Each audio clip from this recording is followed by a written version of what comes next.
Hello, dear friends. So glad you could join us at God of Fiction. Today's narrative adventure is titled What If 7-Year-Old Harry Was Adopted by Tony Stark and Built a Magic Tech Suit to Rule the Avengers. We put our heart into every story we share. If you appreciate our work, showing some love with a like and subscribe would make our day. The story begins now. Chapter 1, The Boy Who Lived Twice. The rain fell mercilessly over Little Whinging, transforming the immaculate streets of Privet Drive into slick mirrors reflecting the dull gray sky. Inside number 4, 7-year-old Harry Potter pressed his nose against the window of his cupboard, listening to the droplets drum against the roof while his cousin Dudley's thunderous footsteps shook dust from the ceiling above. Harry winced as another cascade of dirt sprinkled into his hair. His stomach growled. Punishment for breaking a plate at breakfast meant no lunch today. He closed his eyes, thinking about the strange dream he'd had last night, flying motorcycles and a woman with kind eyes saying his name before a flash of green light. "Boy!" Uncle Vernon's voice boomed from the kitchen. "Get out here and clean this mess." Harry scrambled out of the cupboard, his oversized hand-me-downs dragging on the floor. In the kitchen, Dudley sat smirking at the table, surrounded by the remains of what had once been Aunt Petunia's prized vase, clearly Dudley's work, but Harry knew better than to point this out. "I didn't," Harry began. "Don't you dare lie." Vernon's face reddened, a vein pulsing in his forehead. "Always your freakishness. Clean it up, now." As Harry knelt to gather the shards, Dudley stuck out his foot. Harry stumbled, his palm slicing open on a jagged piece.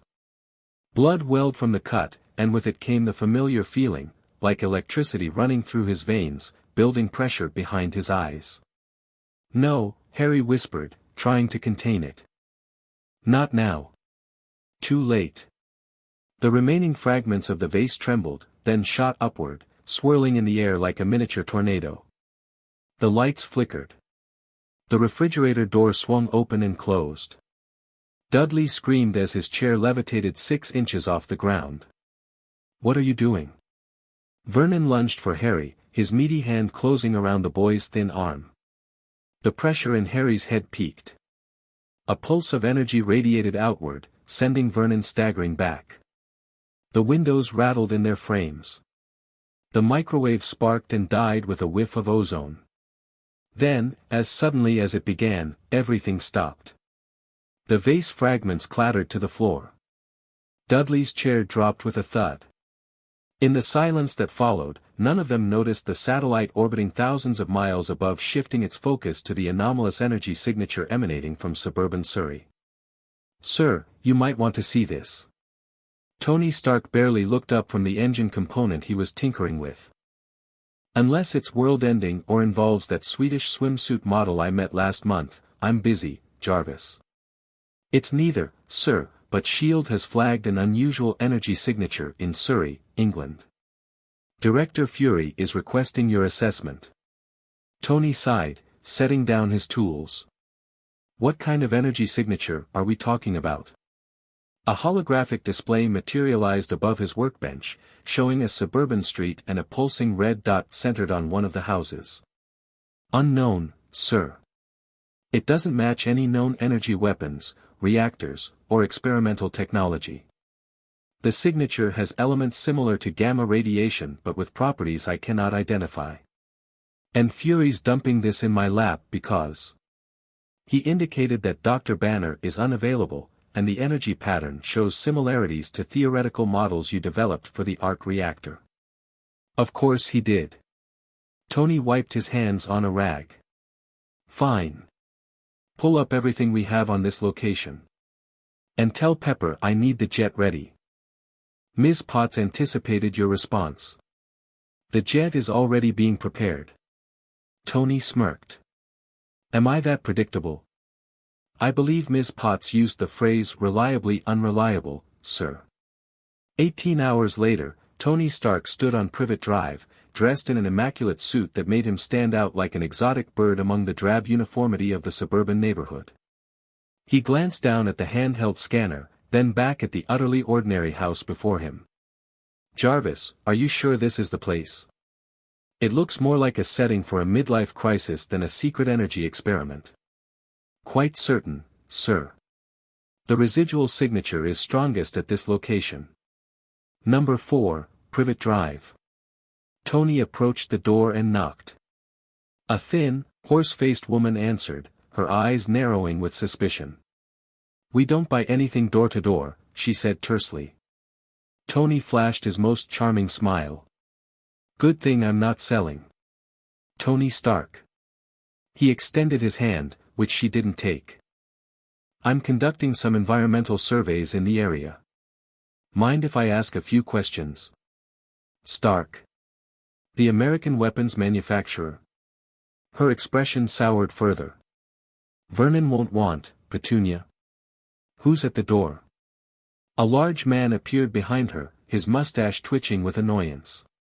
"Vernon Dursley," the man announced importantly. "What's this about?" Tony noticed the scanner in his hand registering increased activity. He casually pocketed it. "Just a routine check. There's been some unusual electrical activity in the area. Any power surges, appliances malfunctioning?" Vernon's face flushed peculiarly. "Nothing unusual here. We're perfectly normal, thank you very much." "Right." Tony's gaze drifted past them to a small, scrawny boy with unruly black hair and broken glasses held together with tape, who was trying very hard to remain invisible while dusting the hallway. The scanner in Tony's pocket vibrated. "And who might that be?" "Nobody," Vernon said quickly. "Just our nephew." Troubled boy. "Now if there's nothing else," the boy looked up, and Tony was struck by his eyes, vivid green, intelligent, and filled with a wariness no child should possess. A thin scar shaped like a lightning bolt was visible on his forehead. "What's your name, kid?" Tony asked directly. Before Vernon could intervene, the boy answered softly. "Harry, sir. Harry Potter." Something in the way the Dursleys flinched at the name piqued Tony's interest further. "Well, Harry Potter, have you noticed anything strange lately? Lights flickering? Static electricity?" Harry's eyes widened slightly, and Tony didn't miss the warning glare Vernon shot at the boy. "And no, sir," Harry stammered, his gaze dropping to the floor. "That's enough questions," Vernon announced. "The boy needs to finish his chores. Good day, Mr. Stark." The door closed firmly in Tony's face. He stood there a moment, processing what he'd seen, the boy's threadbare clothes, the flinch when Vernon raised his voice, the silent communication of fear. "Jarvis, what do we know about Harry Potter?" "Processing, sir." A pause. "Records show Harry James Potter, born July 31, 1980, to James and Lily Potter, both deceased October 31, 1981. Cause of death, car accident. Guardian status transferred to maternal aunt and uncle, Vernon and Petunia Dursley." "Something doesn't add up," Tony muttered, walking back to his rental car. "Run a deeper search. School records, medical history, anything you can find. And keep monitoring that energy signature." Harry huddled in his cupboard, knees drawn to his chest. Uncle Vernon had been in a particularly foul mood since the strange American's visit 3 days ago. The cupboard door was locked from the outside, punishment for inviting scrutiny from outsiders.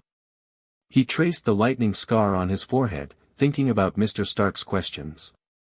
Harry knew he was the cause of the strange occurrences around the house, though he didn't understand how or why.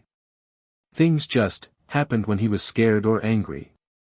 The Dursleys called it his freakishness, one more reason he didn't belong. A soft tapping sound interrupted his thoughts. Harry froze, listening. It came again, not from the cupboard door, but from the small vent near the floor. He crouched down and peered through the slats.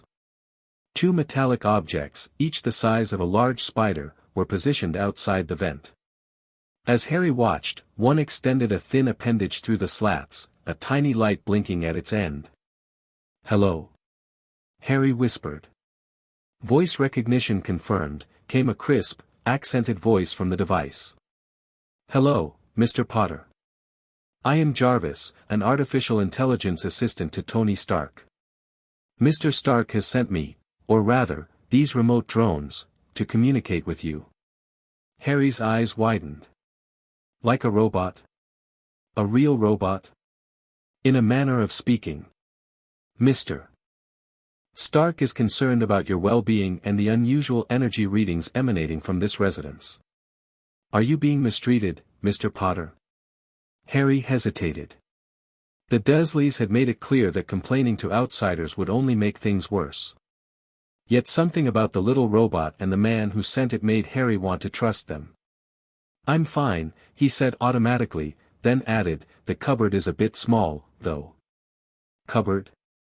My sensors indicate you are indeed in a storage space under the stairs. Is this your regular sleeping quarters? Harry nodded before realizing the robot might not see the gesture. Yes. It's my room. There was a brief silence. Then, Mr. Stark would like to know if the unusual occurrences, the energy signatures we've detected, are connected to you. Harry's heart raced. I don't mean to do it, he whispered urgently. It just happens when I'm scared or angry. Please don't tell Uncle Vernon I told you. He says I'm not supposed to talk about my freakishness. Another pause. Mr. Stark suggests you might have special abilities, Mr. Potter. He would very much like to meet with you properly to discuss them. Would that be acceptable to you? For the first time in days, Harry felt a flicker of hope. Yes, he breathed. But Uncle Vernon won't allow it. Mr. Stark anticipated that response. He asks that you be ready tomorrow at precisely 3 p.m. Can you do that? Harry nodded again, then remembered to speak. Yes. I'll be ready. Excellent. One last thing, Mr. Potter. Mr. Stark has instructed me to leave you this. One of the drones extended another appendage, pushing a small device through the vent. It's a communication device. If you are in distress before our arranged meeting, press the button, and help will come. Harry picked up the sleek metal object, barely larger than a matchbox, with a single red button on its surface. It was the first gift he could remember receiving. Thank you, he whispered, but the drones were already retreating, disappearing as silently as they had come. Child Protective Services. Tony paced across his hotel room, phone pressed to his ear. No, I need something faster. The kid is living in a cupboard, Pepper. A cupboard. Tony, I understand your concern, but you can't just take a child from his legal guardians, even if they are mistreating him. There are laws, procedures, the procedures aren't working. Jarvis found no record of this kid ever seeing a doctor, despite multiple school reports of suspicious injuries. His clothes look like they came from a whale's hand-me-down pile. And there's something else, something not in any system. Tony paused, lowering his voice. The energy readings, Pepper. They're coming from the kid. He's doing something, generating some kind of power we've never seen before. And his guardians are terrified of it. All the more reason to proceed carefully. If this child has some kind of ability, then he needs protection, not punishment. Tony's voice hardened. I'm meeting him tomorrow. After that, I'll decide what to do. Tony, but he had already ended the call. Tony turned to the holographic displays Jarvis had set up, showing everything they'd managed to gather on Harry Potter. School records showing a bright student whose grades mysteriously dropped whenever they exceeded his cousins. Medical reports conspicuously absent except for standard vaccinations. And most intriguing, a strange gap in public records surrounding his parents' deaths, almost as if someone had systematically removed information. Jarvis, what about the energy readings from yesterday? Similar to the previous incident, sir, but more controlled. It appears young Mr. Potter was attempting to repair his glasses. The molecular structure of the broken plastic temporarily realigned before settling into a crude but functional repair. He's manipulating matter at a molecular level. Tony leaned forward, fascinated. That's not possible with any technology one know of. Indeed, sir. The energy signature itself defies conventional scientific explanation. If I might venture an unorthodox hypothesis. Go on. The energy bears similarities to theoretical models of quantum manipulation described in certain mystical texts. Some might call it magic, sir. Tony snorted. Magic is just science we don't understand yet. Keep monitoring. And make sure those drones stay hidden. I don't trust the Dursleys not to overreact if they find them. The next day at 2:55 p.m., Harry sat on his bed in the cupboard, heart pounding with anticipation. Uncle Vernon and Aunt Petunia had taken Dudley shopping for a new computer game, leaving Harry locked in as usual. He clutched the small metal device from Mr. Stark, wondering exactly what was going to happen at 3 o'clock. The answer came with a distant whine of repulsors, growing louder until it sounded like it was right outside. There was a crash, followed by the splintering of wood. Harry pressed himself against the back wall of the cupboard as the door to his little prison was suddenly torn off its hinges. Standing before him was not Tony Stark in his business suit, but a gleaming red and gold armored figure, its glowing eyes fixed on Harry. Mr. Potter, came Tony's voice from within the suit. Ready for that meeting? Harry stared, open-mouthed. You're Iron Man, yeah. Figured the formal introduction could wait, but we need to move quickly. The faceplate retracted, revealing Tony's face. Your relatives will be back soon, according to the tracker I put on their car. Tracker? Harry scrambled out of the cupboard, still staring at the armor. Standard procedure. Listen, kid, I've seen enough to know this isn't a healthy environment for you. I'm offering you a choice. You can stay here and I'll make sure Child Services does a proper investigation, or you can come with me. I've got resources, protection, and a particular interest in figuring out what makes you tick.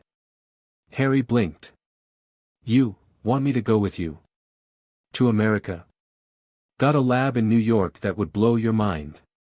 Plus, no cupboards guaranteed. Tony's expression softened slightly. Look, I know it's a lot.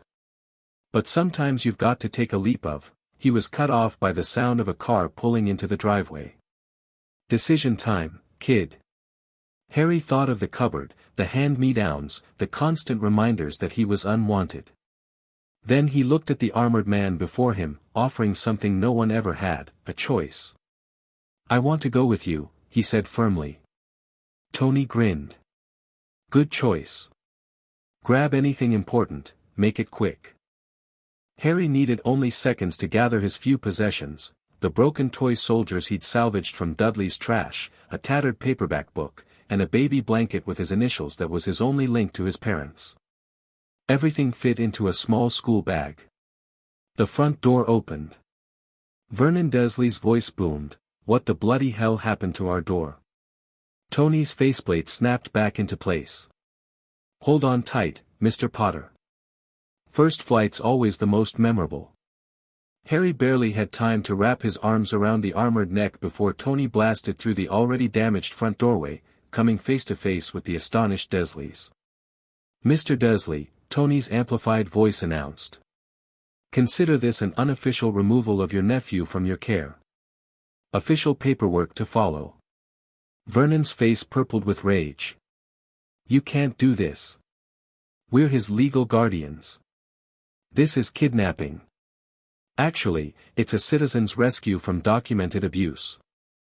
Jarvis has already forwarded evidence to the proper authorities. Tony turned to Harry. Anything you'd like to say before we go? Harry looked at the family who had never wanted him, never loved him.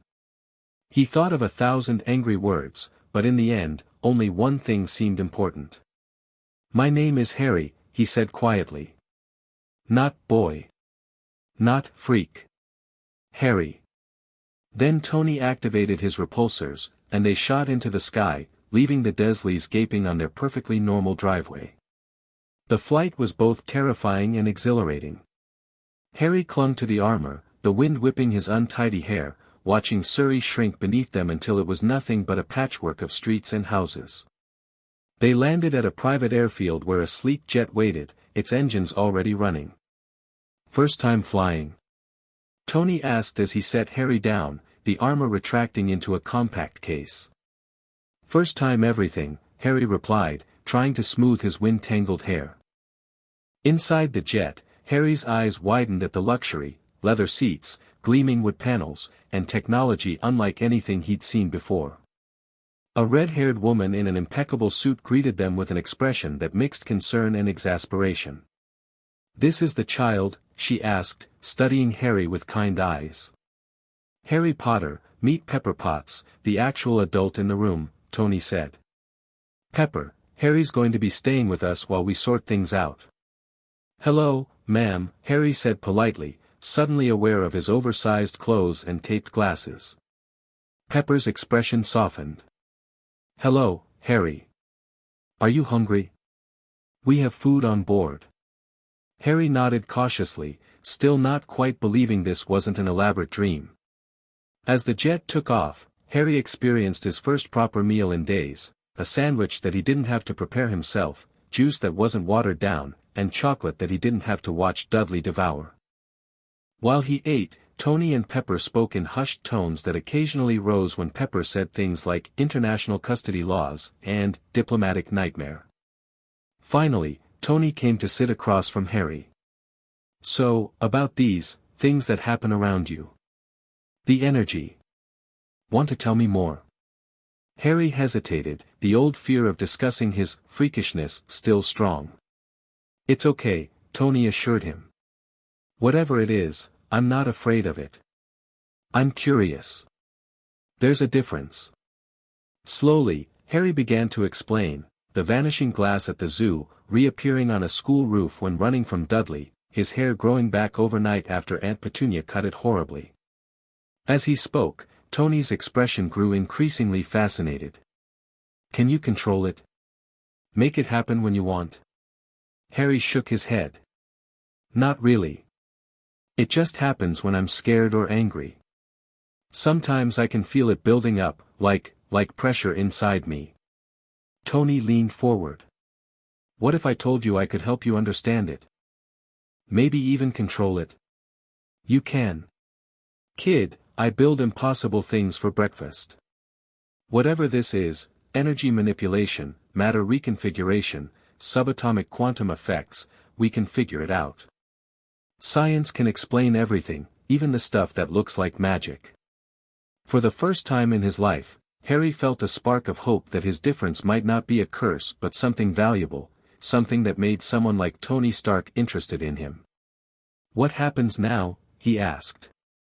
Tony glanced at Pepper, who gave a resigned nod. "Now we go to New York. I've got a tower with your name on it. Well, my name, actually, big letters on the side. But there's plenty of room." "But what about?" Harry gestured vaguely. "School. And don't I need papers and things to go to America?" Tony waved dismissively. "Details. Pepper's handling the legal side. As for school, how do you feel about a custom education? Between me, Jarvis, and some specialists I know, you'd learn more than any normal school could teach you." "Tony," Pepper interjected, "he needs stability, not just knowledge." "He'll have both," Tony assured her. "Structure, stability, and the occasional controlled explosion in the lab. Perfect childhood." Pepper sighed, but Harry found himself smiling for the first time in what felt like forever. The world of Tony Stark was nothing short of overwhelming. Stark Tower rose like a gleaming monument to the future, its upper floors a maze of laboratories, workshops, and living spaces that made Harry's head spin. After years of confinement in a cupboard, the vastness was almost frightening. "This will be your room," Tony announced, leading Harry into a space larger than the Dursleys' entire first floor. Floor-to-ceiling windows offered a panoramic view of Manhattan. A bed that could have fit all three Dursleys stood against one wall, and a desk with several screens built into its surface occupied another. All of this? For me?" Harry asked, unable to process the concept. too much. Jarvis can change the layout if you prefer something cozier. Indeed, Mr. Potter, came Jarvis's voice from above. The room is fully customizable to your preferences. Harry wandered to the window, looking out at the cityscape. It's perfect, he said softly. Thank you. That night, after being shown around the tower and fitted with new clothes, first order of business, wardrobe that fits, Tony had declared, Harry lay in the enormous bed, unable to sleep despite his exhaustion. Everything had happened so quickly. Yesterday, he had been a prisoner in his cupboard. Today, he was in New York City, in a technological wonderland, with a man who seemed genuinely interested in him. It was too good to be true, which meant it probably was. The Dursleys had taught him that much, nothing good ever lasted. Harry slipped out of bed and padded to the window, gazing at the unfamiliar city lights. That's when he felt it, the same prickling sensation at the base of his skull that sometimes preceded his freakish incidents. He turned slowly. A glass of water on his bedside table was hovering 6 inches above the surface, wobbling slightly. Oh no, Harry whispered, concentrating on making it stop. Instead, the glass began to spin, water sloshing over the edges. Other objects in the room, books, a lamp, his new shoes, started to rise as well, caught in an invisible current. Jarvis? Harry called, panic rising. What do I do? I am alerting Mr. Stark, Mr. Potter. Please try to remain calm. Your emotional state appears to affect the phenomenon. Easy for an AI to say, Harry thought desperately. He closed his eyes, trying to control his breathing, to push down the fear and confusion. It only made things worse, he could feel the energy building, spreading outward. The door burst open. Tony stood there, taking in the scene of floating objects with an expression not of fear or disgust, but of undisguised fascination. Well, this is definitely not standard telekinesis, he remarked, stepping carefully into the room. How are you feeling, Harry? I can't stop it, Harry said, voice shaking.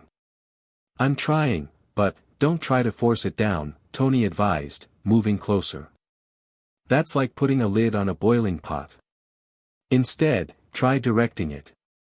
Focus on one object, just the water glass. Visualize it setting down gently. Harry stared at the spinning glass, trying to follow Tony's instructions.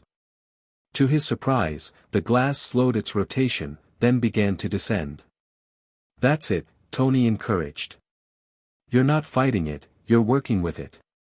As the glass settled back on the table, the other objects followed suit, gradually returning to their places. The pressure in Harry's head subsided, leaving him exhausted but amazed. I did it, he breathed. I controlled it.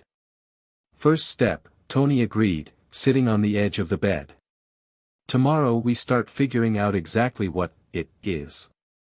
For now, try to get some sleep. Interdimensional energy manipulation really takes it out of you, trust me, I know. As Tony rose to leave, Harry blurted out, why are you helping me? Why did you take me away from the Dursleys? Tony paused at the door. For a moment, the confident mask slipped, revealing something vulnerable beneath. Let's just say I know what it's like to have abilities others don't understand. And to live with people who don't appreciate your potential. He shrugged. Besides, you were the most interesting thing to happen in Surrey since, well, ever. With that, he was gone, leaving Harry with more questions than answers, but also with something he hadn't dared feel in years, a sense of belonging. In a dimly lit chamber far from New York, a figure in dark robes stood before an array of mystical instruments, watching tendrils of silver smoke form patterns in the air. The smoke swirled, revealing fleeting images, a boy with a lightning scar, a tower of glass and steel, a man with a glowing circle in his chest. So, the figure murmured, voice cold as winter frost, the boy has found a new protector. How unexpected. Another figure emerged from the shadows, this one stooped with age. The ministry is in uproar, sir. The magical signature was detected leaving Britain. They fear exposure to the Muggles. And Dumbledore? Marshalling his forces. He believes the boy must be returned to his relatives, that the blood protection is essential. The first figure waved a hand dismissively, causing the smoke images to dissipate. Let them fret. This development may yet work to our advantage. The boy now resides with a muggle of considerable influence and technological prowess, a man who believes he can explain magic through science. A cold smile spread across features hidden by the hood. Their experiments will draw attention. The statute of secrecy will strain. And in that chaos, we will find our opportunity. Should we intervene? Retrieve the boy? No. For now, we watch. We learn. The collision of their worlds has only just begun. The silver smoke reformed, showing Harry Potter sleeping peacefully in his new room, unaware of the forces gathering around him, or the fact that the lightning scar on his forehead had begun to glow with a faint, pulsing light. The legal storm broke the following morning. Pepper entered Tony's workshop, where he and Harry were already engaged in preliminary tests of the boy's abilities, her expression grim. "We have a situation," she announced. "Multiple situations, actually. British authorities are demanding Harry's return on grounds of illegal removal from his guardians. Child Protective Services is involved. And there's something else, a group of people in unusual attire asking to speak with you about Mr. Potter. They won't give their names or affiliations, but they're being quite insistent." Tony looked up from the sensor array he was configuring. "How insistent are we talking?" "The kind of insistent that made the lobby security system malfunction and turned Johnson's tie into a garden snake." Harry paled. "They're wizards, aren't they?" Tony and Pepper both turned to him. "Wizards?" Tony repeated. "As in pointy hats, magic wands, abracadabra?" Harry nodded slowly. I think that's what I am. What I can do, it's magic. The Dursleys knew. That's why they called me a freak, why they tried to stamp it out of me. They hated anything unnatural. "Magic," Tony said flatly. "Harry, there's no such thing.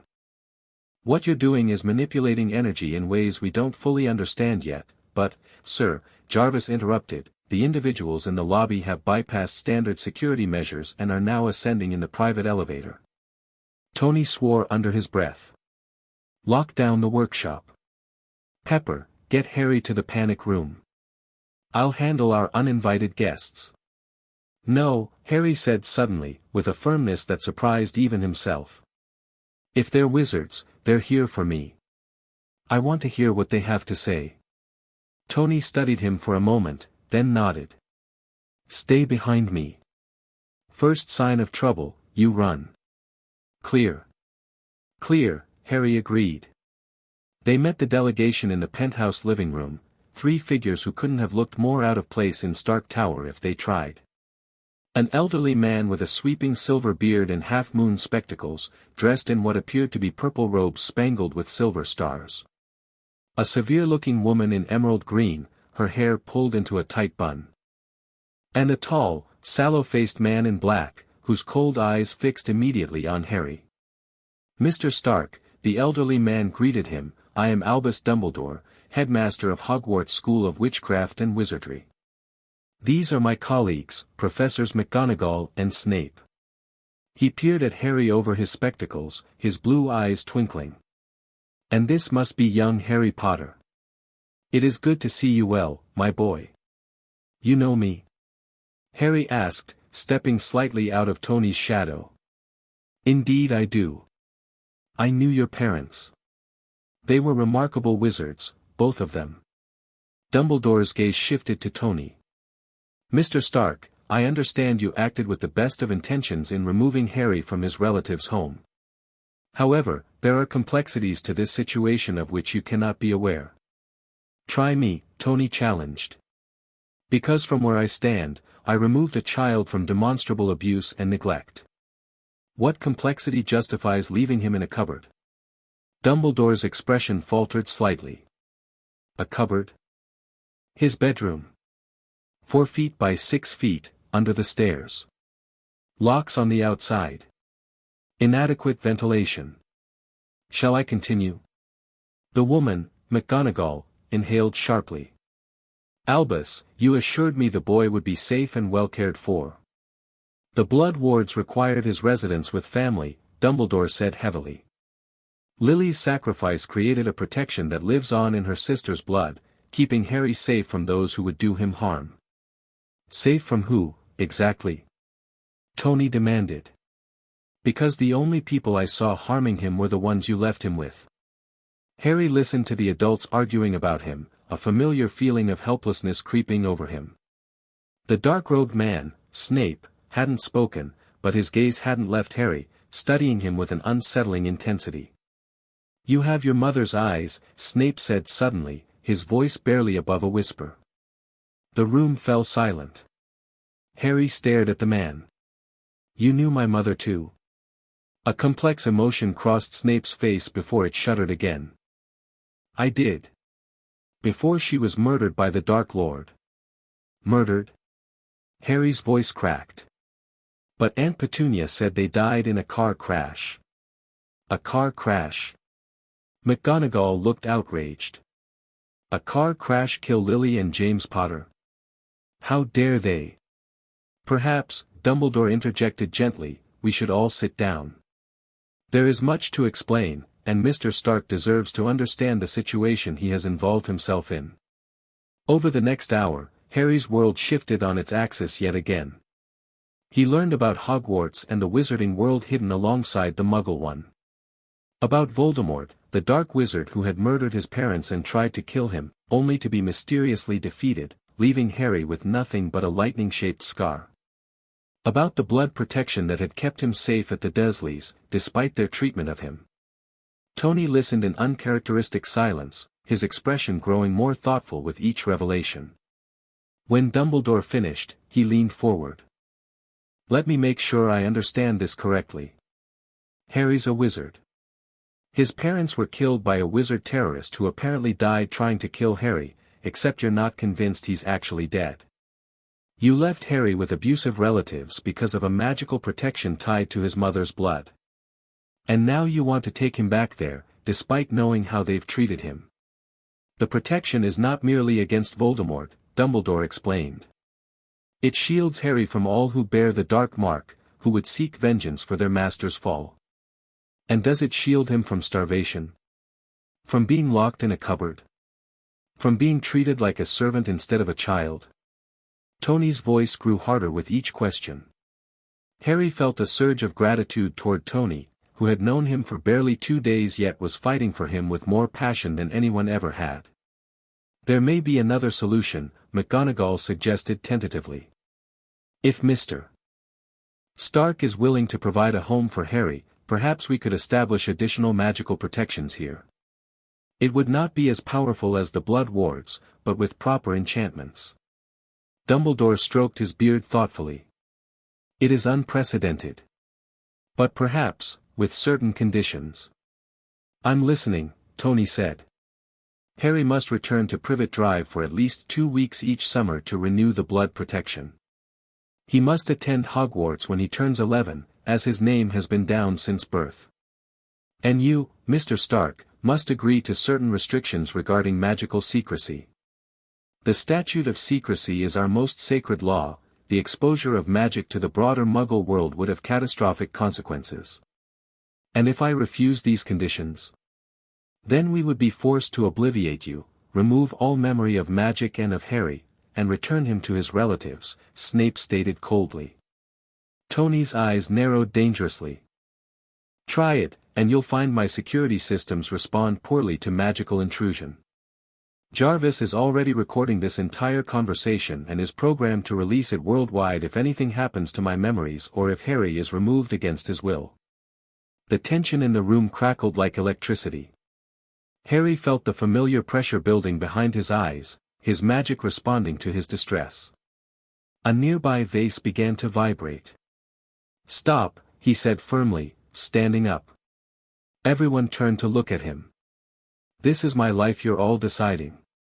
Don't I get a say? Dumbledore's expression softened. Of course, Harry. What would you like? Harry took a deep breath. I want to stay with Mr. Stark. I want to learn about magic and my parents. I want to go to Hogwarts when I'm old enough. But I never want to live with the Dursleys again, not even for 2 weeks. The blood protection didn't protect me from them, Harry interrupted. And if Mr. Stark can keep me safe from regular dangers with his technology, maybe he can help figure out how to protect me from magical ones too. Tony nodded approvingly. The kid makes sense. And I'm not exactly defenseless, even against the unexplainable. Give me time to study this magic of yours, and I bet I can create protections just as effective as your blood wards. Dumbledore exchanged glances with his colleagues. McGonagall looked sympathetic to Harry's position, while Snape remained inscrutable. Perhaps, Dumbledore said carefully, we can compromise. 1 week each summer with the Dursleys, under supervision to ensure proper treatment. The remaining time with Mr. Stark, with regular visits from magical authorities to monitor Harry's well-being and education. And strict limitations on any attempts to, technologically replicate magic. Tony looked at Harry. Your call, kid.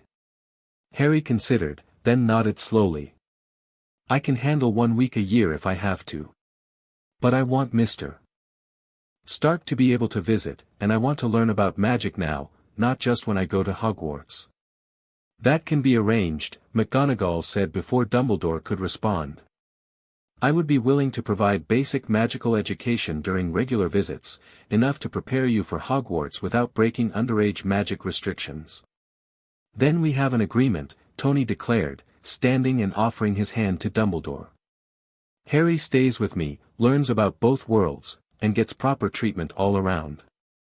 As the wizards prepared to leave, having outlined the details of their arrangement, Snape approached Harry.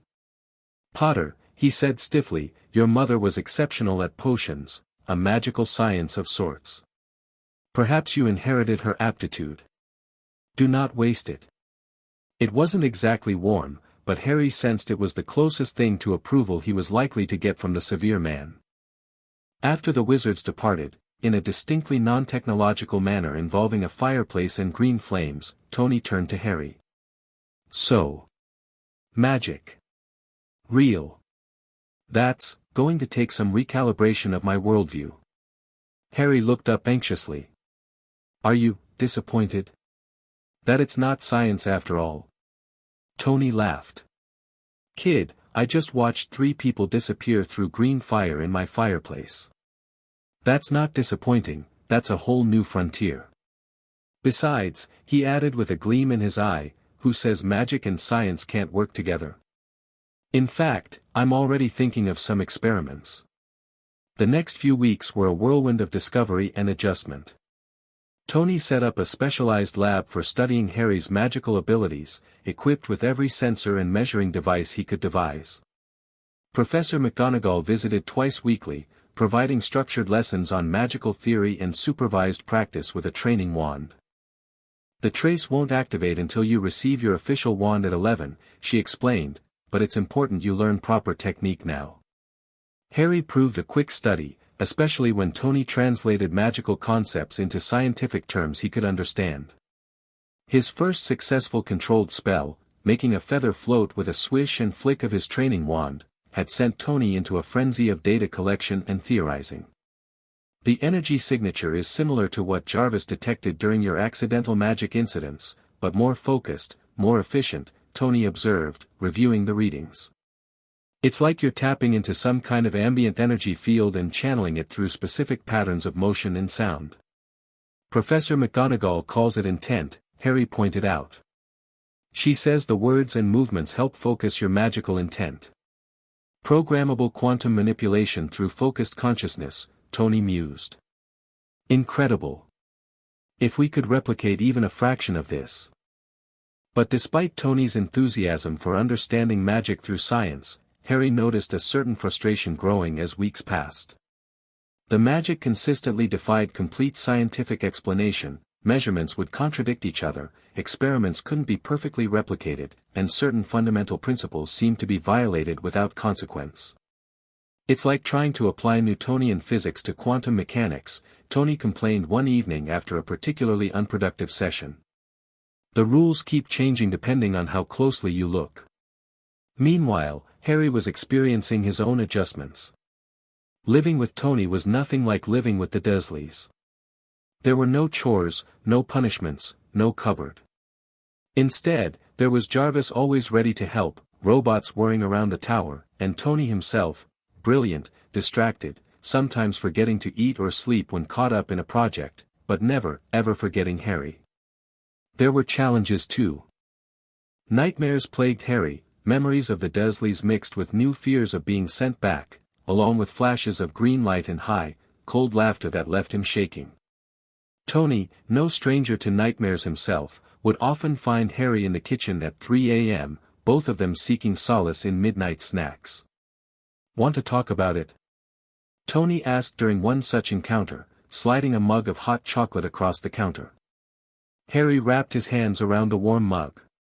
"I keep dreaming about my parents. About the night they died.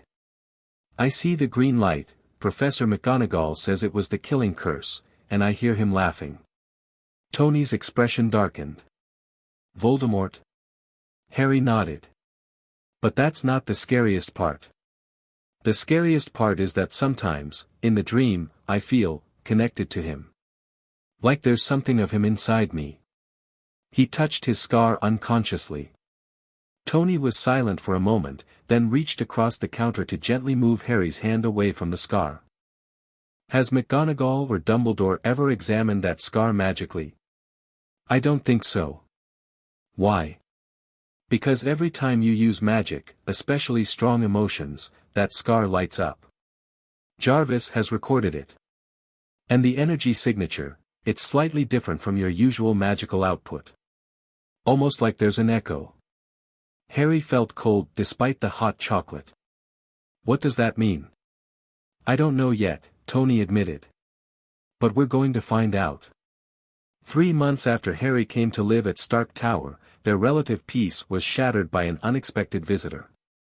Tony and Harry were in the specialized lab, testing the interaction between magic and various materials, when Jarvis announced, "Sir, Mr. Obadiah Stane is approaching. He appears most insistent on speaking with you regarding recent company developments and your new ward." Tony grimaced. "Timing, Obi. Always with the timing." He turned to Harry. "Pack up the magical stuff. This is someone who doesn't need to know about that particular aspect of our arrangement."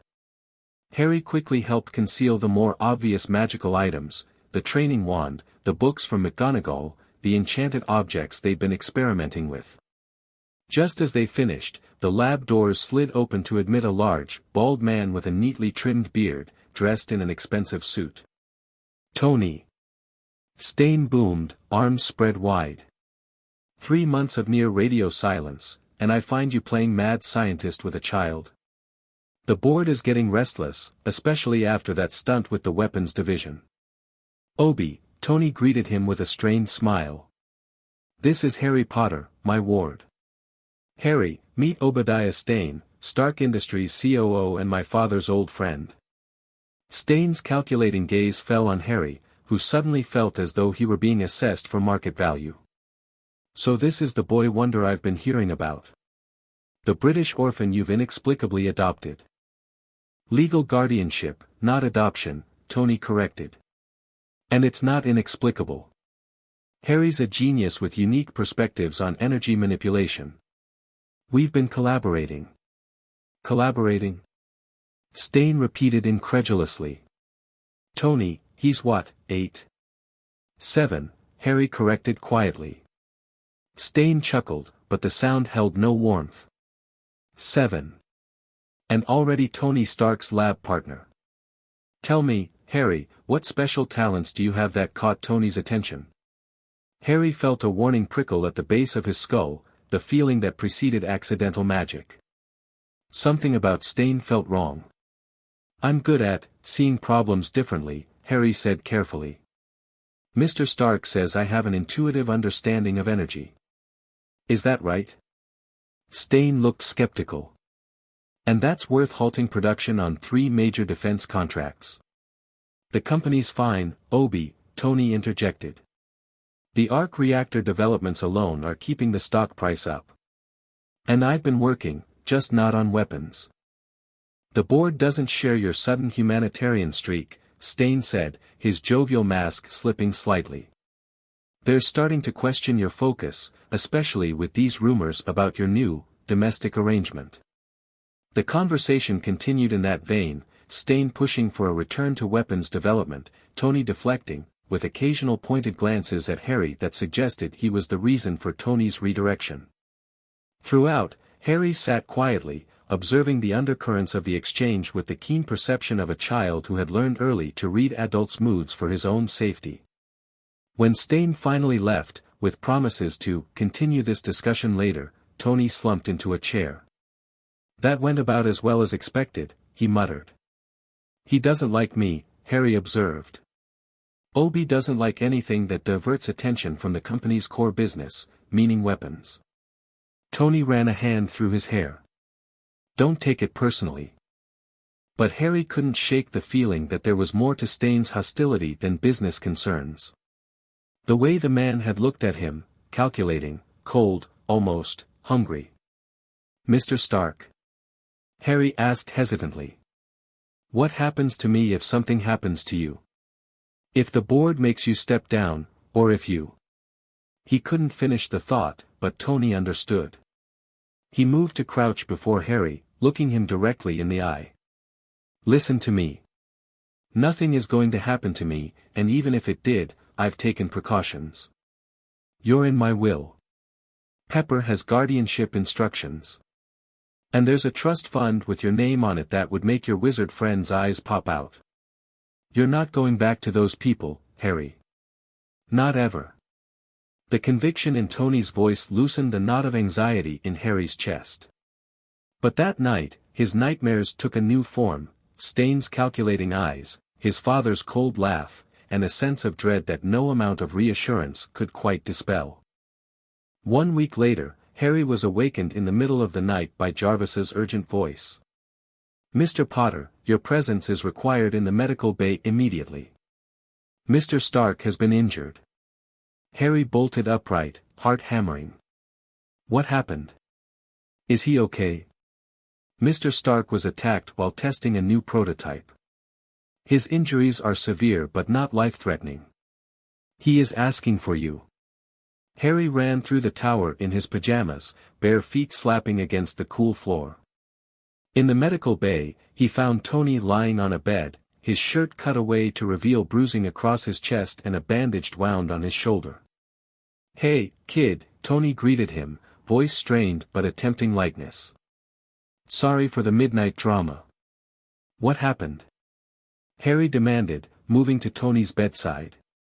Turns out testing repulsor technology without proper shielding is a bad idea. Who knew? Tony's attempt at humor fell flat as he winced in pain. That's not what happened, Harry said, suddenly certain. Someone did this to you. Tony's expression shifted, becoming more serious. You're getting too perceptive for your own good. Yes, this wasn't an accident. Someone tampered with the prototype. The question is who, and why. Stain, Harry whispered, the name leaving his lips before he'd even fully formed the thought. Tony's eyes narrowed. That's a serious accusation, Harry. What makes you say that? The way he looked at you. At me. He doesn't want you working on new things. He wants you making weapons.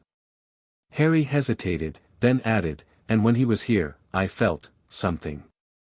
Like when my magic warns me of danger. Tony studied Harry for a long moment. Your instincts have been pretty good so far. Jarvis, initiate protocol Ghost. Full surveillance on Obadiah Stane, encrypted channel, no company servers. Protocol initiated, sir.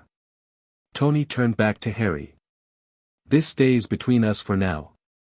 If Obi is behind this, we need proof. If he isn't, we need to find out who is. Harry nodded solemnly, then asked, "Why did you want to see me?" "If you're hurt, you should be resting." "Because," Tony said, his expression softening, "I realized something when that repulsor blew up in my face. If something happens to me, you need more protection than just legal documents. You need something that can protect you from both worlds, the one I know and the one I'm still learning about." He reached for a tablet beside the bed and pulled up a schematic, what looked like a scaled-down version of the Iron Man armor, but with unfamiliar components and modifications. "I've been working on this since we learned about magic. A suit designed specifically for you, integrating both technological and magical protections. Something that can defend against physical and magical attacks." Harry stared at the design, stunned. "You're making me an Iron Man suit?" "Not exactly. More like, an Iron Wizard suit. The perfect fusion of our worlds." Tony's eyes gleamed with the excitement of creation despite his injuries. "We'll need help from your magical mentors, of course. Certain enchantments, protective spells worked into the framework. But the basic tech is solid." "But I'm not allowed to do magic outside school once I get my wand," Harry pointed out. Tony grinned. "That's the beauty of it. The suit itself will channel and amplify ambient magical energy, no wand required. You'll be controlling it, directing it, but technically not casting spells yourself." A loophole, Harry realized, returning the grin. "I prefer to call it creative compliance," Tony corrected. "The point is, with this suit, you'll never be defenseless, not against Stain, not against this Voldemort character if he ever resurfaces, not against anyone." As Harry studied the design, asking questions and suggesting modifications based on what he'd learned from Professor McGonagall, he felt a warmth spreading through his chest that had nothing to do with magic or technology. For the first time in his life, someone was putting his safety and well-being first, not as an obligation or a duty, but because they genuinely cared. In that moment, despite the danger lurking in the shadows and the mysteries still surrounding his past and future, Harry Potter knew he had found something he'd never had before, a home. Miles away, in the same dimly lit chamber, the robed figure watched the swirling smoke images with growing interest. "The pieces move into position," he murmured. "Stark creates a magical fusion, while remaining blind to the greater game. And the boy grows stronger, more confident. More valuable." The elderly assistant shuffled forward. "The Ministry grows more concerned, sir. Dumbledore's arrangement with the Muggle scientist has created factions within the Wizengamot. Some fear exposure, others the precedent it sets. Let them quarrel. Their division serves our purpose." The figure waved a hand, changing the smoke image to show Obadiah Stane in his office, examining blueprints of weapons with a hungry expression. "This one, his ambition makes him susceptible. A useful pawn, perhaps. Shall I arrange contact?" "Not yet. Let events play out a while longer. The boy's power grows with each passing day, as does the bond between him and Stark. When the time comes to sever that bond." The figure smiled coldly. "The resulting surge of magical energy will be magnificent." The smoke shifted once more to show Harry, now back in his room at Stark Tower, sitting cross-legged on his bed with a book of basic magical theory open before him, his expression one of intense concentration as a small object, a feather, floated above his palm without the aid of his training wand. "Yes," the figure whispered. "Grow stronger, Harry Potter. Master both worlds. Build your magical armor with Stark's knowledge. All the while, never suspecting the true purpose for which you are being prepared."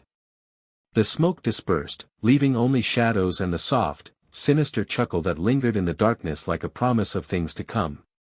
Chapter 2, Forging Magic. The welding torch hissed as Tony joined the final components of the gauntlet, blue flame dancing across metal. Harry Potter, no longer the skinny 7-year-old from Privet Drive but a more confident 10-year-old, watched with rapt attention from his own workstation. 3 years in Stark Tower had changed him in ways the Dursleys would hardly recognize, and would certainly disapprove of. Hand me the modified repulsor housing, Tony said without looking up. Harry passed over the component they'd spent weeks perfecting, a repulsor mechanism designed to channel not just arc reactor energy, but magical energy as well. His fingers brushed against the runes etched into its surface, symbols he'd learned from Professor McGonagall's lessons that supposedly enhanced energy flow. You really think this will work? Harry asked, adjusting glasses that were no longer held together with tape but were custom designed with heads-up display capabilities. Tony snapped the housing into place. Theoretically. Yes. In practice? We're about to find out. He set down his tools and surveyed their creation. This is just the gauntlet prototype. If it works, we scale up to the full suit. The prototype looked like one of Tony's Iron Man gauntlets had mated with something from an ancient spellbook. Clean lines of Stark technology intertwined with runic engravings. Where Tony's suits were red and gold, Harry's prototype featured midnight blue with silver accents, a color scheme he'd chosen after learning about Ravenclaw House from McGonagall's descriptions of Hogwarts. Jarvis, power levels. Tony called. Arc reactor power at optimal levels, sir. Magical energy sensors calibrated and ready. Tony turned to Harry with an expectant look. Your turn, kid. Harry took a deep breath and stepped forward, sliding his hand into the gauntlet. It was cool against his skin, perfectly sized to his 10-year-old dimensions. As soon as he made contact, he felt the familiar tingle of his magic responding to the enchanted metals. Remember what McGonagall taught you, Tony prompted. Intent and focus. Harry closed his eyes, concentrating on channeling his magic into the gauntlet's framework. For 3 years, he'd been practicing this controlled flow of power, so different from the explosive bursts of accidental magic that had once manifested when he was afraid or angry. Now he could direct it, shape it to his will. The gauntlet hummed against his skin. The runes began to glow with a soft blue light. Energy levels rising, Jarvis reported. Magical signature integrating with arc reactor power.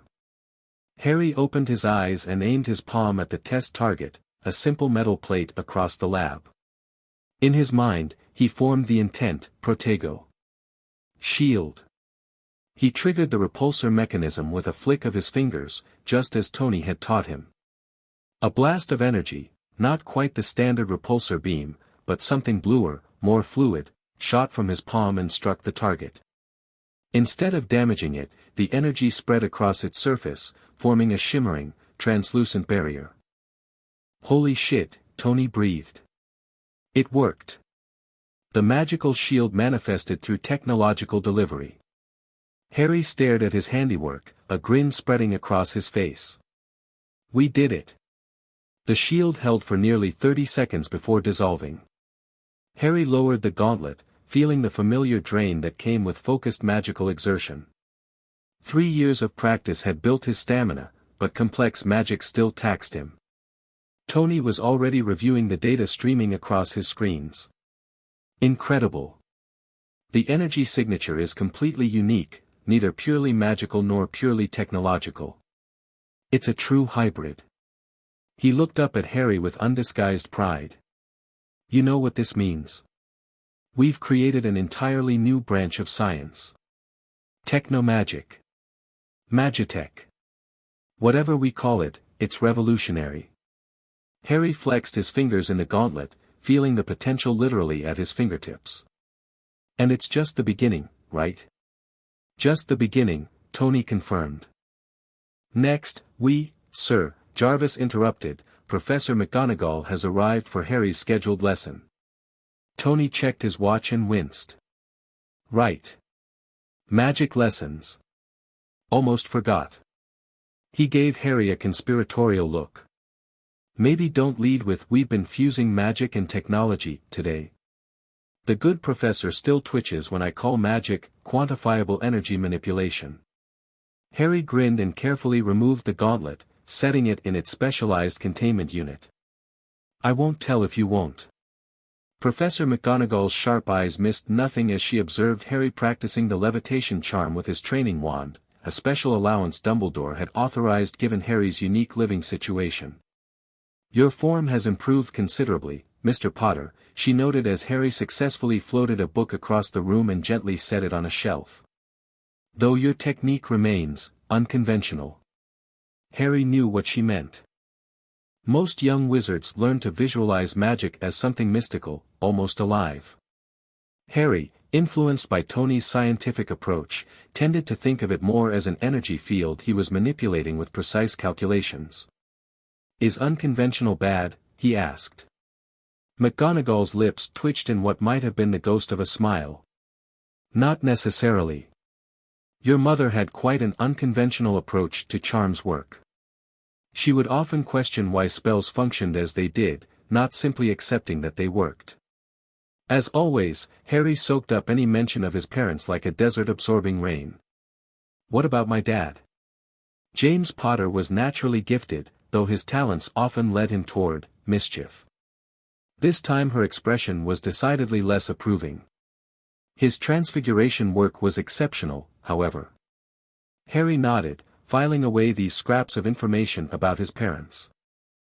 Despite 3 years of occasional visits from various magical figures, he still knew frustratingly little about Lily and James Potter beyond the basic facts of their deaths. "Professor," Harry ventured as they moved on to magical theory, "why is the magical world so separate from the non-magical one? Mr. Stark has learned so much about magic, and he's found ways to measure it, even enhance it with technology. Couldn't that help everyone?"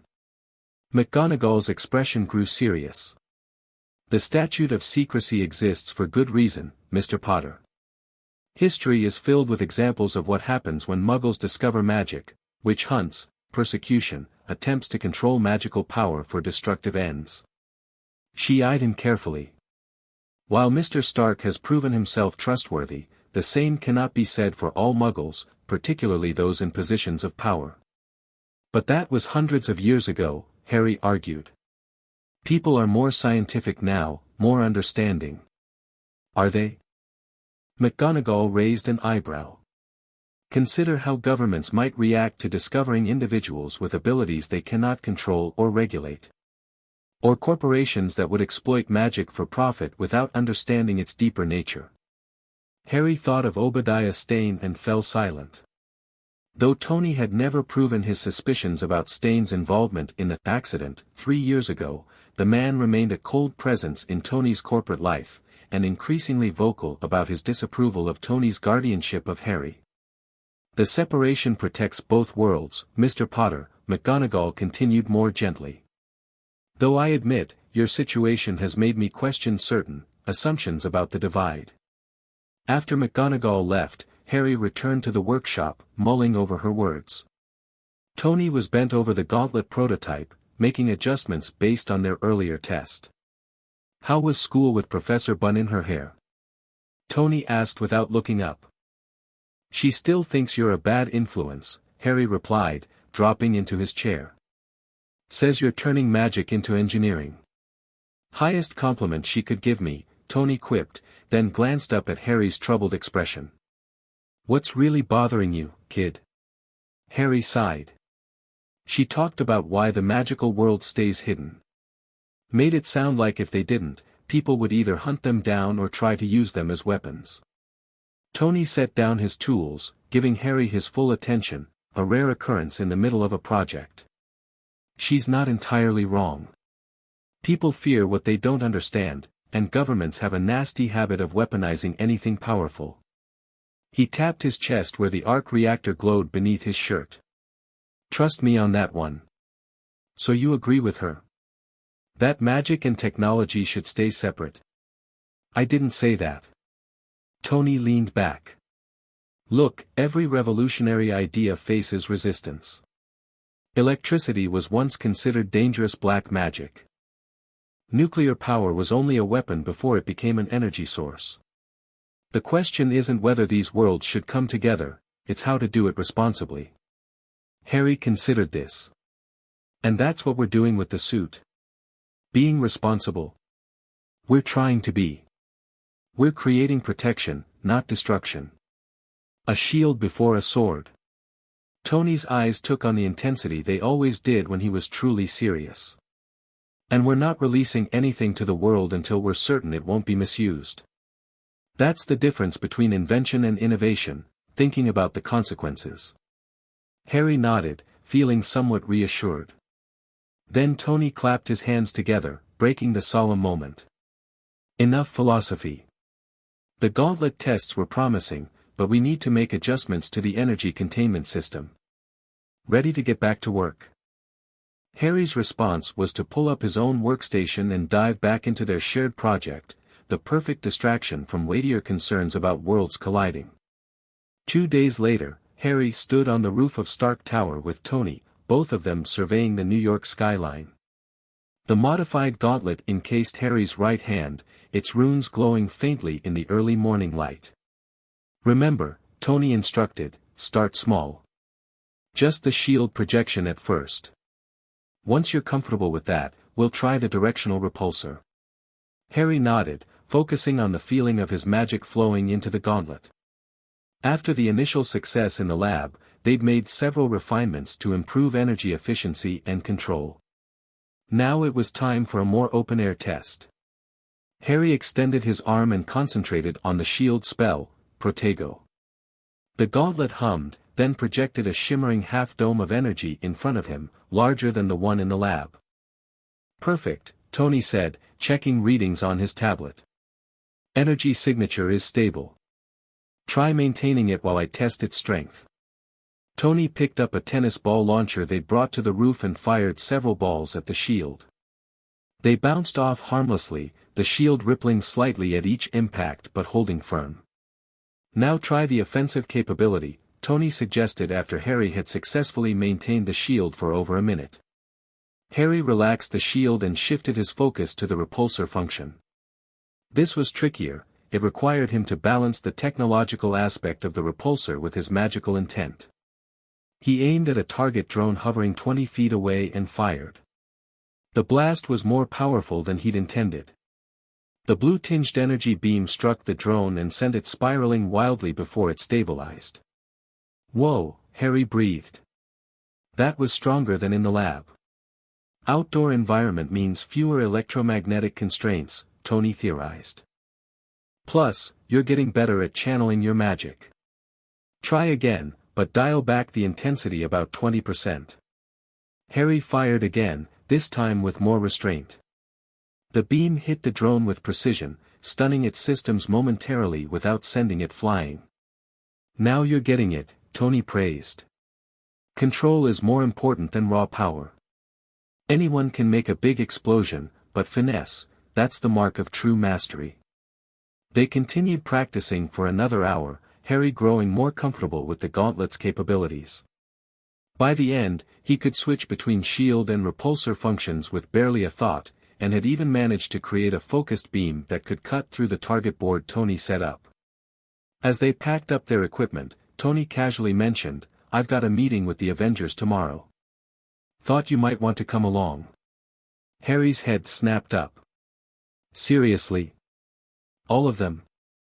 Well, whoever's not off-world or on some super-secret spy mission, Tony shrugged, though his casual tone couldn't quite hide his amusement at Harry's excitement. Cap will be there, and Romanoff. Maybe Banner if he's in a social mood. In the 3 years Harry had lived with Tony, he'd met individual Avengers sporadically. Captain America had visited several times, always polite and interested in Harry's magical education.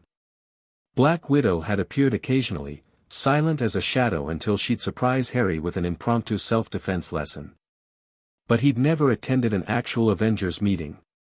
Is this because of the gauntlet? Harry asked, suddenly suspicious.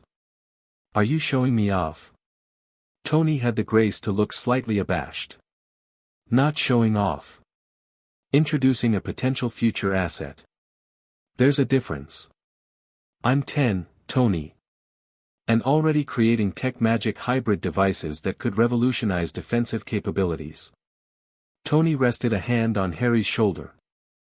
Look, the superhero community needs to start thinking about the next generation.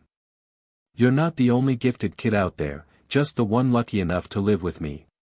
Harry tried not to show how pleased he was at both the compliment and the prospect of meeting the Avengers as something more than just Tony's ward. Will I get to meet other kids with abilities? Harry asked, trying to sound casual. Tony gave him a knowing look. As a matter of fact, there might be a few other young prodigies there. Nothing formal, but Barton's bringing his mentor, archery wunderkind, apparently, and I hear Pym's daughter might make an appearance. Plus that Richards kid, though he's more brains than brawn. Harry tried to contain his excitement as they headed back inside. His life had expanded dramatically since leaving Privet Drive, from a cupboard to a tower, from isolation to Tony's unconventional but loving guardianship. Yet despite all this, friends his own age remained elusive. At the private school Tony had enrolled him in, his occasional accidental magic and unusual home life created a barrier between him and his classmates. The prospect of meeting others who might understand what it was like to be different, to have abilities beyond the ordinary, filled him with nervous anticipation. Perhaps, like his dual existence between magical and technological worlds, he might finally find his place among peers who bridged similar divides. The Avengers facility upstate was everything Harry had imagined and more, cutting-edge technology seamlessly integrated with practical training spaces. As Tony led him through security checkpoints, Harry noticed the subtle glances from staff members, their expressions ranging from curiosity to something like concern. "They're staring," he whispered to Tony. "You're with me." "They always stare," Tony replied with his trademark nonchalance. "Plus, you're Harry Potter. In certain circles, that means something." Harry unconsciously touched his lightning scar, a habit that persisted despite years away from the Dursleys' constant reminders of his freakishness. In the wizarding world, he'd learned he was famous, the boy who lived, they called him. The child who somehow survived the killing curse and vanquished Voldemort. Here, among superheroes and S.H.I.E.L.D. agents, he was just Tony Stark's unusual ward with unexplained abilities. The conference room was already occupied when they arrived. Steve Rogers stood talking with Natasha Romanoff near a large display screen.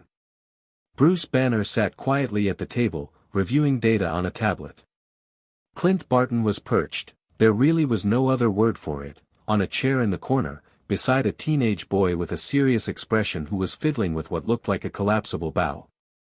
"Stark," Steve greeted them, then smiled at Harry. "Good to see you again, Harry. You've grown since last time." Heightened metabolic rate from magical development, Tony explained before Harry could respond. "Kids burning calories like a furnace these days. I'm thinking of buying a farm just to keep him fed." "He's exaggerating," Harry said quickly. "It's only a few extra sandwiches." Natasha's lips quirked in what might have been a smile. "Tony Stark, exaggerate? Never." She nodded to Harry. "Your stance has improved. Still practicing those defensive moves?" "Every day," Harry confirmed. The assassin had taken an unexpected interest in his physical training, insisting that relying solely on magic or technology was a recipe for vulnerability. Introductions continued as more people filtered in. The teenage boy with Barton was introduced as Kate Bishop, a prodigy archer who had apparently impressed Barton enough to take her under his wing. Dar. Pym's daughter Hope was older, in her 20s, but she greeted Harry with the easy confidence of someone who had grown up in this world of extraordinary people. And Franklin Richards, son of Reed and Sue Richards of the Fantastic Four, was closest to Harry's age but seemed light years ahead in scientific knowledge. As the adults began their meeting, discussing threat assessments and resource allocations, the younger attendees were directed to an adjacent room, a sort of common area with comfortable seating and its own set of screens. "So you're the wizard," Kate Bishop said once they were alone, her direct gaze assessing Harry with unconcealed curiosity. "Clint mentioned you. Said you can do things that break the laws of physics." "Not break," Franklin corrected before Harry could respond. "Transform or manipulate. Dad says all magic is just science we haven't explained yet." Harry smiled slightly. "That's what Tony says too. Though my magical teachers disagree. You have magical teachers? Hope asked, leaning forward with interest. Actual wizards? Harry nodded, warming to the topic. Professor McGonagall comes twice a week. She teaches at Hogwarts, that's a school for magical children in Scotland. I'll go there when I'm 11. So there are more of you, Kate mused. A whole school full. Schools, plural, Harry clarified.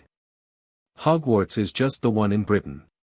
There are others around the world. Franklin looked both fascinated and slightly skeptical. And they've never been detected? No scientific evidence. They have ways of hiding, Harry explained.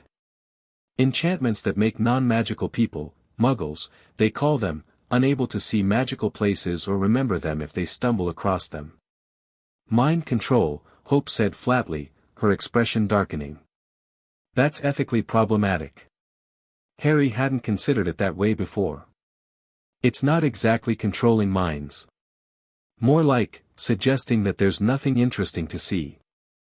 Even to his own ears, the distinction sounded flimsy. An awkward silence fell, broken by Kate's practical question, so what can you do? Show us something. Harry hesitated. He wasn't supposed to perform magic outside his lessons without supervision, and definitely not in front of others who weren't already aware of the magical world. I can't do much without my wand, he said truthfully. And I'm not supposed to use magic casually. But you're building something with Stark, right? Franklin pressed. That's why you're here today. Some kind of tech that works with your abilities. Harry touched the watch-like device on his wrist, a miniaturized version of the gauntlet's control system that Tony had insisted he wear, for emergency testing purposes. It's still in development, he said carefully. Kate rolled her eyes. Everything's always in development with you science types.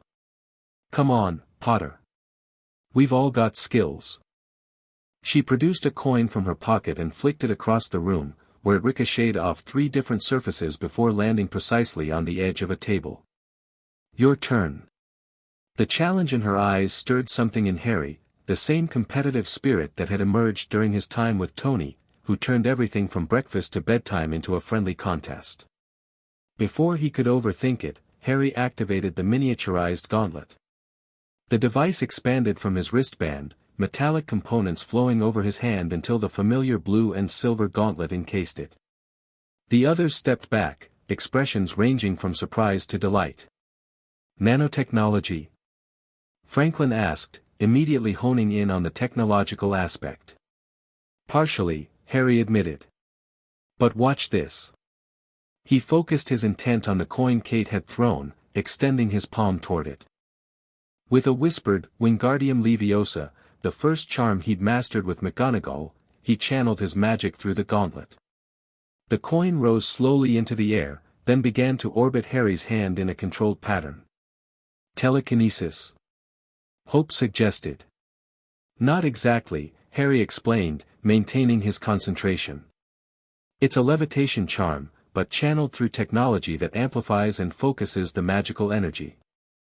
He guided the coin back to Kate, who plucked it from the air with an impressed expression. Not bad, Potter, she conceded. What else can it do? Before Harry could answer, an alarm blared throughout the facility. The gauntlet systems flickered in response to the sudden surge of activity. Perimeter breach in Sector 7, announced a computerized voice that wasn't Jarvis. All personnel to alert status. The door to their room burst open as Barton appeared, bow already in hand. Stay here, he ordered. Security lockdown. Don't leave this room. Kate was immediately on her feet. What's happening? Unidentified hostiles, Barton replied tersely. Cap and Stark are responding. We're securing the facility. The door closed behind him with an ominous click of automatic locks engaging. The 4 young people exchanged glances, Kate already assembling her collapsible bow, Hope looking determined, Franklin calculating, and Harry with his gauntlet still activated. We should stay put, Hope said, though she didn't sound entirely convinced. Definitely, Franklin agreed, already accessing a terminal to bring up security feeds. But that doesn't mean we can't gather information. The screens flickered to life, showing external cameras around the facility. What they revealed made Harry's blood run cold. Figures in dark robes, faces obscured, were systematically attacking the facility's outer defenses.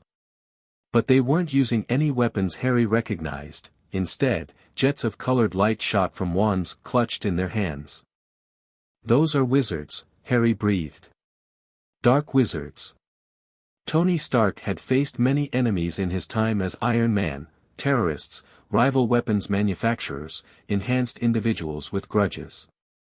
But the robed figures currently bypassing his state-of-the-art security systems with wooden sticks and Latin phrases? That was a new one. "Cap, on your 3 o'clock, he called, blasting a repulsor beam at a wizard attempting to flank Steve Rogers. The energy struck some kind of shield, not unlike the one Harry had been developing, and dissipated harmlessly. "Their defenses adapt to our attacks," Steve observed, hurling his shield at another attacker only to have it deflected. "We need a different approach." "I'm open to suggestions," Tony replied, scanning the battlefield. He counted at least 8 wizards, no, 9. Their coordinated attacks suggested military-style training, not the academic approach McGonagall represented. A jet of red light struck Tony's armor, and warning signals flashed across his HUD as systems momentarily faltered. "Jarvis, analysis. Unknown energy signature, sir. Similar to Harry's magical output but more aggressive in wavelength pattern. Attempting countermeasures." Tony's mind raced. Why would wizards attack an Avengers facility? The magical world had remained separate from superhero affairs by mutual unspoken agreement. Unless. Thereafter Harry, he realized aloud. "Jarvis, security status on conference room B." "Secure, sir. Though internal sensors detect unusual energy fluctuations within." Of course. Harry wouldn't just sit quietly if he knew what was happening. The kid had inherited, or developed, Tony's penchant for jumping into dangerous situations. "Romanoff, Banner," Tony called through the comms. "Fall back to the conference areas. Protect the civilians." As if summoned by his concern, a familiar blue-tinged energy beam shot from a window of the facility, striking one of the attacking wizards squarely in the chest. The wizard flew backward, his shield apparently unprepared for the hybrid magical technological attack. On the security feed now displayed in Tony's HUD, he saw Harry leaning out a window, gauntlet extended, while Kate Bishop provided covering fire with her bow and Franklin Richards appeared to be operating some kind of improvised energy scanner. "Damn it, kid," Tony muttered, equal parts proud and terrified. "Jarvis, activate Protocol Merlin. Authorization start Potter Alpha 3. Protocol Merlin activated, sir. Deploying countermeasures." Throughout the facility, hidden emitters activated, creating an electromagnetic field specifically calibrated to the frequency of magical energy that Tony and Harry had documented over 3 years of study. It wouldn't stop magic completely, their research wasn't that advanced yet, but it would disrupt and weaken spells cast within its radius. The effect was immediate. The attacking wizard spells became erratic, some fizzling out entirely. Tony took advantage of their confusion, targeting their wand hands with precision repulsor blasts. Inside the facility, Harry felt the change too, a subtle pressure against his magic, like trying to breathe underwater. The gauntlet's effectiveness diminished, though it still functioned better than the attacker's pure magic. "What's happening?" Kate demanded, loosing another arrow through the window. Tony activated the magical dampening field, Harry explained, recognizing the sensation from their experiments. "It affects all magic, including mine." "Then we need to be strategic," Hope said, joining them at the window. "Target when they're exposed, conserve energy between attacks." Harry nodded, focusing on precision over power. When an attacker moved to flank Captain America, Harry fired a narrow beam that struck the wizard's leg, causing him to stumble into Steve's waiting shield. The tide of battle began to turn. Between the dampening field, the Avengers' coordinated response, and the unexpected assistance from the window, the attackers were forced into retreat. One by one, they vanished with loud cracking sounds, apparition, Harry recognized from McGonagall's lessons. All except one. The last wizard standing turned directly toward Harry's window, raised his wand, and fired a concentrated blast of sickly yellow light. It shattered through the glass despite the dampening field, heading straight for Harry. Time seemed to slow. Harry raised the gauntlet instinctively, focusing every ounce of his magical intent into the shield function. Protego! His mind screamed. The shield that formed was unlike anything from their tests, a solid wall of blue-silver energy that not only blocked the spell but reflected it back at the caster. The wizard barely dodged, his hood falling back to reveal a harsh face with a jagged scar running from temple to jaw. For a moment, the man locked eyes with Harry. Then he raised his wand again, not to attack, but in what almost seemed like a salute, before disappearing with a crack like a gunshot. Harry slumped against the window frame, suddenly exhausted. The gauntlet powered down, retracting back into its wristband form as his magical energy ebbed. That, Kate said into the silence that followed, was definitely not a standard security drill. The aftermath was chaotic. SHIELD agents secured the perimeter while the Avengers debriefed in the main conference room. Harry and the other young people were herded into a secure area, where medical staff checked them for injuries despite their protests that they were fine. "You're all getting full scans," Natasha informed them in a tone that brooked no argument. Magical attacks can have effects that aren't immediately visible. When Tony finally arrived, his armor was scratched and scorched in several places, but his focus was entirely on Harry. "What were you thinking?" he demanded, though his relief was evident beneath the anger. "You were supposed to stay secured in the room." "We did stay in the room," Harry pointed out. "Just, near the window." Tony ran a hand through his hair in exasperation. "Right. The window you opened to fire experimental magical technology at unknown hostiles." "They were wizards," Harry said quietly. "Dark wizards, I think. Like the ones Professor McGonagall warned about, Death Eaters." Tony's expression grew more serious. "You recognize them?"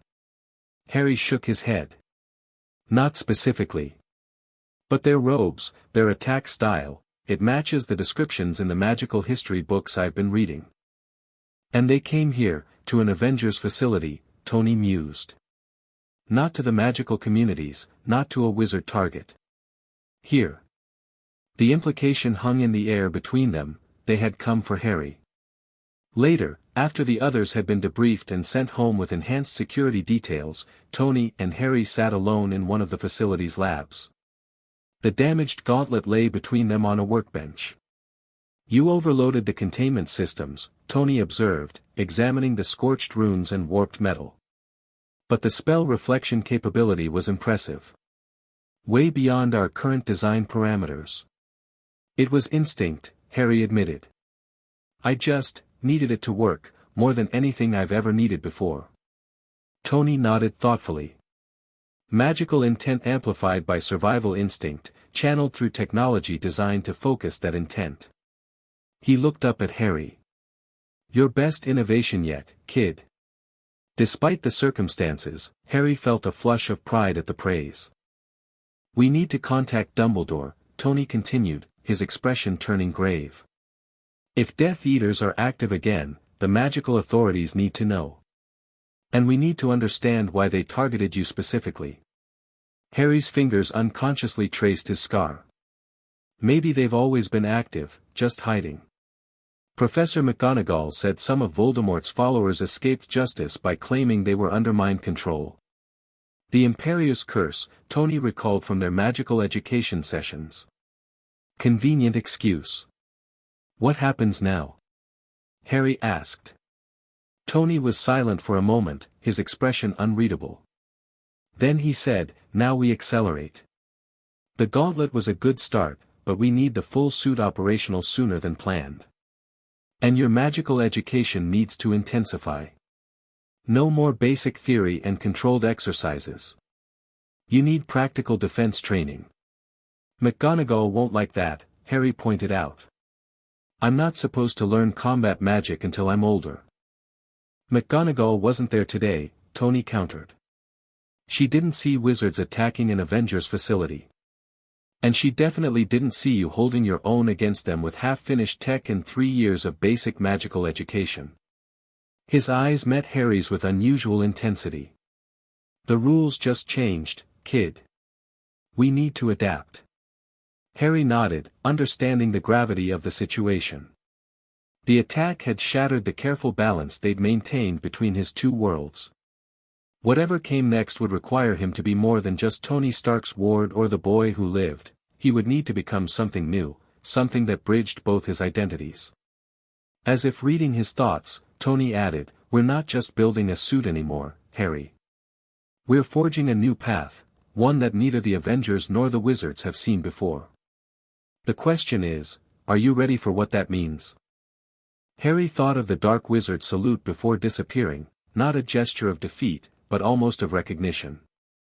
As if Harry had passed some test he hadn't known he was taking. "I'm ready," he said, with more certainty than he felt. Albus Dumbledore's arrival at Stark Tower the following day was both expected and unprecedented. The ancient wizard had never before set foot in Tony's technological domain, preferring to summon Tony to more neutral locations for their infrequent meetings regarding Harry's magical education. The attack was most concerning, Dumbledore said gravely, declining Tony's offered drink in favor of conjuring his own cup of tea, a small magical flex that wasn't lost on Tony. "Though I must correct your assumption, Mr. Potter. These were not Death Eaters." Harry, sitting beside Tony in the secure conference room, frowned. "They used magic to attack. They wore robes. They targeted me." "All true," Dumbledore acknowledged. "Yet they lacked the distinctive masks and markings of Voldemort's followers. And their tactics were unfamiliar." "Meaning?" Tony pressed. "Meaning," Dumbledore said carefully, "that we may be dealing with a new threat, one not directly connected to Voldemort's former organization, but perhaps inspired by it." "Great," Tony muttered. "Magical copycat killers." Dumbledore's blue eyes fixed on Harry's prototype gauntlet, which lay on the table between them. "I understand you defended yourself quite admirably, Harry. With this device." The subtle disapproval in his tone was clear. Harry straightened in his seat. "It worked," he said simply.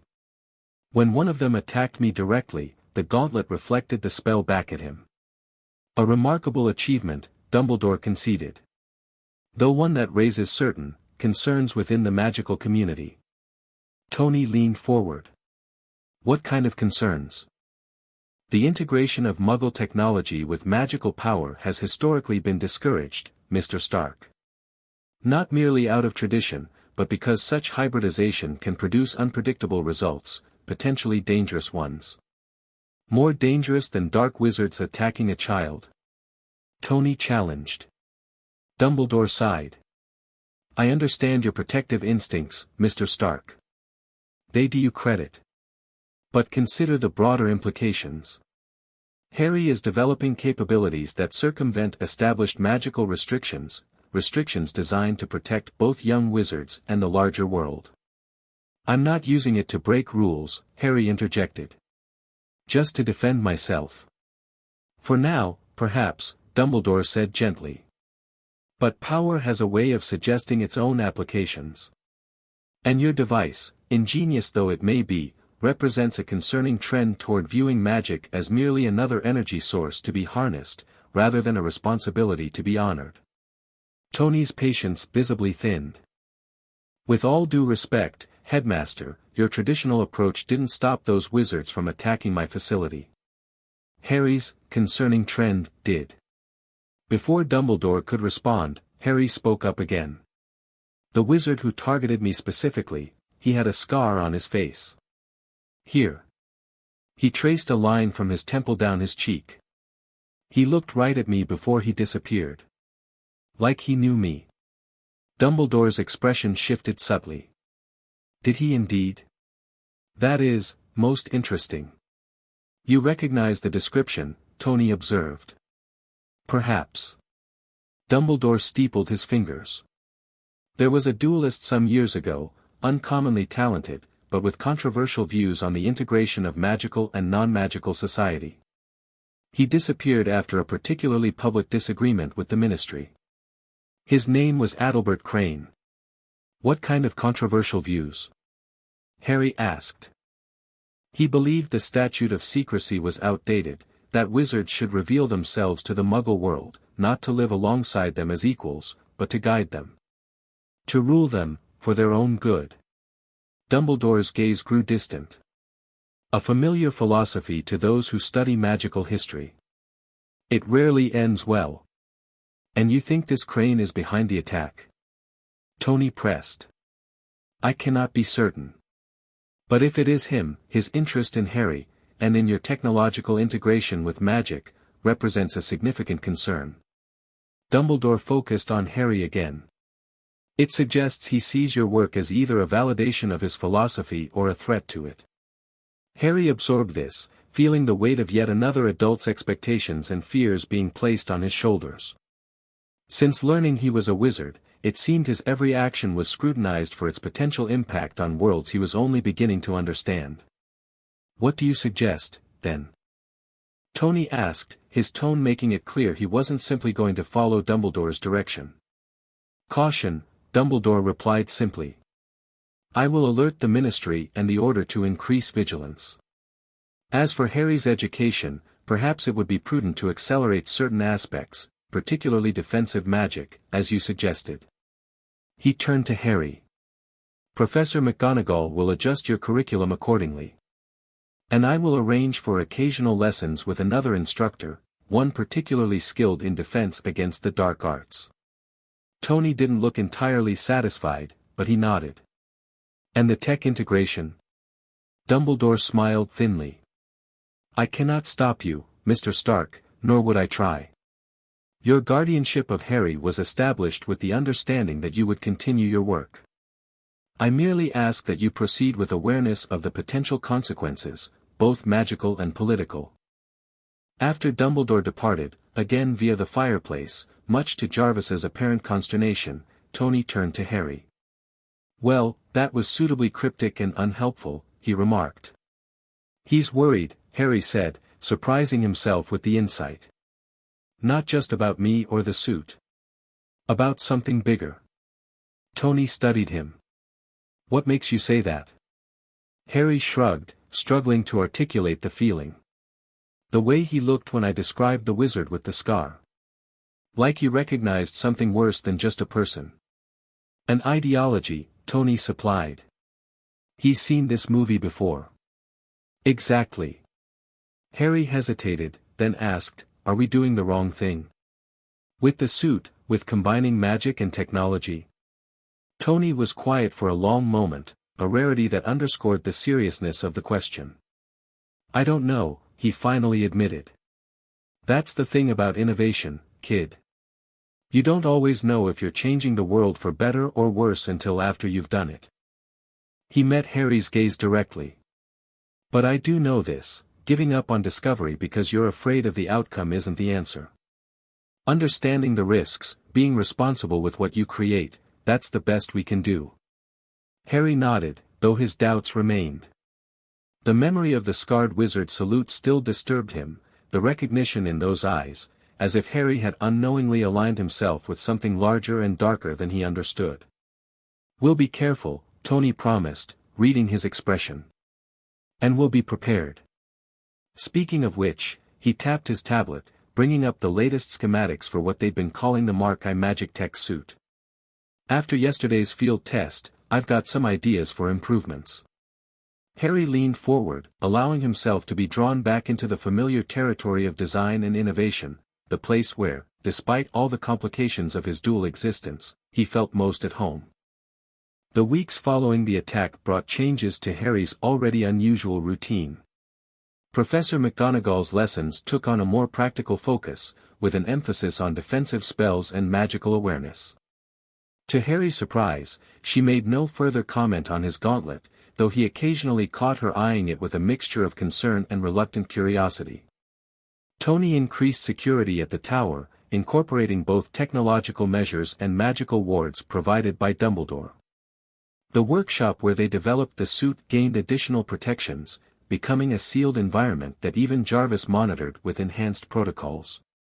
Most significantly, Harry began receiving occasional visits from a new instructor, a grizzled, battle-scarred wizard named Alastair Mad-Eyed Moody, whose magical eye could see through solid objects and whose paranoia made Tony's security measures seem relaxed by comparison.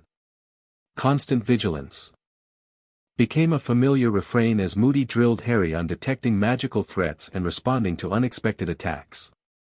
"Not bad, Potter," Moody growled after Harry successfully shielded himself from a surprise stinging hex during what was supposed to be a theoretical lesson on recognizing dark artifacts. "But you relied on your fancy gauntlet again. What happens when you don't have it?" "I'm working on that," Harry replied, massaging his wrist where the gauntlet had overheated slightly from the defensive magic. "Tony and I are developing a more integrated system." Moody's magical eye swiveled to examine the gauntlet with obvious suspicion. "Humph, clever bit of spell work, I'll grant you. But mark my words, boy, the more you depend on any one tool, the more vulnerable you become when it's taken from you." This warning echoed in Harry's mind later that evening as he and Tony reviewed the latest test results from the partial suit prototype. The chest piece and one gauntlet were operational, with enchantments woven into the technological framework to create a self-sustaining magical circuit. "The power consumption is still too high," Tony observed, frowning at the data. "You could maintain full functionality for maybe 10 minutes before magical exhaustion kicks in." Harry nodded, thinking of Moody's caution about over-reliance. "What if we changed the approach? Instead of channeling my magic continuously, what if the suit stored ambient magical energy and I just directed it?" Tony looked up sharply. "Like a magical battery?" "Sort of. McGonagall says magical locations have higher ambient energy, that's why places like Hogwarts can sustain complex enchantments for centuries. If the suit could collect and store that energy, you wouldn't be depleting your personal reserves," Tony finished, already pulling up new schematics. "Brilliant, kid. We'd need a containment system unlike anything I've designed before, but the principle is sound." As they dove into this new design challenge, Harry felt the familiar thrill of collaborative creation, the back and forth of ideas, the mutual respect that had defined his relationship with Tony from the beginning. Unlike the Dursleys, who had punished any sign of his intelligence or ability, Tony celebrated Harry's mind, challenging and nurturing it in equal measure. Yet beneath this productive partnership, Harry couldn't shake a growing unease. The scarred wizard, Crane, if Dumbledore was correct, remained at large, his interest in Harry unexplained. The nightmares that had plagued Harry for years had intensified since the attack, filled with shadowy figures and whispered conversations he could never quite remember upon waking. And then there was the scar itself, the lightning bolt on his forehead that had begun to ache with increasing frequency, particularly during his magical training with Moody. Tony had scanned it multiple times, documenting the strange energy signature that differed subtly from Harry's natural magical output, but neither magical nor technological analysis had provided definitive answers. "It's like there's an echo," Tony had said after one particularly intensive scanning session. "A magical fingerprint that isn't yours, somehow embedded in the scar tissue." McGonagall had been equally concerned but less forthcoming with theories, merely suggesting that Dumbledore should examine it on his next visit. Harry suspected she knew more than she was saying, a frustratingly common occurrence among the adult wizards in his life. As spring turned to summer and Harry's 11th birthday approached, along with his official Hogwarts letter, these concerns took a backseat to a more immediate challenge, his first public appearance as Tony Stark's ward. "The Maria Stark Foundation benefit," Pepper explained during a preparation meeting in the penthouse. "It's been 3 years, Harry. We can't keep you completely out of the public eye forever, especially with Hogwarts on the horizon. We've maintained your privacy as long as possible," Tony added, looking unusually serious in a tailored suit rather than his workshop clothes. "But questions are being asked. Better to introduce you on our terms than have some reporter ambush you. Harry understood the logic, but his stomach churned at the thought of cameras, reporters, and socialites all focused on him. What's my story? I mean, people will ask how you became my guardian. We stick as close to the truth as possible, Pepper advised. You were living with relatives who weren't treating you properly. Tony was in England on business, recognized your potential, and arranged for legal guardianship. The details remain private for your protection. No mention of magic, Tony emphasized. As far as the world knows, you're just an exceptionally bright kid who caught my attention. Any unusual incidents or abilities get filed under Stark Industries developmental projects. Harry nodded, fidgeting with the cuff of his new suit, one of many Pepper had ordered for him in preparation for his public debut. What if something happens? He asked quietly. What if my magic reacts? It was a legitimate concern. Though Harry had gained considerable control over his abilities, stress still occasionally triggered unintentional magical outbursts, objects moving, lights flickering, electronics malfunctioning. Tony exchanged a glance with Pepper. That's why you'll be wearing this. He produced what looked like a simple black wristwatch. It's a miniaturized version of the dampening field we used during the attack. Activation is keyed to your biometrics. If your magical output spikes beyond normal parameters, it creates a localized dampening effect. Not enough to block your magic entirely, but enough to prevent any noticeable manifestations. Harry strapped on the watch, feeling both reassured and somehow diminished by this technological leash on his abilities. It was a necessary precaution, he knew, but it underscored how divided his life had become, magic hidden from the technological world, technology hidden from the magical one, and Harry himself straddling the increasingly precarious boundary between them. The night of the benefit arrived with all the fanfare expected of a major Stark Foundation event. Celebrities, business leaders, and politicians gathered at the Metropolitan Museum of Art, transformed for the evening into a showcase of Stark Industries' humanitarian initiatives. Security was tight, a mix of Happy Hogan's team and more discreet measures Tony had implemented specifically with magical threats in mind. Harry stood in a quiet alcove, adjusting his tie for the 5th time and trying to control his breathing. In minutes, Tony would introduce him to New York society and, by extension, the world. There would be no going back to anonymity after tonight. Nervous, came a voice beside him. Harry turned to find a girl about his age, dressed in an elegant blue gown that matched her eyes. Her blonde hair was arranged in an intricate style that suggested her parents had spent considerably more time on her appearance than she would have chosen herself. That obvious? Harry asked with a wry smile. You've adjusted that tie enough times to strangle yourself, she observed. First time in the spotlight? Harry nodded. That obvious too.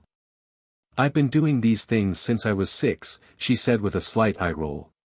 You develop a sense for the newcomers. I'm Emma, by the way. Emma Frost.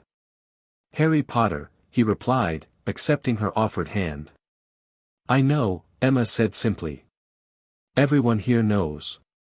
You're Tony Stark's mysterious ward, the boy genius he's been hiding away for 3 years. The speculation has been extensive. Harry grimaced. Great. No pressure. If it helps, most of the theories are ridiculous. My favorite is that you're actually Tony's secret son from a wild weekend in London. Despite his anxiety, Harry laughed. Definitely not true. Shame. It would have been more interesting than the truth, which is. Harry hesitated, aware of the careful narrative Pepper had constructed. Tony found me in a bad situation and decided to do something about it. The rest is complicated. Emma studied him with surprising intensity for someone so young. Yes, she said after a moment. I imagine it is. Before Harry could respond, a gentle chime sounded throughout the venue, the signal that the formal presentation was about to begin. Tony would be speaking, with Harry's introduction as the centerpiece. That's my cue to find my parents, Emma said. Good luck, Harry Potter. Try not to faint on stage. She gave him a last appraising look. You're more than they think, aren't you? Without waiting for an answer, she glided away, leaving Harry with the unsettling feeling that she had somehow seen more of him than he had revealed.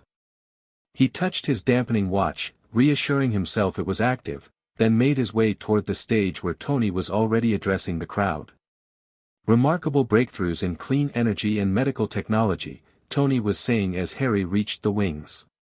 But tonight, I want to talk about a different kind of investment in the future. Tony's eyes found Harry in the side stage, and he gave an almost imperceptible nod. 3 years ago, I encountered an extraordinary young man during a trip to England. A boy with an intuitive understanding of energy systems that rivaled my own, living in circumstances that were less than ideal. Tony's expression darkened momentarily before he continued. Many of you know what it's like to recognize potential, to see a spark that, properly nurtured, could change the world. What fewer of you understand is the obligation that comes with that recognition. The audience was silent, captivated by the unusual sincerity in Tony Stark's typically glib presentation style. I made a choice that day, to not just identify potential, but to protect it. To provide not just resources, but guidance. To become not just a mentor, but family. Tony straightened, his gaze sweeping the room. Ladies and gentlemen, it is my honor to introduce my ward and, though we've skipped the legal formalities, my son in every way that matters, Harry Potter. Harry's feet carried him forward as if on autopilot, the spotlight finding him as he joined Tony on stage. The applause was polite but curious, hundreds of eyes examining him with varying degrees of interest and skepticism. Thank you, Mr. Stark, Harry managed, his voice steadier than he expected as he faced the microphone. The prepared remarks Pepper had helped him draft floated through his mind, but suddenly felt insufficient. He took a deep breath and decided to speak from the heart instead. 3 years ago, I was a boy who believed he had no place in the world. No purpose beyond surviving each day. He glanced at Tony, drawing strength from his encouraging nod. Tony Stark didn't just take me in, he showed me what it means to use your talents to help others. To create rather than simply consume. To ask not what's possible today, but what could be possible tomorrow if we're brave enough to imagine it. As Harry continued, he became aware of a strange sensation, a warmth spreading from his chest, a clarity of thought and purpose that steadied his voice and straightened his posture. The crowd's initial curiosity was transforming into genuine attention, their expressions shifting from polite interest to engagement. The Stark Foundation's work matters because it recognizes potential in unlikely places, Harry concluded. And I'm living proof of what can happen when that potential is given room to grow. Thank you. The applause was immediate and enthusiastic, far more so than the obligatory response Harry had anticipated. As he and Tony moved away from the podium, Harry noticed Tony giving him an odd look. What? Harry whispered as they descended the stage steps. Nothing, Tony murmured back. Just, you've got a gift for public speaking, kid. They loved you. Harry frowned slightly, uncertain why this observation made him uneasy. He hadn't done anything unusual, just spoken honestly about his experience. Yet something about the audience's reaction felt amplified. As if they had been more receptive to his words than they should have been. He glanced at his dampening watch. It showed normal readings, no magical outbursts detected. The remainder of the evening passed in a blur of introductions and conversations. Wealthy patrons praised Harry's poise. Business associates complimented his intelligence. Reporters sought sound bites for their coverage. Through it all, Harry maintained the careful balance Pepper had coached, polite but not overly familiar, intelligent but not precocious, grateful to Tony without seeming dependent. It was only when he encountered Emma Frost again, this time with her father, a severe-looking man whose cold demeanor made Harry instinctively wary, that the strange warmth he'd felt during his speech returned. Mr. Potter, Winston Frost greeted him with a smile that didn't reach his eyes. Impressive speech. Almost, persuasive beyond your years. "Thank you, sir," Harry replied cautiously. Emma's gaze was even more penetrating than before. "Yes, you certainly captured everyone's attention. Quite the talent." There was something in her tone, not accusation exactly, but awareness, that suggested she had noticed what Harry himself had only vaguely sensed: something unusual had happened during his speech. Before he could dwell on this, a commotion near the main entrance drew everyone's attention. Security personnel were converging on a disturbance, a man attempting to push past the checkpoints, his voice rising above the murmur of the crowd. "Must speak with him. It's a matter of magical urgency." Harry froze. The man was dressed in what appeared to be a poorly conceived attempt at Muggle formal wear, a mismatched suit with a garish tie and a bowler hat clutched in his hands. A wizard attempting to blend in, and failing spectacularly. Tony was beside him instantly, one hand on Harry's shoulder in a protective gesture that had become instinctive over their years together. "Jarvis," Tony murmured into his watch. "Identify the intruder." "Facial recognition indicates Cornelius Fudge, sir," Jarvis replied through Tony's discreet earpiece, which Harry could just barely hear. "Listed in our database as the Minister for Magic of Great Britain." Harry's heart sank. The British Minister for Magic was causing a scene at his public debut. This couldn't possibly be good news. "Get him into a private room," Tony instructed Happy through his earpiece. "Full security protocol. And find Pepper, tell her we need the damage control plan." As security escorted the flustered minister away from the main event, Tony guided Harry through a service corridor to avoid the curious stares of the guests. "What do you think he wants?" Harry asked quietly. "Nothing good," Tony replied grimly. "The magical government types have been getting increasingly nervous about your situation. Dumbledore's been running interference, but this, showing up at a public event, suggests they're done playing nice." They entered a small conference room where Cornelius Fudge was already waiting, his face flushed with indignation at the security measures. "Mr. Potter," he exclaimed upon seeing Harry. "There you are. Do you have any idea what you've done?" Harry blinked in confusion. "Sir. Your speech." Fudge sputtered. "Broadcast live to millions of Muggles. With unlicensed compulsion magic clearly detectable to any trained observer." Tony stepped forward. "Minister Fudge, I presume?" "Tony Stark. I'd say it's a pleasure, but breaking into my charity event and accosting my ward isn't the best first impression." "This is a matter of magical law, Mr. Stark," Fudge retorted. "The boy used magical influence on a crowd of Muggles, a direct violation of the statute of secrecy." Harry felt cold all over. "I didn't use magic. I just gave my speech." The dampening watch, he held up his wrist to show the device. "A Muggle contraption cannot fully contain wizarding magic, Mr. Potter, particularly not accidental magic fueled by emotional states." Fudge turned back to Tony. "This is precisely why young wizards belong in proper magical households. Your technological solutions are inadequate to prevent magical incidents." "That's quite enough, Cornelius," came a new voice from the doorway. Albus Dumbledore stood there, resplendent in a perfectly tailored Muggle tuxedo that somehow still conveyed his wizarding eccentricity. How he had gained entry to the secured room was anyone's guess. "Albus." Fudge seemed both relieved and irritated by the headmaster's appearance. "Perhaps you can talk sense into these two." The boy clearly exerted magical influence during his speech. The Department of Magical Law Enforcement detected it immediately.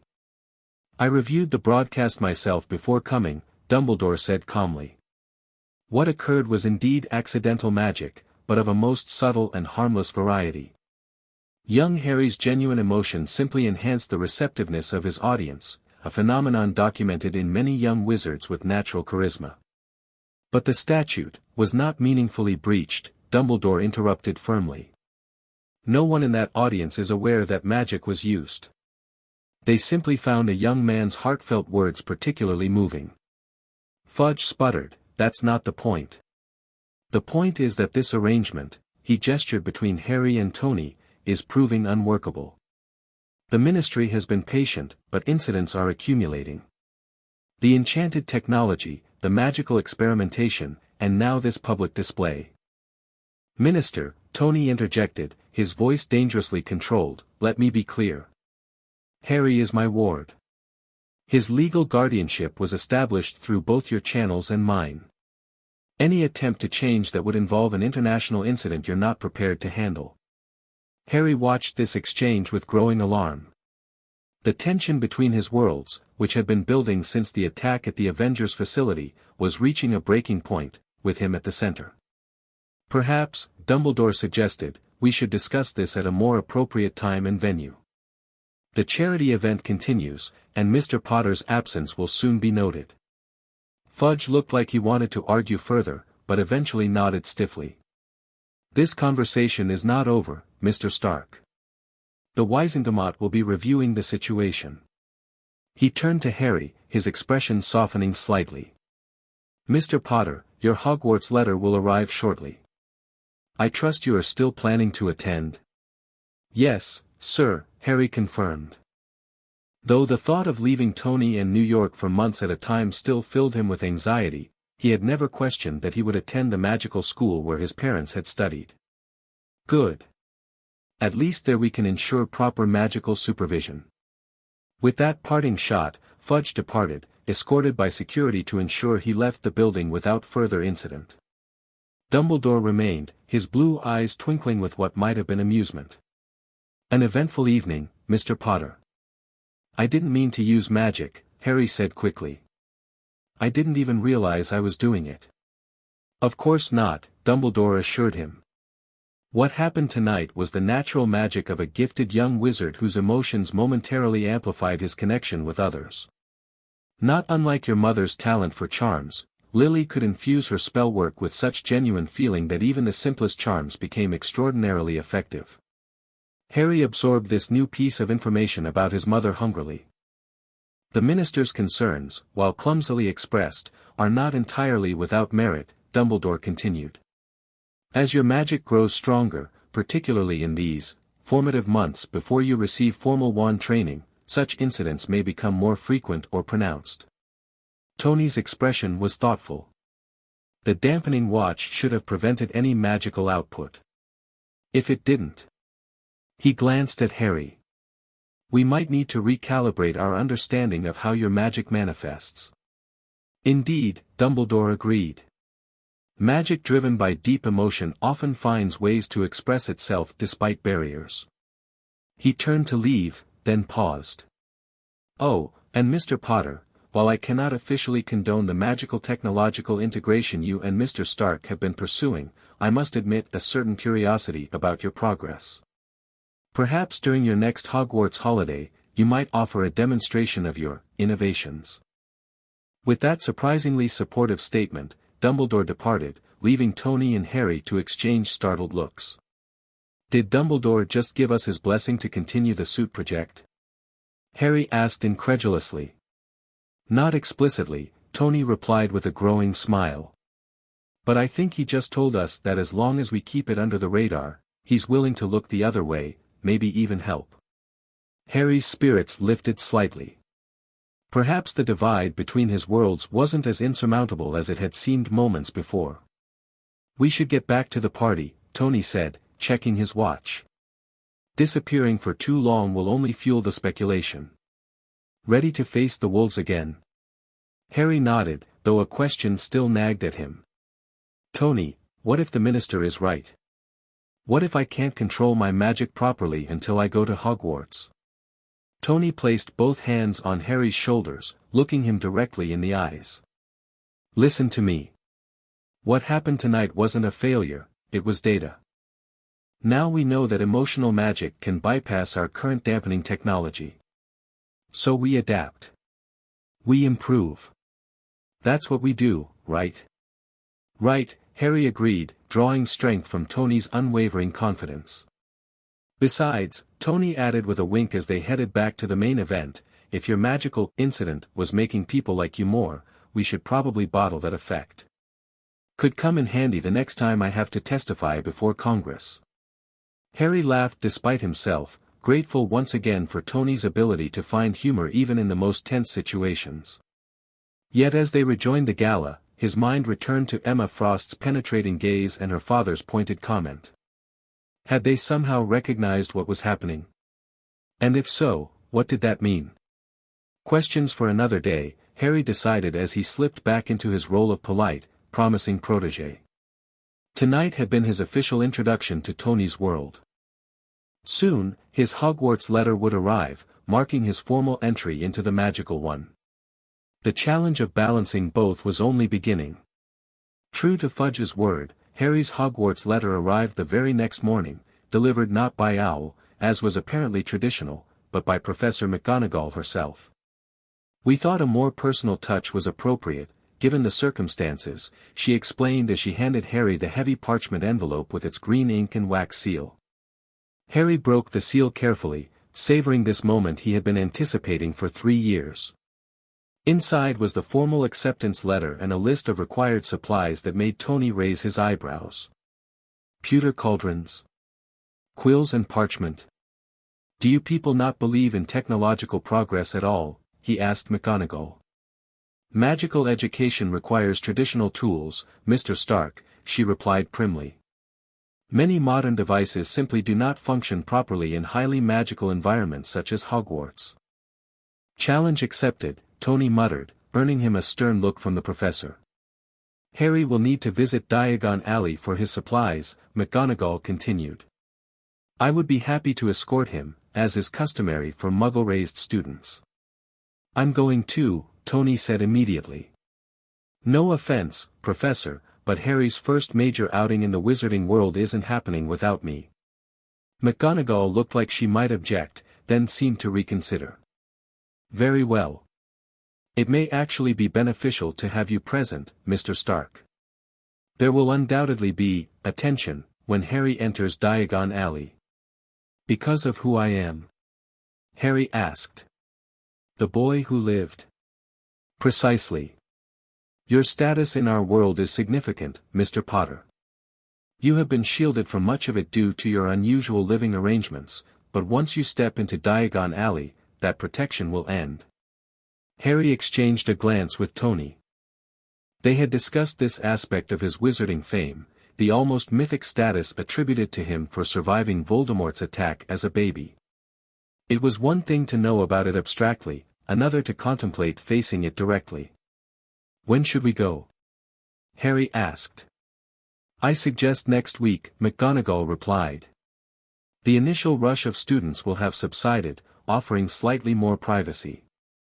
After finalizing the details, McGonagall departed, leaving Harry to contemplate the supply list more carefully.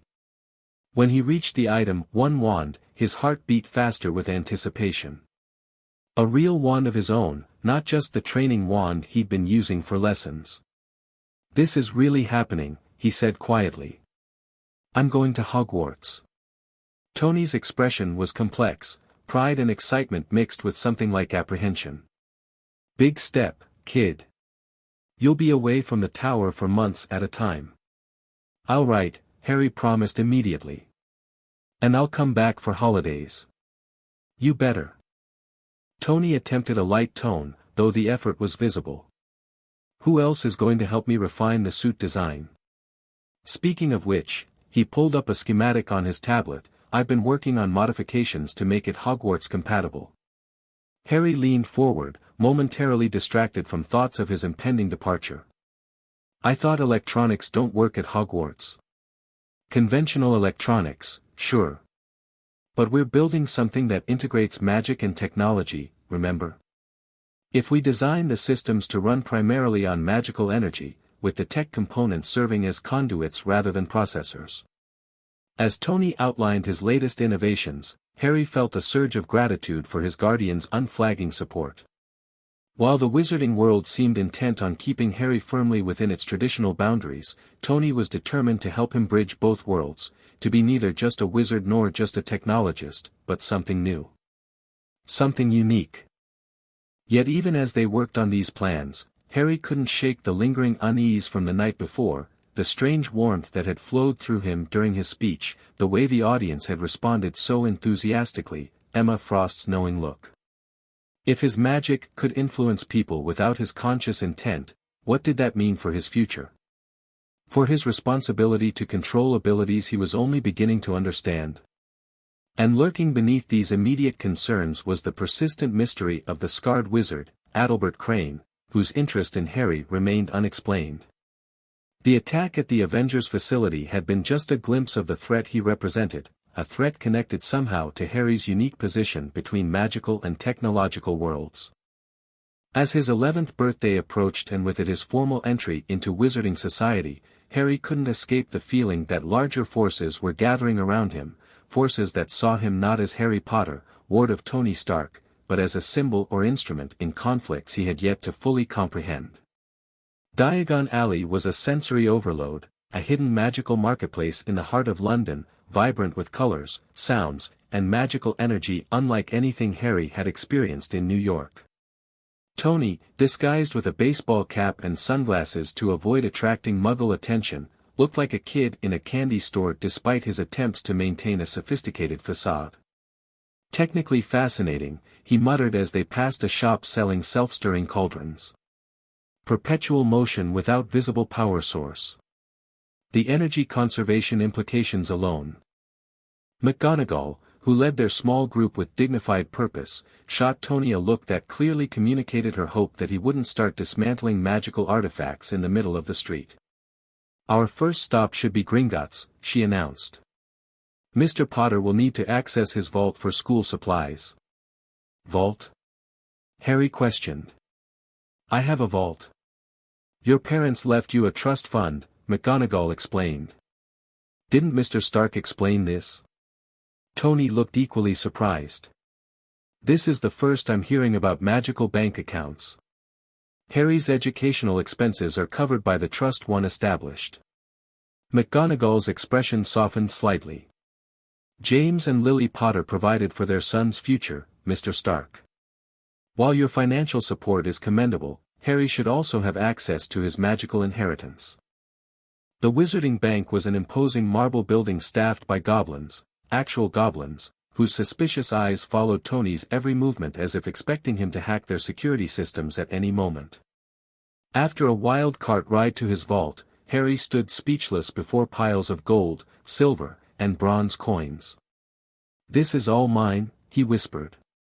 "A portion of the Potter estate," the goblin escort confirmed gruffly. "The main family vault will be accessible when you reach majority." Harry filled a pouch with coins, his mind spinning with questions about his family that he hadn't thought to ask before. How wealthy had the Potters been? What else might be waiting in the main family vault? Why had no one told him about this aspect of his heritage? The remainder of their shopping expedition was a blur of new experiences. Magical textbooks at Flourish and Blots. Potion ingredients at the apothecary. Robes fitted at Madame Malkin's, where Harry encountered another soon-to-be first year, a pale, pointed-faced boy who spoke dismissively of the other sort being allowed into Hogwarts. He meant Muggle-borns, McGonagall explained quietly after they left the shop. "Unfortunately, Mr. Potter, you will encounter such attitudes at Hogwarts. Not everyone believes in magical equality. Prejudice exists in every society," Tony observed, his expression darkening. "Though I'd have thought saving the wizarding world from a magical Hitler might earn a kid some respect regardless of his background." Their final stop was Ollivander's, a narrow, dusty shop where the ancient wand-maker greeted Harry by name before he'd even introduced himself. "I've been expecting you, Mr. Potter," Ollivander said, his silvery eyes examining Harry with uncomfortable intensity. "It seems only yesterday that your mother and father were in here buying their first wands." What followed was a strange process of trial and error, with Harry testing wand after wand, producing effects ranging from shattered vases to cascades of sparks. Tony watched with scientific fascination, while McGonagall maintained a cautious distance from the increasingly chaotic results. "Tricky customer," Ollivander muttered, seemingly delighted by the challenge. "Not to worry, we'll find the perfect match." "I wonder." He disappeared into the back of the shop and returned with a dusty box. Holly and phoenix feather, 11 inches, nice and supple. The moment Harry grasped this wand, he felt an immediate connection, a warm rush of energy that flowed from the wand to his hand and through his entire body. Red and gold sparks shot from the tip, illuminating the shop with dancing light. "Curious," Ollivander said softly. "Very curious." "What's curious?" Harry asked, still marveling at the perfect fit of the wand in his hand. "I remember every wand I've ever sold, Mr. Potter. Every single wand. And it so happens that the phoenix whose tail feather resides in your wand gave another feather, just one other. It is curious that you should be destined for this wand when its brother, why, its brother gave you that scar." A chill ran through Harry. "You mean, yes. The wand chooses the wizard, Mr. Potter. We can expect great things from you, after all, he who must not be named did great things." "Terrible, yes, but great." Tony stepped forward, his protective instinct evident in his stance. "That's enough cryptic wand lore for one day, I think. How much do we owe you?" After paying for the wand, they exited the shop in thoughtful silence.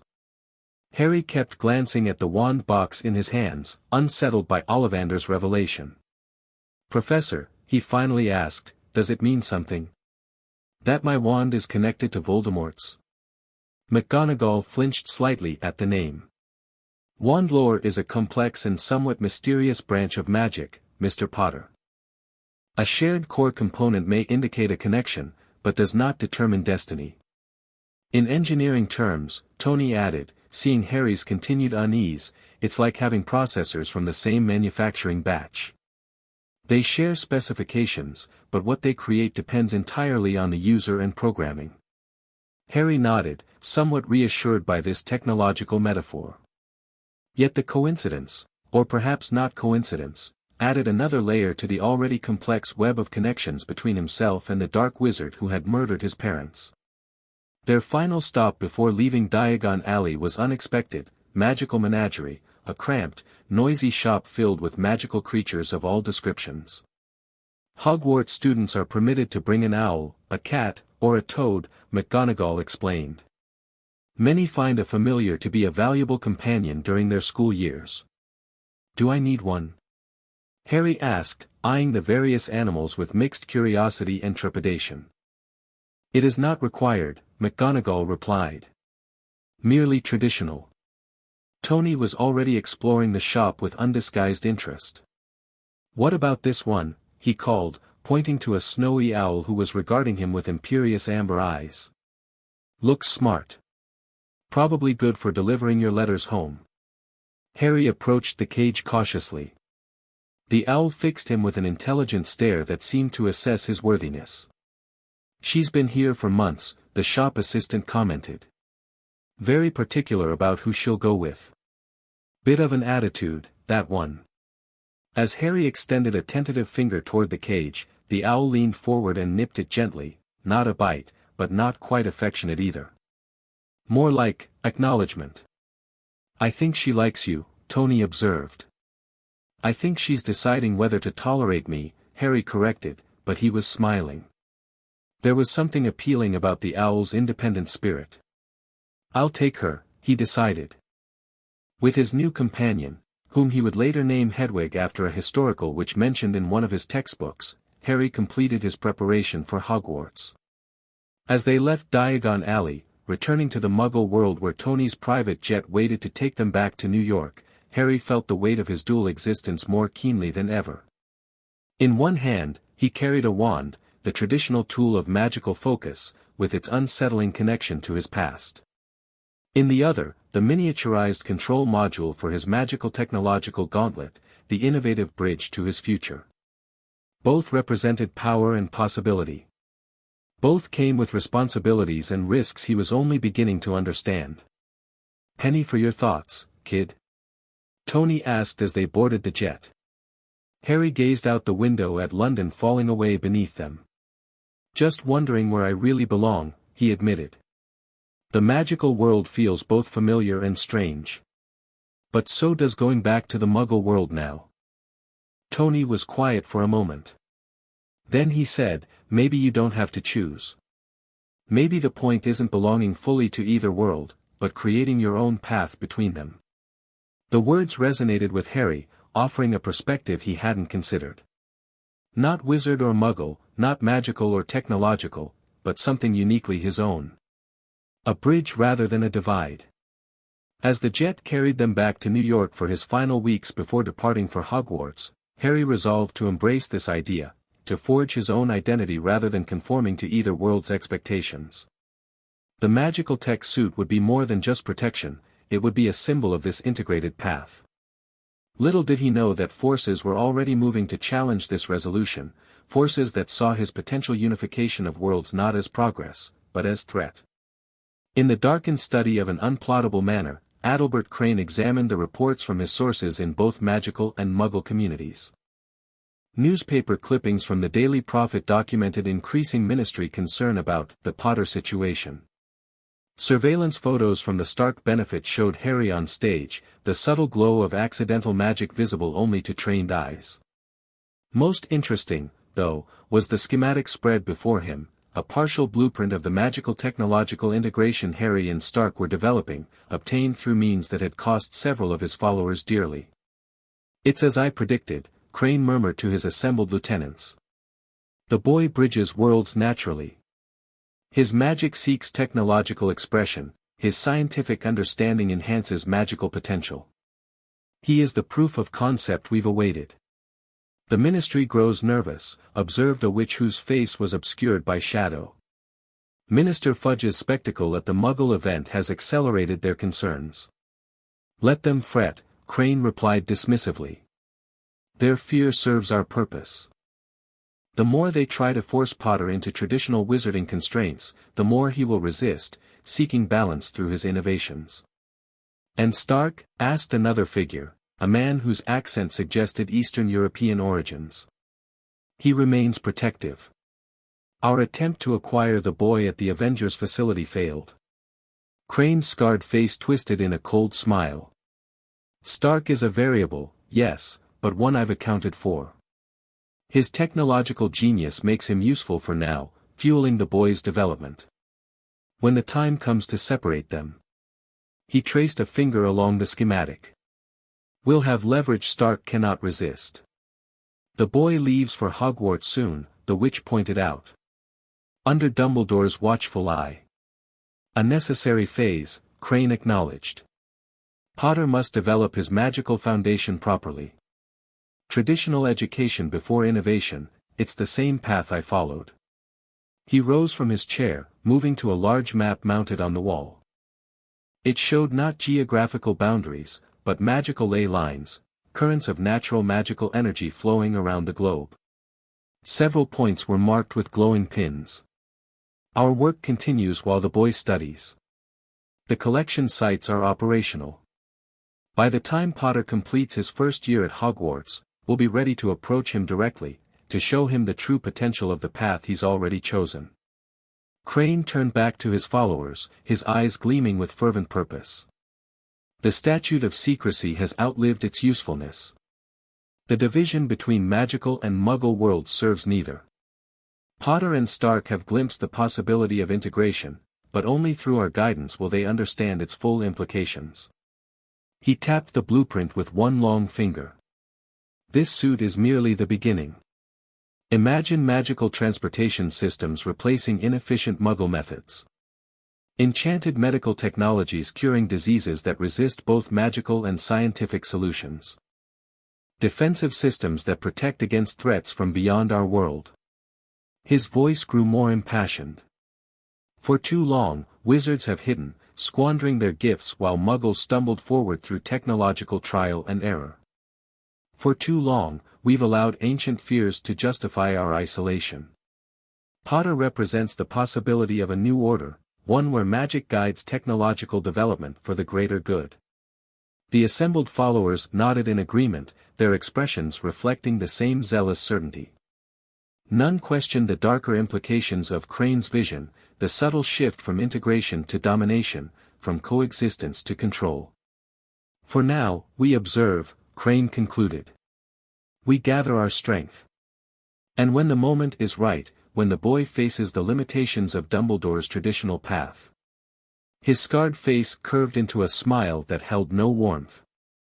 We will offer him an alternative vision. One where he is not merely the boy who lived, but the architect of a new world order. As his followers departed to execute their assigned tasks, Crane returned to the schematic, studying it with the intensity of a man who sees not just an invention, but a prophecy fulfilled.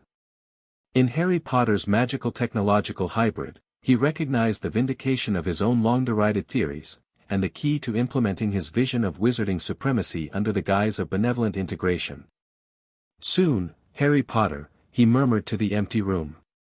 Soon you'll understand that your true destiny lies not with Stark's limited imagination or Dumbledore's outdated traditions, but with the future I've prepared. A future where those with the power to shape reality no longer hide in shadows. Outside the manor, storm clouds gathered on the horizon, a fitting metaphor for the conflicts brewing around a boy who sought only to find his place between two worlds, unaware that others intended to use him to conquer both. Harry's final weeks in New York passed in a flurry of preparation and intensified work on the suit. With his actual wand now available for testing, though he was strictly forbidden from performing magic outside his lessons, they made significant breakthroughs in calibrating the magical energy collection system. The wand core resonates at a specific frequency, Tony observed during one late-night session in the workshop. If we tune the absorption matrix to that frequency, the suit can channel magic even more efficiently, Harry finished, already adjusting parameters on his workstation. It was during one such session, 3 days before Harry was scheduled to depart for London, and from there to Hogwarts, that Jarvis interrupted with an unusual announcement. "Sir, there appears to be an intruder attempting to access the tower through unconventional means." Tony frowned. Define unconventional. The individual appears to be traveling through the building's fireplace network, sir. Harry looked up sharply. Flue network. It's magical transportation through fireplaces. Wizards travel through fireplaces? Tony shook his head. Of course they do. Why use perfectly good jets when you can get chimney soot all over yourself? Jarvis, security protocol. Standard countermeasures are ineffective against this method of intrusion, sir.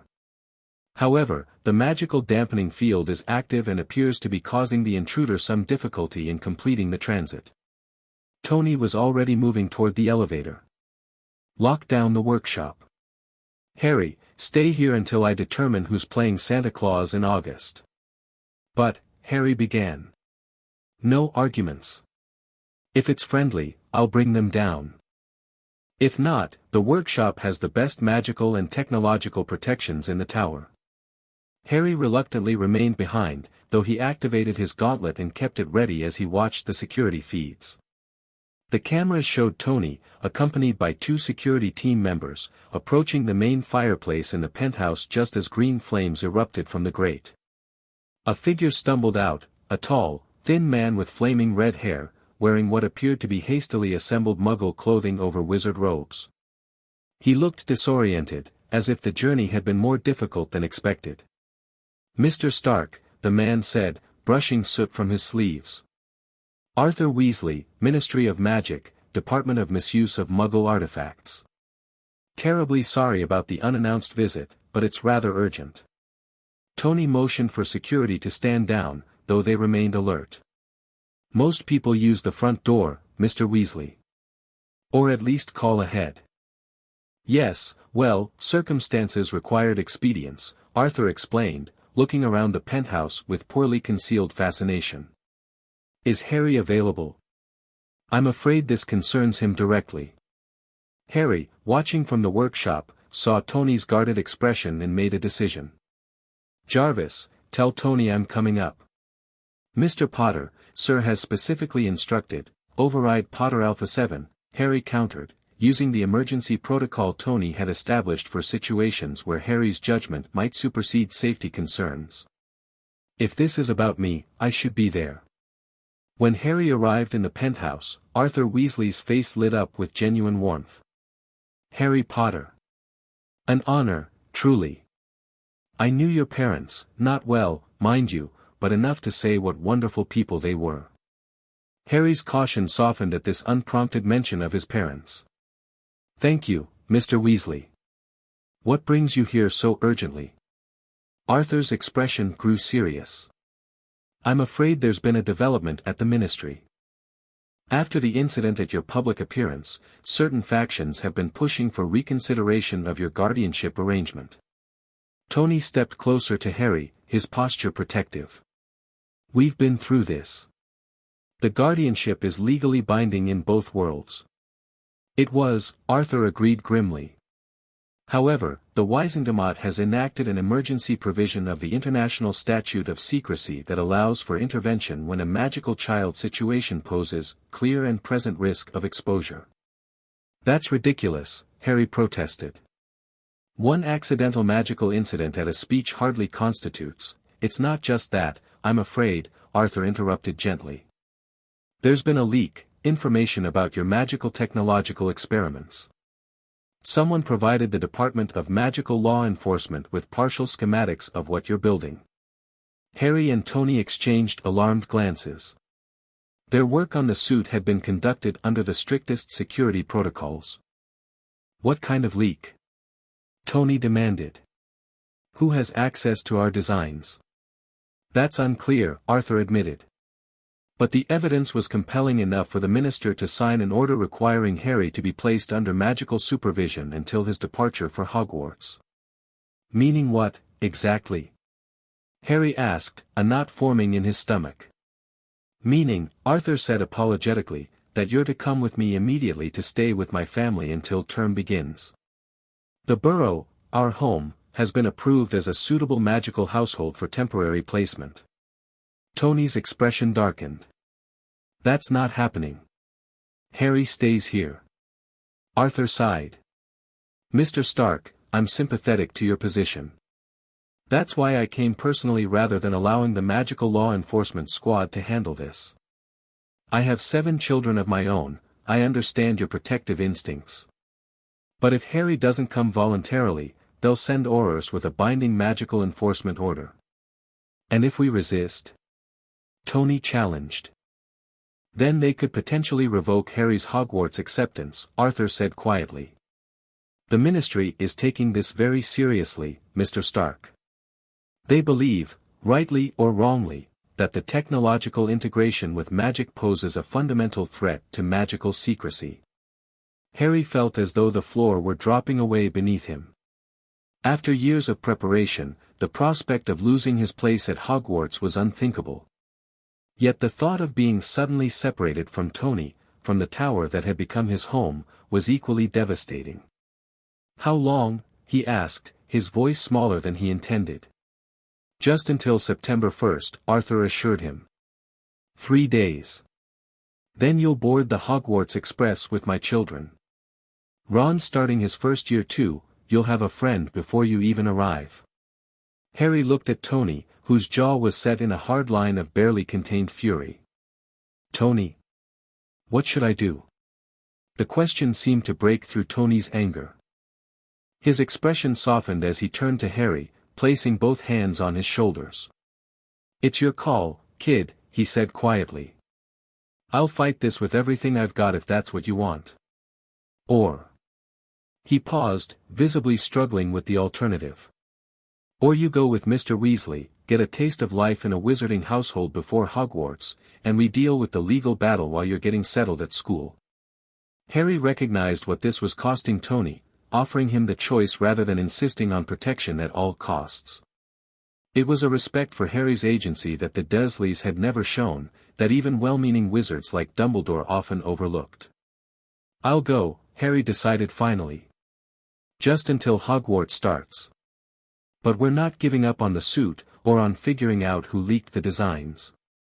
Tony nodded, his expression a mix of pride and resignation. Pack what you need. I'll have the rest of your school things sent to Hogwarts directly. He turned to Arthur. And I want daily communication. No excuses about magical isolation or technological incompatibility. Harry calls me every evening or I come get him myself, diplomatic incident be damned. Arthur appeared relieved that the situation hadn't escalated. That's perfectly reasonable, Mr. Stark. I assure you, Harry will be well cared for with us. The Weasleys may not have your resources, but we're a loving family. While Harry went to pack, Tony pulled Arthur aside for a more private conversation, one the security cameras conveniently couldn't quite capture, though Harry suspected it involved both threats and emergency contingencies. An hour later, Harry stood before the penthouse fireplace with his hastily packed trunk, Hedwig's cage, the owl would fly to the burrow on her own, and the miniaturized gauntlet control secured to his wrist beneath his sleeve, one piece of magical technology Tony had insisted he keep for emergency purposes only. 3 days, Tony reminded him, his casual tone belied by the tension in his shoulders. Then you're off to wizard school, and I expect detailed reports on everything, especially the technological vulnerabilities I can exploit next time the Ministry tries pulling this kind of stunt. Harry managed a smile despite the lump in his throat. I'll take notes. And remember, Tony added in a lower voice, the suit development continues. We'll use your Hogwarts observations to refine the magical integration. This isn't a setback, it's field research. The reframing was so typically Tony, transforming an unwanted separation into a strategic opportunity, that Harry felt his spirits lift slightly. Ready, Harry? Arthur asked, offering the container of flu powder. Harry took a pinch of the powder, then impulsively turned and hugged Tony fiercely. Thank you, he whispered. For everything. Tony returned the embrace with equal intensity. See you at Christmas, kid. Sooner if you need me. With a final nod, Harry stepped into the fireplace, threw down the powder, and clearly stated, the burrow. Green flames engulfed him, and the last thing he saw before spinning away was Tony's face, worried but determined, already planning 10 steps ahead. As Harry Potter vanished into the magical transportation network, bound for a wizarding household and then Hogwarts, he carried with him far more than his trunk and wand. He carried the knowledge and confidence that 3 years with Tony Stark had instilled. He carried the prototype of a technological magical integration that could change both worlds. And he carried a growing awareness that his unique position between these worlds made him not just special, but potentially pivotal in conflicts still taking shape around him. The coming year would test not just his magical abilities, but his capacity to maintain his own path while forces from both sides sought to pull him in opposite directions. The real challenge, Harry was beginning to understand, wasn't mastering magic or technology individually, it was forging them into something new without losing himself in the process. Chapter 3, Worlds Collide. The Quidditch pitch lay behind him, still echoing with the roars of the Gryffindor victory celebration. Harry Potter, 13 and considerably taller than the wide-eyed first year who had arrived at Hogwarts 3 years ago, walked briskly toward the edge of the school grounds. His scarlet and gold Quidditch robes were spattered with mud from the rain-soaked match against Slytherin, but he had no time to change. The secure communications mirror in his pocket had vibrated twice during the match's final minutes, the signal for an Avengers priority call. Harry! Wait up! Ron Weasley jogged to catch him, his prefect badge glinting despite the overcast sky. His best friend had shot up nearly 6 inches over the summer, all gangly limbs and freckles. Where are you off to? Hermione set up a proper celebration in the common room. Fred and George smuggled in butterbeers. Harry glanced at his watch, a Stark creation disguised as an ordinary timepiece. Can't. I've got the thing.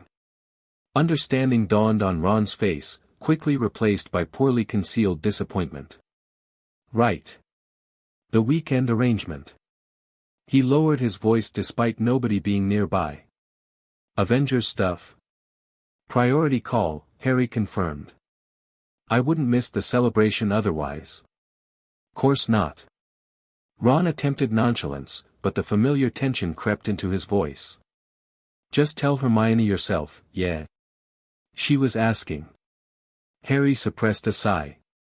This was the challenge of his dual life, the constant pull between worlds, the friendship strained by divided loyalties. I'll be back Sunday night. Save me some butterbeer. Ron nodded, brightening slightly. And wait till you see what Lee Jordan's enchanted to commemorate your dive catch. It's brilliant. They parted with an awkward half-hug, half-pat on the shoulder that typified their friendship these days, close as brothers but increasingly separated by the different paths they were traveling. As Ron headed back to the castle, Harry continued toward the boundary where Professor McGonagall waited beside an ordinary-looking tree stump. "Mr. Potter," she greeted him crisply. "Cutting it rather close, aren't you? Your portkey activates in 3 minutes." "Sorry, Professor." The match ran long.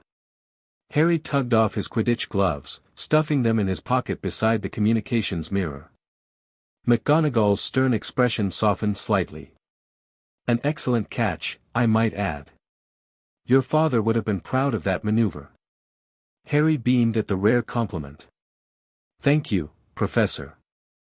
I assume you've completed the Transfiguration essay due Monday?"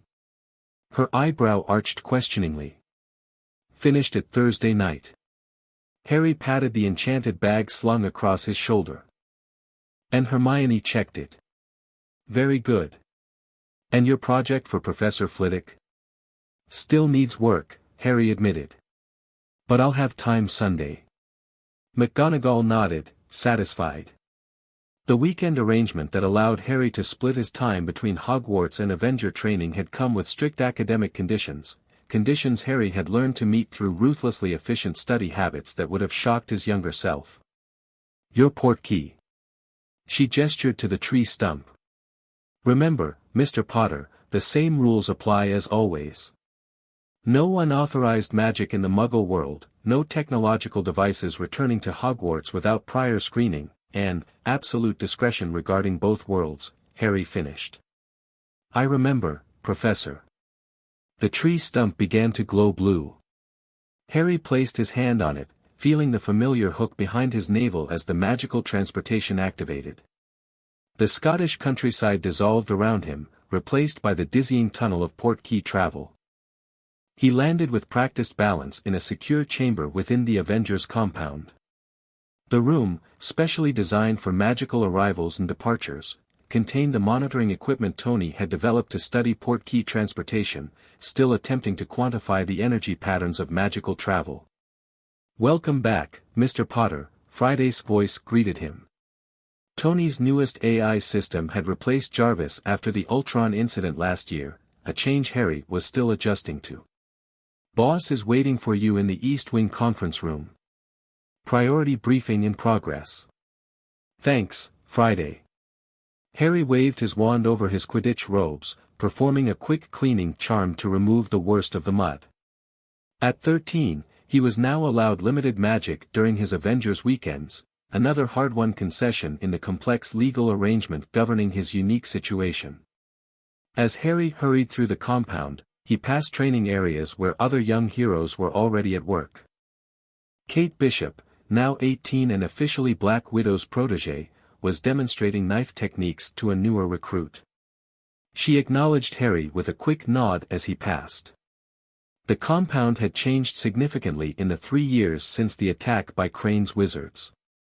What had begun as occasional meetings of gifted youngsters had evolved into a structured training program for the next generation of potential Avengers, Tony's initiative, implemented with surprising support from Steve Rogers and grudging acceptance from Nick Fury. Harry's dual identity had made him something of a bridge figure among these young heroes, connected to both the established Avengers and the newcomers, familiar with both magical and technological approaches to problem solving. It was a position that came with both privileges and complications.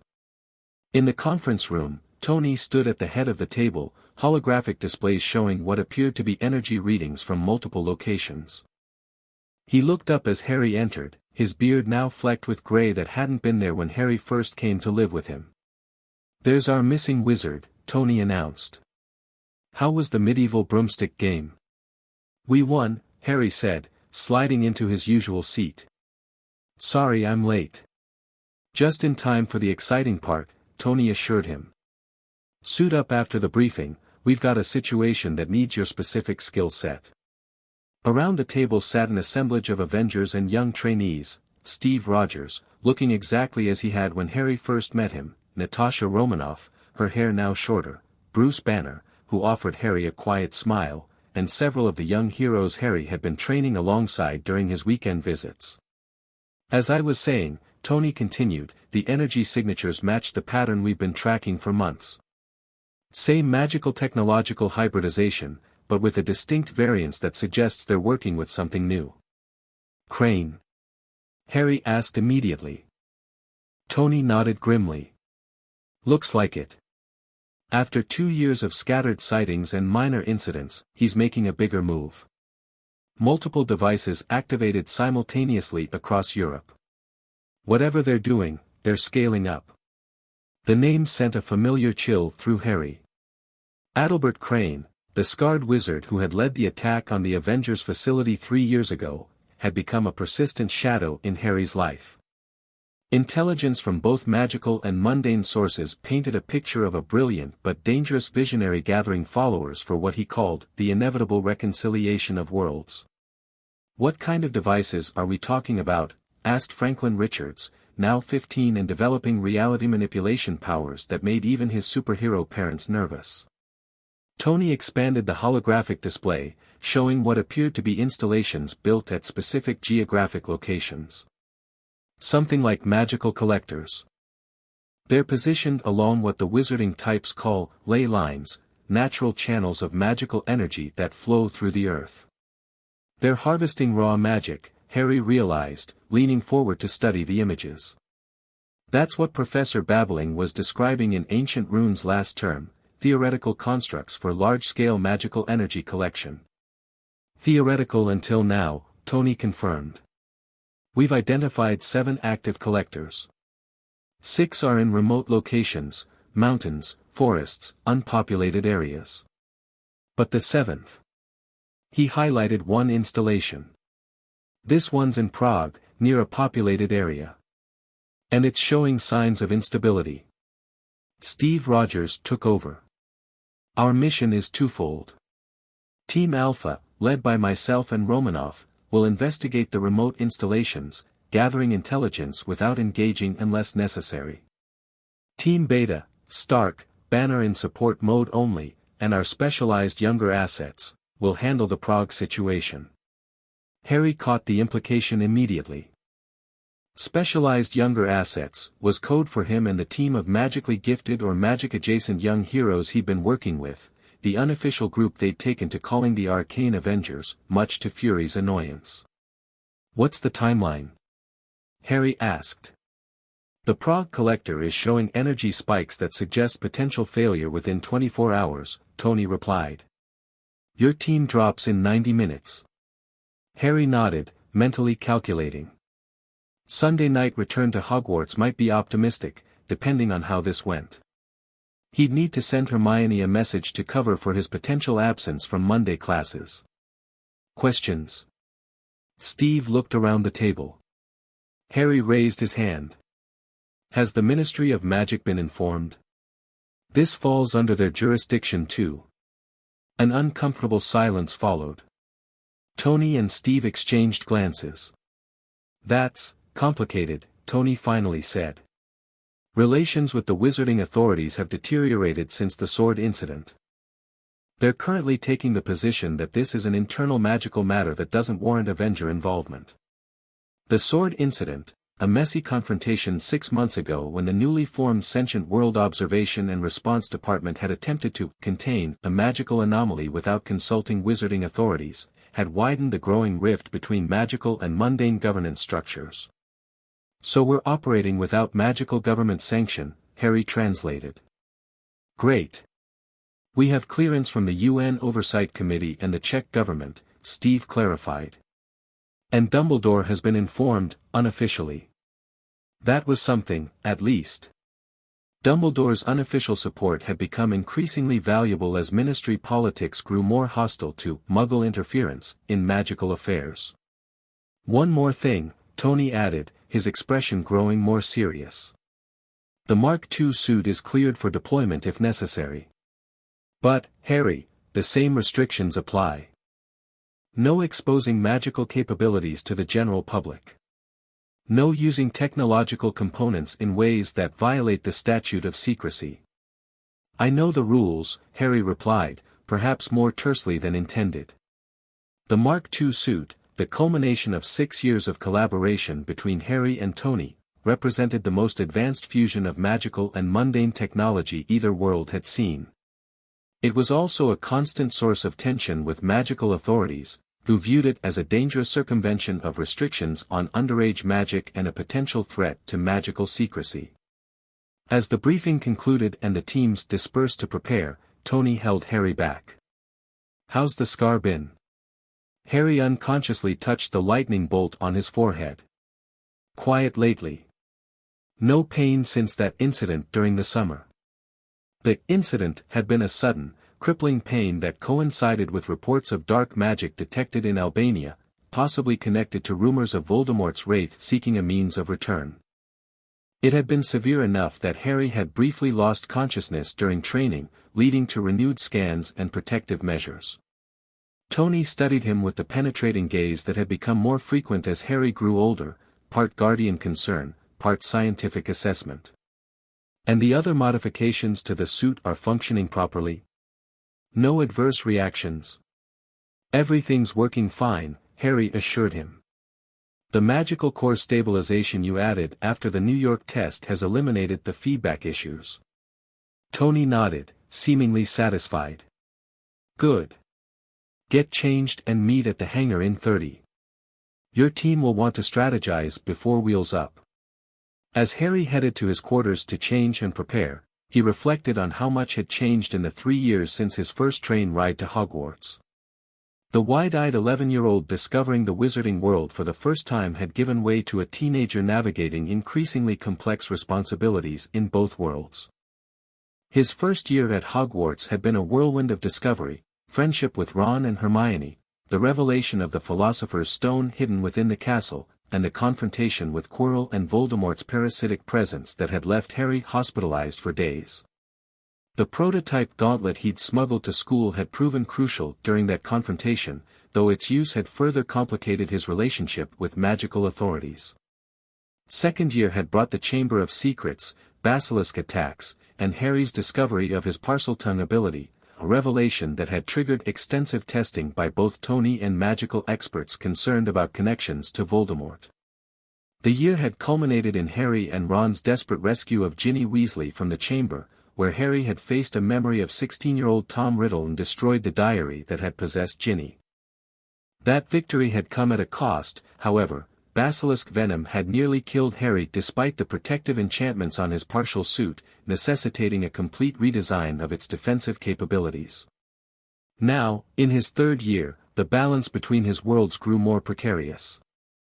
At Hogwarts, he maintained the appearance of a normal, if unusually talented, student, Gryffindor seeker, friend to Ron and Hermione, target of Professor Snape's perpetual disdain. On weekends and holidays, he trained with the Avengers and led his small team of magically aware young heroes, developing the Mark II suit that represented the culmination of years of magical technological innovation. And always, lurking at the edges, were the twin threats that seemed destined to shape his life: Voldemort's potential return and Crane's mysterious agenda of world reconciliation that grew more ominous with each new development.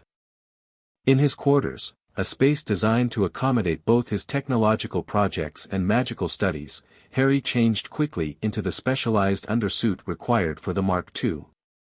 Unlike Tony's armor, which could be summoned around regular clothing, Harry's creation required specific preparation due to its magical components. The undersuit itself was a marvel of integration, stark nanites interwoven with threads enchanted through ancient runic patterns, creating a conduit for both technological systems and magical energy. As Harry sealed the final connections, he caught his reflection in the mirror, no longer the small, frightened boy from Privet Drive, but not quite the confident hero he sometimes pretended to be for his team's benefit. "Friday, activate Mark II preparation sequence," he instructed. Sequence initiated, the AI confirmed. Magical core readings stable. Nanite responsiveness optimal. From recessed compartments in the walls, components of the Mark II emerged, not a full suit of armor like Tony's, but a more streamlined system designed to enhance Harry's natural magical abilities while providing technological augmentation. The chest piece contained the magical core, a crystalline structure that stored and regulated magical energy, allowing Harry to perform certain spells without depleting his personal reserves.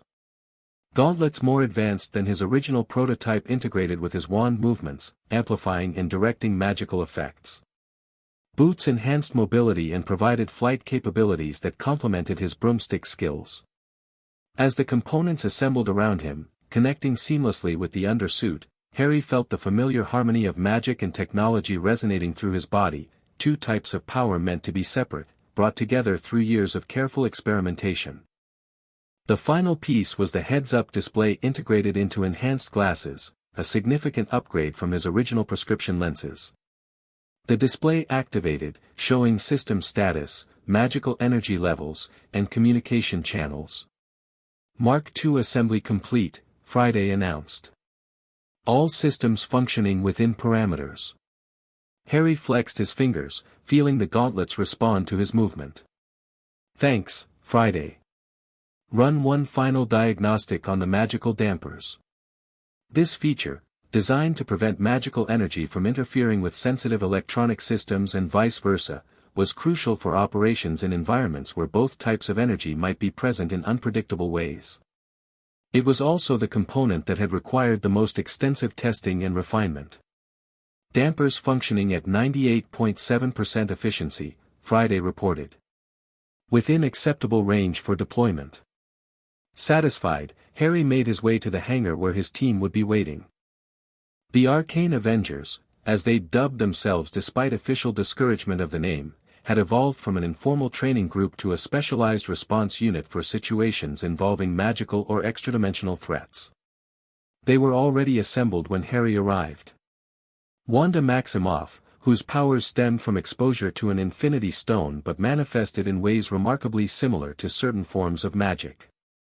Billy Kaplan, a teenager whose magical abilities had manifested spontaneously and who had been studying with Doctor Strange when not training with the Avengers. Franklin Richards, whose reality manipulation powers defied conventional categorization. And their newest member, Kamala Khan, whose polymorphic abilities weren't magical but whose knowledge of Jinn lore from her Pakistani heritage had proven unexpectedly useful in recent encounters. "Look who finally made it," Billy quipped as Harry approached. "How was the wizard sports match?" "We won," Harry replied simply, noting the tension in his friend's posture. Billy's relationship with traditional wizarding culture was complicated. His self-taught magical abilities were viewed with suspicion by the Ministry, who considered him neither properly wizard nor muggle. "Nice suit upgrade," Kamala observed, studying the Mark II with undisguised admiration. "The runes along the gauntlet edges are new, right?" Harry nodded, extending his arm to show the modification. "Added last month. They help channel elemental magic more efficiently." "We should focus on the mission," Wanda interjected, her Sokovian accent still noticeable despite years in America. At 19, she was the oldest of their group, her experiences with Hydra and Ultron having aged her beyond her years. "Tony has sent the briefing package to our secure channels." The team gathered around the holographic display as Harry pulled up the mission details. The device in Prague was located beneath an abandoned industrial complex on the outskirts of the city. Energy readings suggested it was drawing magical energy from a ley line convergence point and converting it into something that registered on both magical and technological sensors. "The instability is occurring in the containment field," Harry explained, highlighting the relevant section of the schematics. "If it fails completely, the released energy could affect everything within a 3-kilometer radius." "Affecting how exactly?" Franklin asked, his analytical mind immediately focusing on practical implications. "Best case, temporary disruption of both electrical systems and magical capabilities," Harry replied. "Worst case, uncontrolled transmutation effects, essentially, reality becoming malleable in unpredictable ways." "Like what happened in London last year," Billy muttered. "When those wizards tried to adapt an infinity stone fragment." "That incident," which had temporarily transformed a city block into something resembling a Salvador Dali painting, had been their team's first official mission. The cleanup had required cooperation between Avengers, Doctor Strange, and reluctantly dispatched Ministry obliviators. Our primary objective is containment and safe shutdown, Harry continued, switching to a tactical display. We approach in stealth mode, assess the on-site situation, and implement the containment protocol Tony developed for magical technological hybrid threats. And if Crane's people are there? Wanda asked, the fingers of one hand flexing as red energy briefly flickered between them. We avoid engagement if possible, Harry said firmly. This is containment, not capture. But we defend ourselves if necessary. The Quinjet was waiting, piloted by an Avengers support team trained to handle unusual operations. As they boarded and prepared for departure, Harry felt the familiar tension that preceded every mission, not fear exactly, but the weight of responsibility. His team trusted his judgment, his ability to bridge magical and technological approaches to problem solving. It was a trust he couldn't afford to betray. Nervous? Wanda asked quietly as they took their seats and the jet prepared for takeoff. Harry gave her a small smile. Just thinking about the transfiguration homework I still need to finish before Monday. It wasn't entirely a joke. The constant balancing act between his education at Hogwarts and his responsibilities with the Avengers had grown increasingly demanding as both worlds placed escalating expectations on him. Sometimes it seemed the only person who truly understood the pressure was Wanda, whose own divided existence, Avenger and former fugitive, powered individual and orphaned refugee, mirrored his in certain ways. You'll manage, she said simply. You always do. As the Quinjet rose into the air, initiating its stealth systems for the flight to Prague, Harry mentally shifted fully into his Avengers role, setting aside Quidditch victory and homework concerns in favor of the mission at hand. This compartmentalization had become second nature over the years, a necessary skill for someone living between worlds. Little did he know that this mission would make such compartmentalization impossible, forcing a collision of his separate lives with consequences he couldn't foresee. Prague's Gothic spires and Baroque architecture slid beneath the Quinjet as it approached the mission site under cover of early evening darkness. The abandoned industrial complex on the city's outskirts looked innocuous from the air, a relic of Soviet-era manufacturing, long since surrendered to decay and graffiti. Thermal imaging shows minimal activity, the pilot reported. 2 heat signatures near the main structure, possibly guards. And the energy readings? Harry asked, studying the tactical display. Off the charts, but localized underground. Whatever that device is doing, it's working hard. Harry turned to his team. We'll set down half a kilometer out and approach on foot. Stealth is priority, we want to assess before anyone knows we're there. The landing was smooth, the Quinjet touching down in a clearing among trees that screened it from casual observation. As they disembarked, Harry activated the Mark II's full functionality, feeling the systems harmonize around him. Magical dampers active, he confirmed, checking the readings on his HUD. No emissions that would trigger wards or detection spells. This was one of the suit's most valuable features for covert operations, the ability to suppress the magical signature that would normally alert wizarding security systems to his presence. It was technology the Ministry would be horrified to know existed, violating as it did their assumption that magical detection was foolproof. They moved through the wooded area with practiced efficiency, each team member utilizing their specialties. Kamala, her polymorphic abilities perfect for reconnaissance, stretched her neck to peer over obstacles while keeping her body concealed. Wanda maintained a low-level telepathic link between team members, allowing silent communication. Franklin monitored reality stability, alert for signs that the device's effects might be bleeding into the surrounding area. Billy, his magical senses attuned to arcane energies, guided them toward the strongest concentration of power. Harry led them, the Mark II's enhanced sensors providing layered data about their surroundings, thermal, electromagnetic, and magical energy patterns displayed in overlapping fields on his HUD. 2 guards at the main entrance, he murmured through the telepathic link Wanda maintained. Wands visible. Definitely wizards, not mundane security. I count 4 more patrolling the perimeter, Kamala added, her extended vision scanning the grounds. 2 with wands, 2 with what looked like modified Muggle weapons. This integration of magical and mundane security was characteristic of Crane's operation, another indication they were on the right track. Franklin, any reality distortions yet? Harry asked. Nothing significant, the young Richards replied. But there's something off. Like static before a lightning strike. Harry nodded.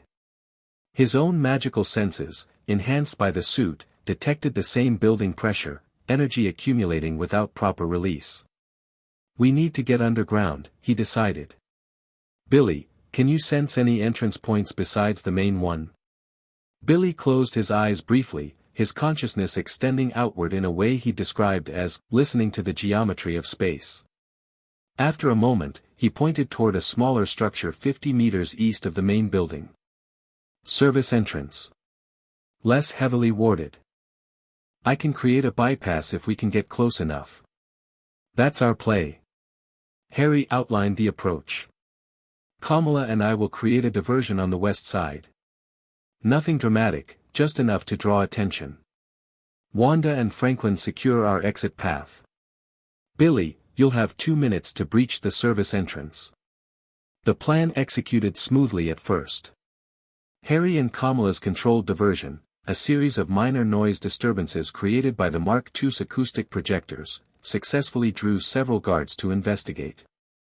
Billy, with Wanda providing cover, worked quickly to dismantle the magical protections on the service entrance, his blue energy weaving through the existing spell matrix with surgical precision. We're in, he confirmed through the mental link. But we tripped something, not an alarm exactly, but a notification. Someone knows the wards were tampered with.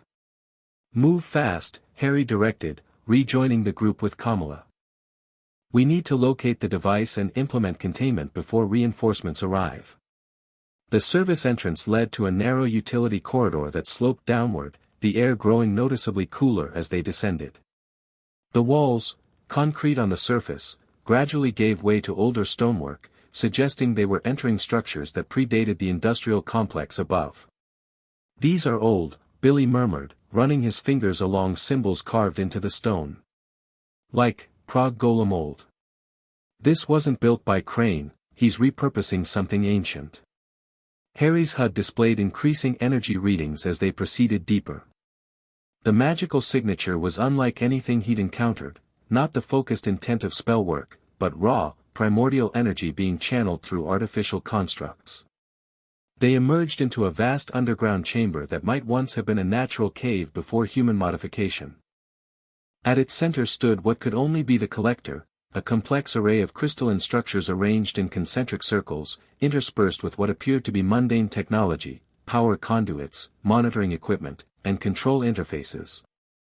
That's not just collecting magic, Harry said quietly, his HUD analyzing the device's structure. It's converting it into something else. The crystals pulsed with light that shifted through colors not entirely visible to the normal human eye. Energy arced between components and patterns that seemed almost deliberate, like a language written in power. Whatever it's doing, it's becoming unstable, Franklin warned, his sensitivity to reality fluctuations growing more pronounced. The conversion process is accelerating beyond the containment parameters. Harry approached the nearest control interface, the Mark II systems immediately connecting with the technology. I'm going to try to access the shutdown sequence. Wanda, be ready to contain any energy discharge. Billy, see if you can identify the magical components we'll need to neutralize. As Harry interfaced with the system, information flooded his HUD, schematics, energy flow patterns, conversion algorithms. The technology was advanced but recognizable, bearing hallmarks of designs he'd studied during his training with Tony. The magical elements were more obscure, drawing on traditions far older and more esoteric than what was taught at Hogwarts. This isn't just collecting ambient magic, he realized as he delved deeper into the system. It's specifically drawing power from the boundary between our reality and others, the membrane between dimensions. That matches what I'm sensing, Billy confirmed, his hands moving through diagnostic gestures as blue energy flowed around the collector. These rune sequences, they're not from any single magical tradition. It's like someone studied every approach to dimensional magic and synthesized them. Harry was about to attempt the first stage of shutdown when Kamala's warning came through the mental link, movement from the main entrance. Multiple hostiles approaching fast. How many? Harry demanded, not looking up from the interface. At least 8. Mixed magical and mundane weapons. They're moving with purpose, they know exactly where we are. Harry made a split-second decision. Franklin, Kamala, delay them as long as possible without engagement. Wanda, maintain our mental link but prepare to contain energy discharge. Billy, I need your help with this shutdown sequence. As Franklin and Kamala moved to establish a defensive position, Harry and Billy focused on the collector. The shutdown procedure was complex, requiring simultaneous deactivation of technological systems and dissipation of magical energies to prevent catastrophic release. These sequences, Billy muttered as they worked. They're familiar somehow. Similar to what Dr. Strange was researching after the London incident. Harry was about to respond when the first sounds of conflict reached them, the distinctive crack of spellfire mixed with the higher-pitched whine of energy weapons. We've got company. Franklin called through the mental link. They're not just security, these are trained combat specialists. Harry redoubled his efforts, fingers flying across the interface while the Mark II systems processed magical variables faster than a human mind could calculate. They were close to initiating the shutdown sequence when a new energy spike registered on his HUD. Something's wrong, he warned. The collector is responding to the combat magic being used nearby. It's feeding on it, accelerating the instability. A massive energy surge pulsed through the collector, crystals flaring with blinding intensity. Harry felt the Mark II's dampers struggle to compensate as raw magical power flooded the chamber. Get down! He shouted, both verbally and through the mental link. The explosion wasn't in the conventional sense, there was no fire or shrapnel. Instead, reality itself seemed to ripple outward from the collector in concentric waves, distorting everything they touched. Stone flowed like water. Air solidified in crystalline patterns that shattered and reformed. Gravity fluctuated wildly, sending objects floating upward only to crash down moments later. Harry's Mark II absorbed much of the initial wave, the magical dampers working overtime to maintain stability around him. Through the chaotic energy, he glimpsed his team, Wanda encased in a sphere of scarlet energy, Franklin projecting a reality-anchoring field, Billy attempting to counter the magical disruption with his own spells, Kamala stretched across the chamber to create physical barriers against the reality distortions. And beyond them, entering the chamber through multiple access points, were Crane's forces, wizards in practical combat robes rather than traditional wizarding attire, alongside operatives wielding hybrid weapons that channeled magical energy through technological delivery systems. Hold position. Harry called to his team. Defensive formation. The Mark II responded to his need, projecting a stabilized field around him as he advanced toward the still-active collector. Despite the chaotic energy, his HUD continued to function, identifying critical nodes in the device's structure. One of Crane's wizards launched a barrage of spells toward him, not the standardized combat magic taught by magical ministries, but something more aggressive, designed specifically to overwhelm protective enchantments. The Mark II's shields absorbed the first wave, but Harry felt the magical core strain under the assault.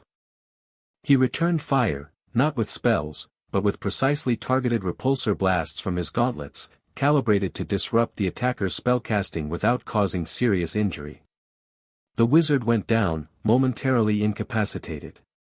Across the chamber, his team engaged the other intruders.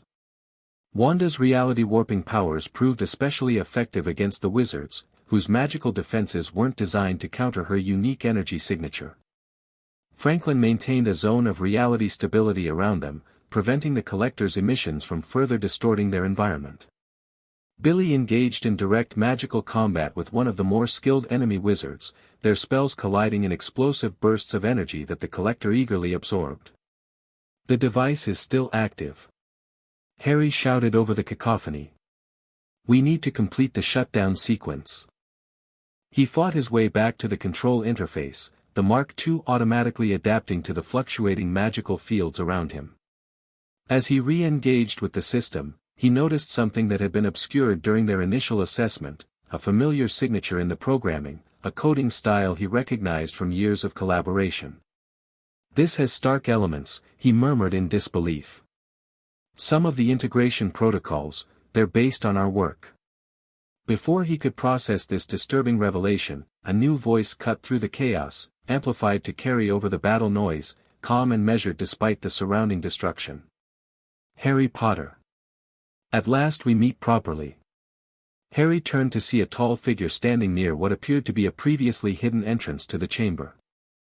Even without the HUD's facial recognition, he would have recognized Adalbert Crane from the distinctive scar running from temple to jaw, the same face he'd glimpsed briefly during the attack on the Avengers facility years ago. Crane was not what Harry had expected. There was none of the wild-eyed fanaticism or dramatic posturing he'd encountered in other magical adversaries. Instead, Crane projected calm competence, his robes a practical blend of wizarding style and modern functionality, his wand held loosely but ready at his side. Interesting timing, Mr. Potter, Crane continued, making no aggressive move despite the battle raging around them. I had calculated another week before the collector's signature would draw Avenger attention. Your intelligence gathering has improved.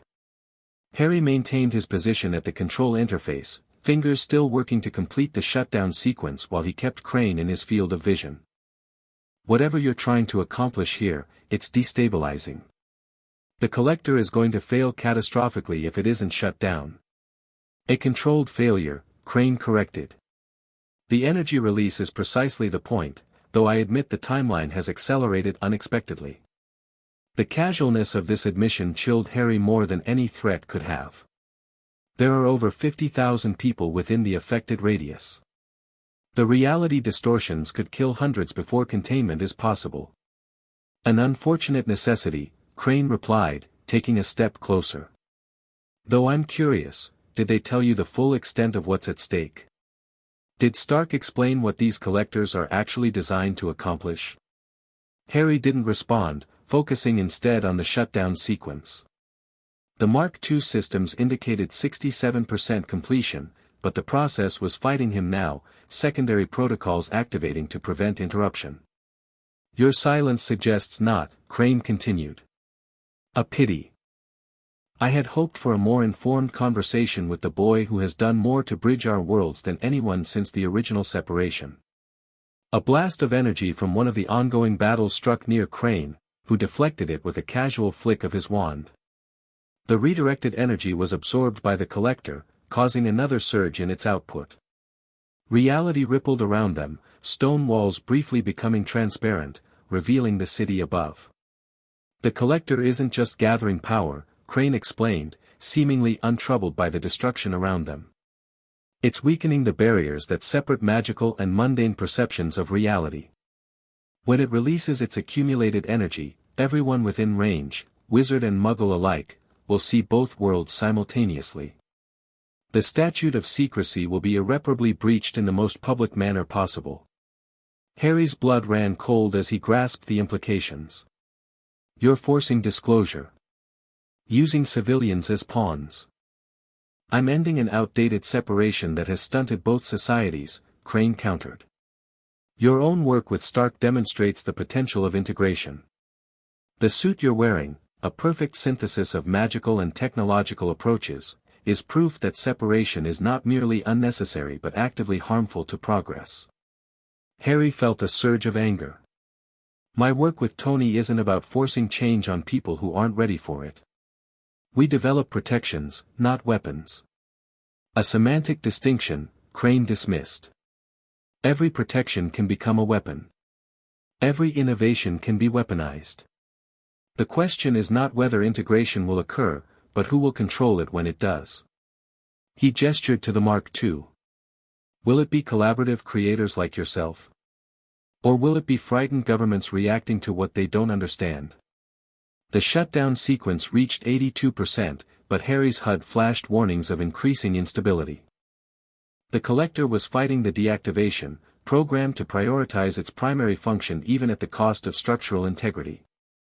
Through the mental link, Wanda's urgent message reached him: "Harry, we can't hold them much longer. Franklin's energy is flagging, and the reality distortions are growing stronger." Harry made a decision. Fallback protocol, he ordered his team. "Get to minimum safe distance. I'll complete the shutdown." "We're not leaving you," Franklin protested. "That's an order," Harry insisted. "I've got the best protection against magical energy discharge. If this fails, you need to be outside to contain the spread to the city." He sensed their reluctance, but they began the tactical withdrawal, covering each other as they moved toward the exit, still engaging Crane's forces who seemed equally eager to distance themselves from the increasingly unstable collector. Crane made no move to stop them, his attention fixed on Harry. "They follow you quite loyally," he observed. "Not surprising. You've always had that quality, the ability to inspire devotion across boundaries. Much like your mother." The casual mention of Lily Potter caught Harry off guard. "What do you know about my mother?" A slight smile curved Crane's scarred face. "More than those who claim to have been her friends. Lily Evans was brilliant beyond what Hogwarts could measure. Her understanding of the fundamental connections between magical theory and Muggle science was revolutionary. Had circumstances been different, she might have accomplished what you and Stark are attempting now." Harry forced himself to focus on the shutdown sequence, now at 91%, rather than the tantalizing mention of his mother. Crane was manipulating him, trying to distract him from the task at hand. "The Potters had many secrets," Crane continued, moving in a slow circle around the collector, maintaining his distance from Harry. "Connections to research that the Ministry deemed too dangerous, collaborations with Muggles who possessed exceptional vision. Your father's fortune wasn't entirely inherited, you know. Some of it came from patents, magical innovations adapted for Muggle use through carefully disguised channels." Despite himself, Harry's attention was divided now between the shutdown sequence and Crane's revelations. The Mark II sensors indicated the collector had entered critical instability, energy fluctuations increasing in both frequency and intensity. "Whatever you're hoping to accomplish," Harry said through gritted teeth as he fought to maintain the shutdown process, "using innocent people as test subjects isn't the answer. There are no clean solutions to centuries of artificial separation," Crane replied, his tone hardening for the first time. "I've spent decades trying to bring our worlds together through official channels, presenting research, proposing controlled integration programs, demonstrating the benefits of collaboration. For my efforts, I was branded a radical, a threat to magical security." He gestured to his facial scar. This was their answer to reasoned argument. The shutdown sequence reached 97%, but the collector's energy output had become dangerously erratic. Harry's HUD displayed alarming predictions of the failure cascade that would follow full collapse. "Your choice now, Mr. Potter," Crane said, suddenly all business. "Complete your shutdown, and the energy release will be uncontrolled, spreading in all directions, affecting magical and Muggle populations indiscriminately. Or..." He held up what appeared to be a small remote device. "Allow me to direct the release toward a specific target." "What target?" Harry demanded, though he already suspected the answer. "The International Confederation of Wizards is convening in Vienna, just 250 kilometers from here. Their agenda includes new restrictions on magical Muggle interactions, specifically targeting programs like your Avengers arrangement. If the energy pulse reaches them, only they will experience the reality merge, a poetic justice, wouldn't you agree? Those who enforce separation will be the first to have their perceptions forcibly integrated." It was a devil's bargain: sacrifice the wizarding government officials who had increasingly opposed Harry's cross-world existence, or risk widespread civilian casualties from an undirected energy release. The fact that a part of him was tempted, after years of fighting ministry restrictions and prejudice, made the choice all the more disturbing. There's a third option, Harry countered, the Mark II systems identifying a possibility even as he spoke. I redirect the energy upward, into the upper atmosphere. Minimal ground-level effects, no targeted victims. Crane's expression registered genuine surprise, followed by what appeared to be respect. An elegant solution. But can your suit handle that level of energy redirection? Instead of answering, Harry acted. With the shutdown sequence at 99%, he abruptly shifted parameters, rerouting the collector's accumulated energy through the control systems and into the Mark II itself. His suit's magical core flared as it absorbed the initial surge, the runic patterns across its surface glowing with increasing intensity. Warning alerts flooded his HUD as the suit's capacity was tested beyond its design parameters. Harry felt the magical energy burning through him, not damaging but transforming, resonating with his own magical core in ways that were simultaneously exhilarating and terrifying. Remarkable, Crane murmured, watching as energy flowed into the Mark II, causing Harry to levitate slightly above the chamber floor. You've created something truly revolutionary, haven't you? Not merely a technological shell, but a true fusion. Harry couldn't respond, all his concentration focused on containing the energy now coursing through the suit. The Mark II's flight systems activated automatically, propelling him upward through the chamber toward the surface, stone and earth parting before the magical pressure surrounding him. He erupted from the ground like a comet, trailing energy as he accelerated skyward. The Mark II's HUD flickered with power surges but maintained core functions, guiding his ascent to optimal altitude for energy dispersal. Energy capacity at 347% of maximum rated storage, Friday's voice reported, distorted by interference. Structural integrity compromised. Recommend immediate dispersal. 20,000 feet above Prague, Harry extended his arms, channeling the collected energy outward and upward. The release manifested as a spectacular aurora of magical energy spreading across the upper atmosphere, visible for hundreds of kilometers but harmless at that altitude, the power dissipating into the vast emptiness of space. The immediate relief as the energy left the Mark II was overwhelming. Systems stabilized, warnings receded, and Harry began a controlled descent back toward the industrial complex. His HUD confirmed what he already sensed, the collector was completely neutralized, its structure collapsed into inert components. As he approached the ground, he received Wanda's telepathic message, "Harry. Are you alright?" That was intense. "I'm okay," he replied, though "okay" hardly captured the lingering resonance of the energy that had passed through him. The collector is neutralized.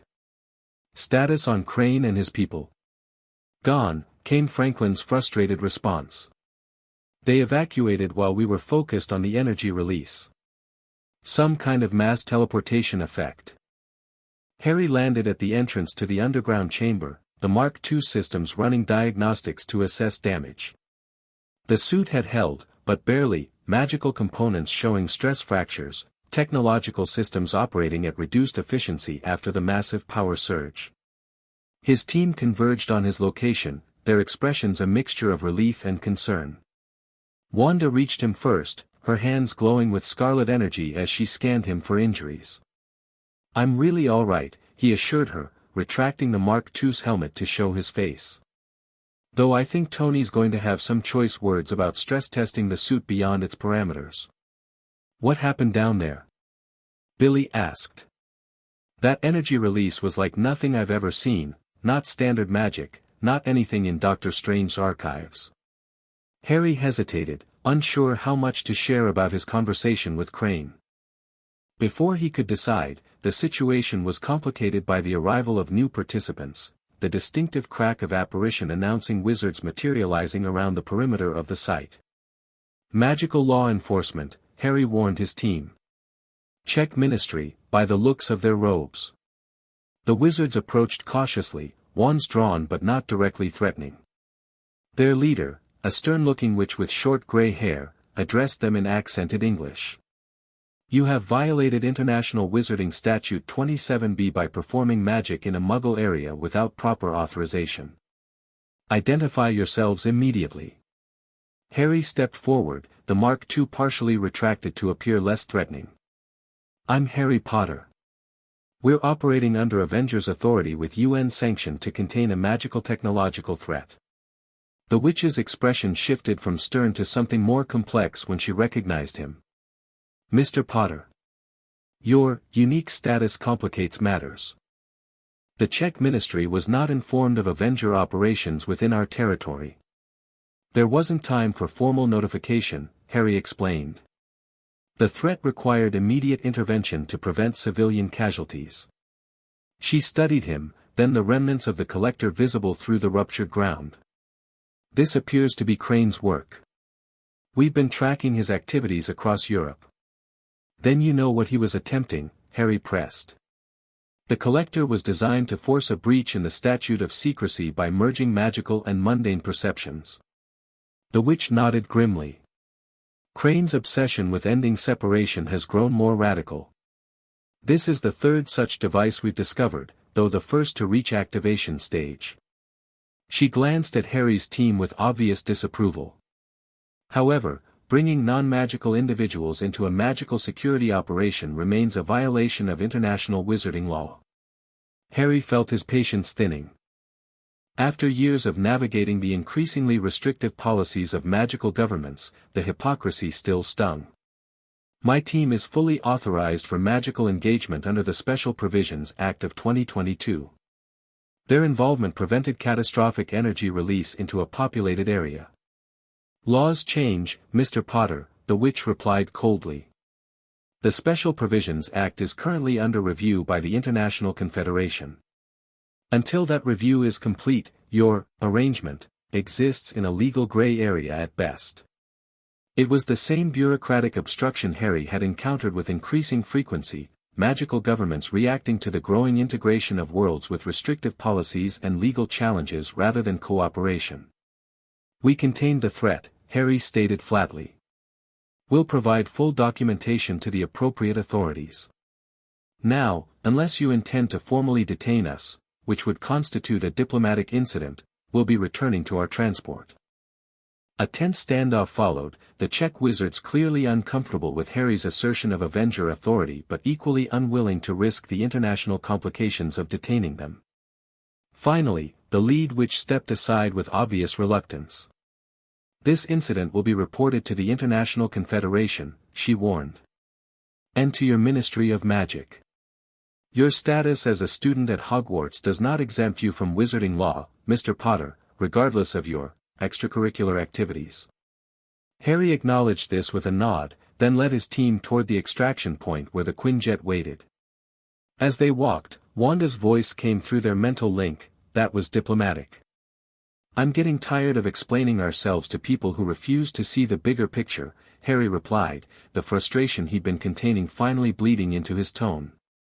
If they'd cooperated from the beginning, we might have captured Crane instead of just stopping one collector.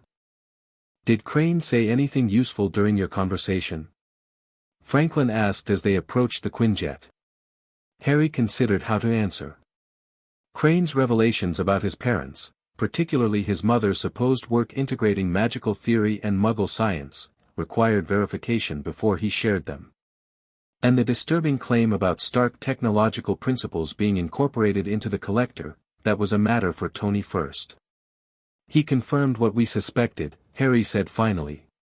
He's trying to force disclosure of the magical world to Muggles. The collectors are designed to merge perceptions, make both worlds visible simultaneously. Which would cause panic, potentially violence, Wanda observed. Not the peaceful integration he claims to want. He believes the shock is necessary, Harry replied, recalling Crane's calm certainty. That governments will never voluntarily end separation, so it must be forced upon them. As they boarded the Quinjet and prepared for departure, Harry felt the weight of his divided loyalties more acutely than ever. The magical ministries grew more restrictive, viewing his Avengers' work as a threat to secrecy. The Avengers, while supportive, couldn't fully understand the complex politics of the wizarding world. And somewhere in between stood Crane, offering a vision of integration that was simultaneously compelling and horrifying. The journey back to the Avengers compound passed in relative silence, each team member processing the mission in their own way. Harry used the time to draft his official report, carefully documenting the facts while omitting his private conversation with Crane. Some revelations required further investigation before they became part of the official record. By the time they landed, the sun was rising over New York State. Harry's return port key to Hogwarts was scheduled for noon, giving him just enough time to debrief with Tony, repair the most critical damage to the Mark II, and prepare for his return to the wizarding world where none of this could be openly discussed. Tony was waiting in the secure analysis lab, holographic displays already showing preliminary data from the Prague incident. His expression was a mixture of scientific fascination and guardian concern as Harry entered. "So," Tony began conversationally, "I ask you to contain a magical energy collector, and you decide to channel an entire power plant's worth of interdimensional energy through experimental armor instead. Just another Sunday for Harry Potter, I guess." Harry managed a tired smile. The suit held. "Barely," Tony corrected, pulling up diagnostic data from the Mark II systems. The magical core exceeded design capacity by over 300%. The integration matrix has stress fractures throughout. And the neural interface was sending readings that, frankly, should have had you speaking in tongues and seeing through time. But it worked, Harry insisted, beginning the process of disengaging from the damaged suit. The energy was safely dispersed, no civilian casualties. Tony's expression softened slightly. "Yes, it worked. Though I'm pretty sure redirect apocalyptic energy levels through my body wasn't in the official containment protocol." As the Mark II's components disengaged, revealing the specialized undersuit beneath, Harry felt the accumulated fatigue of the mission settle into his bones. The magical energy he'd channeled had left him drained in ways that went beyond physical exhaustion. Crane was there, he said quietly as Tony examined the damaged components. "We spoke." Tony's hand stilled. "And you didn't lead with that because..." "Because he said things I need to verify first." Harry hesitated, then decided directness was necessary. "He claimed the collector incorporated technological principles from our work. Stark integration protocols, specifically." Tony's expression hardened. "That's not possible. Our research is compartmentalized, encrypted beyond anything the wizarding world could crack." "I know," Harry agreed. "But when I was interfacing with the control systems, I recognized elements, code structures we developed for the Mark II's integration matrix. It could be convergent development, but..." "But you don't believe in coincidences that convenient," Tony finished. "Neither do I." He set aside the component he'd been examining. "I'll initiate a complete security audit. If there's been a breach, we'll find it." Harry nodded, relieved that Tony was taking the concern seriously without dismissing it outright. "There's more. Crane mentioned my parents, my mother specifically. He said she was working on integrating magical theory and Muggle science before she died. That she might have accomplished what we're doing now." This clearly caught Tony by surprise. "Your mother was integrating magic and technology. That's not in any of the information Dumbledore provided about your parents." "Crane could be lying," Harry acknowledged. "Manipulating me." But he seemed confident. Like he had first-hand knowledge. Tony was quiet for a moment, his analytical mind clearly processing the implications. "Your trust vault at Gringotts, you mentioned there's a family vault you can't access until you're 17. Harry nodded. "The trust vault just has money. The family vault supposedly contains heirlooms, documents, personal effects. 4 years is a long time to wait if there might be answers there," Tony mused. "Especially if those answers could help us understand how Crane got access to our research." The implication was clear: find a way to access the vault before Harry reached wizarding majority. It wasn't the first time they discussed bending magical rules, but the stakes felt higher now. "I'll see what I can find out at Hogwarts," Harry promised. "There might be legal precedents for early access under special circumstances." Tony nodded, then shifted topics slightly. Speaking of Hogwarts, your portkey activates in 3 hours. You should get some rest before heading back. Harry glanced at the damaged Mark II components scattered across the workbench. The repairs will wait until your next weekend, Tony interrupted firmly. The suit needs complete recalibration after what you put it through. Besides, based on the report from the Czech ministry that's already hit my inbox, you might want to keep a low profile for a while. This was undoubtedly true. The magical authorities' disapproval of his Avengers activities had been escalating for months. This incident, involving public magical displays and collaboration with non-magical individuals in a magical security matter, would only intensify the scrutiny. Get some food, get some sleep, Tony advised. We'll deal with the political fallout and mysterious revelations after you've had at least a power nap. Harry nodded, suddenly aware of just how exhausted he was. As he turned to leave, Tony added, "And Harry? Good work out there. The energy redirection was brilliant, exactly the kind of innovative solution we've been training for." The simple praise warmed him despite his fatigue. For all the complications of their unconventional guardian-ward relationship, Tony had never failed to recognize Harry's growth and achievements. In his quarters, Harry showered and changed into clothes appropriate for his return to Hogwarts, no trace of the Avenger remaining visible. As he lay down for a brief rest before his departure, his mind whirled with the implications of everything that had happened. Crane's revelations about his parents, if true, suggested connections between his past and present that he'd never imagined. The idea that his mother might have been pursuing similar integration of magic and technology, work that Harry had thought uniquely his own, was both comforting and unsettling. More immediately concerning was the evidence that their research had somehow been compromised. The Mark II represented years of carefully guarded development, its existence a closely held secret even within the Avengers organization. If Crane had access to its principles, what else might he know? And looming over everything was the growing rift between magical and mundane authorities. The Czech ministry's response was merely the latest in a pattern of increasing resistance to Harry's cross-world existence. With the International Confederation reviewing the very agreements that made his Avengers work possible, how long before he was forced to choose between worlds?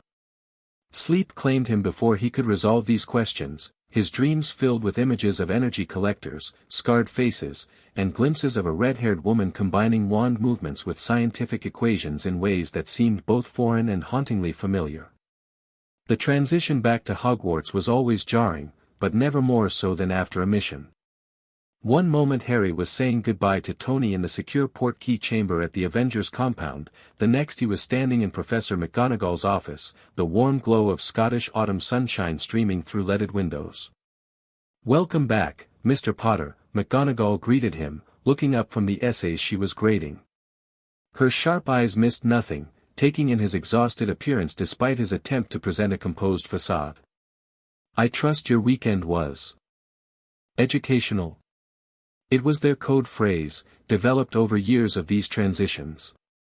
If Harry responded with, "Very educational, thank you," all was well. If he said, "Quite educational," there were complications that required discussion. "Quite educational, Professor," Harry replied, sinking into the chair she indicated. McGonagall set aside her quill with a slight frown. "I see. Would these complications happen to involve an incident in Prague that has the International Confederation in an uproar?" News traveled fast in the wizarding world, especially when it involved Harry Potter and public magical incidents. "You've heard, then." Albus received an emergency communication from the Confederation early this morning. The details were vague, but your involvement was mentioned. She fixed him with her penetrating gaze. "Perhaps you could illuminate the situation." Harry provided a concise but thorough account of the Prague mission, omitting only his private conversation with Crane and the potential security breach in their research. McGonagall listened without interruption, her expression growing increasingly grave. "This is troubling," she said when he finished. "Crane's activities have been monitored by magical authorities for years, but this represents a significant escalation.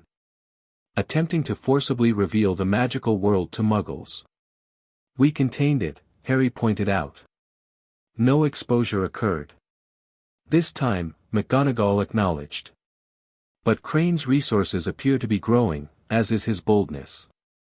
And the involvement of your Avengers team. She sighed. The timing is unfortunate, Mr. Potter. The International Confederation is already reviewing the special arrangements that allow your dual activities. This wasn't news to Harry, but hearing it confirmed by McGonagall made it more real. Because they're afraid of exactly what Crane is attempting, integration of worlds. It is more complex than that, McGonagall corrected gently. The statute of secrecy has protected both communities for centuries. Gradual, controlled integration might be possible eventually, but forced exposure would likely result in chaos, potentially violence. So we maintain separation indefinitely? Harry challenged, his fatigue making him less diplomatic than usual. Keep magical solutions from Muggle problems, technological advances from magical challenges. The separation is artificial, Professor. It's holding both worlds back. McGonagall studied him, her expression unreadable. You sound remarkably like Crane himself in that assessment, Mr. Potter. That should perhaps give you pause. The comparison stung, but Harry couldn't entirely dismiss it. Hadn't he felt a moment of reluctant agreement with Crane's critique of magical isolationism? Hadn't he chafed under the increasingly restrictive policies of magical governments? The difference, he said carefully, is that I believe in choice. In giving people information and allowing them to decide. Crane wants to force disclosure on his terms. A meaningful distinction, McGonagall conceded. Though one that may be lost on the Confederation when they review your activities. She glanced at the clock on her mantel. You should return to your dormitory and rest. Professor Dumbledore wishes to speak with you this evening after dinner. Harry nodded, rising from the chair with effort.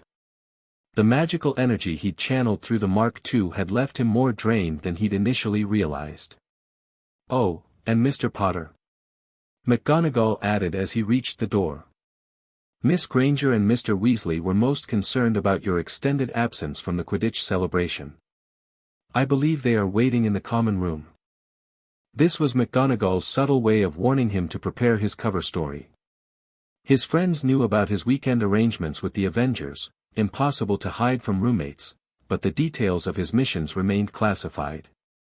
The Gryffindor common room was quieter than usual for a Sunday afternoon, most students still recovering from the previous day's victory celebration. Ron and Hermione sat near the fire, homework spread across a table between them, though it was clear from their postures that studying was not their primary focus. Harry. Hermione spotted him first, jumping up from her chair. You're back later than usual. Complications with the portkey, Harry lied smoothly as he joined them. It was the established excuse for mission-related delays. Ron studied him with uncharacteristic perceptiveness. You look like you've been through the ringer, mate. Rough weekend with the Muggles? Just training, Harry replied, dropping into an armchair. Lost track of time. Hermione wasn't fooled. It's all over the Wizarding Wireless, Harry. Something happened in Prague, something magical that the Muggles nearly discovered. The Ministry is being very tight-lipped, but there are rumors about Avenger involvement. Harry should have known Hermione would connect the dots. Her intelligence had only sharpened over their years of friendship, and her interest in magical politics had grown alongside it. I can't discuss operational details, he said quietly, glancing around to ensure no one was listening. But yes, there was an incident. It's contained now. Blimey, Ron whispered. You were actually there. In the middle of it? Ron. Hermione admonished. This is serious. The International Confederation has called an emergency session. There's talk of restricting cross-world activities even further. Harry felt a surge of frustration. They're overreacting.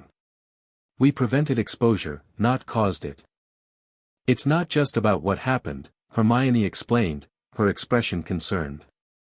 It's about your involvement, Harry. You're becoming controversial in certain political circles. The fact that you're openly working with Muggles, developing integrated magic and technology. Some people think you're getting too powerful, Ron added bluntly. Dad hears things at the ministry. There's a faction that thinks you should have to choose, be a wizard or work with Muggles, not both. This wasn't entirely new information, but hearing it from his friends made the political reality more personal. Harry had been aware of the growing debate surrounding his status, but had hoped his successful navigation of both worlds would eventually quiet the critics. They can't actually force you to choose, can they? Hermione asked anxiously. The original agreement with Dumbledore is being reviewed, Harry confirmed tiredly. Along with all similar arrangements. The Special Provisions Act that allows limited magical Muggle collaboration in special circumstances is under scrutiny too. Ron looked troubled. Dad says Minister Fudge is feeling pressure from the traditionalist families. They're using you as an example of why the separation needs to be stricter, not looser. The irony wasn't lost on Harry. His efforts to responsibly bridge worlds were being used as ammunition by those who wanted the divide permanently maintained. I'm meeting with Dumbledore tonight, he told them. Maybe he'll have more information about what's happening at the Confederation.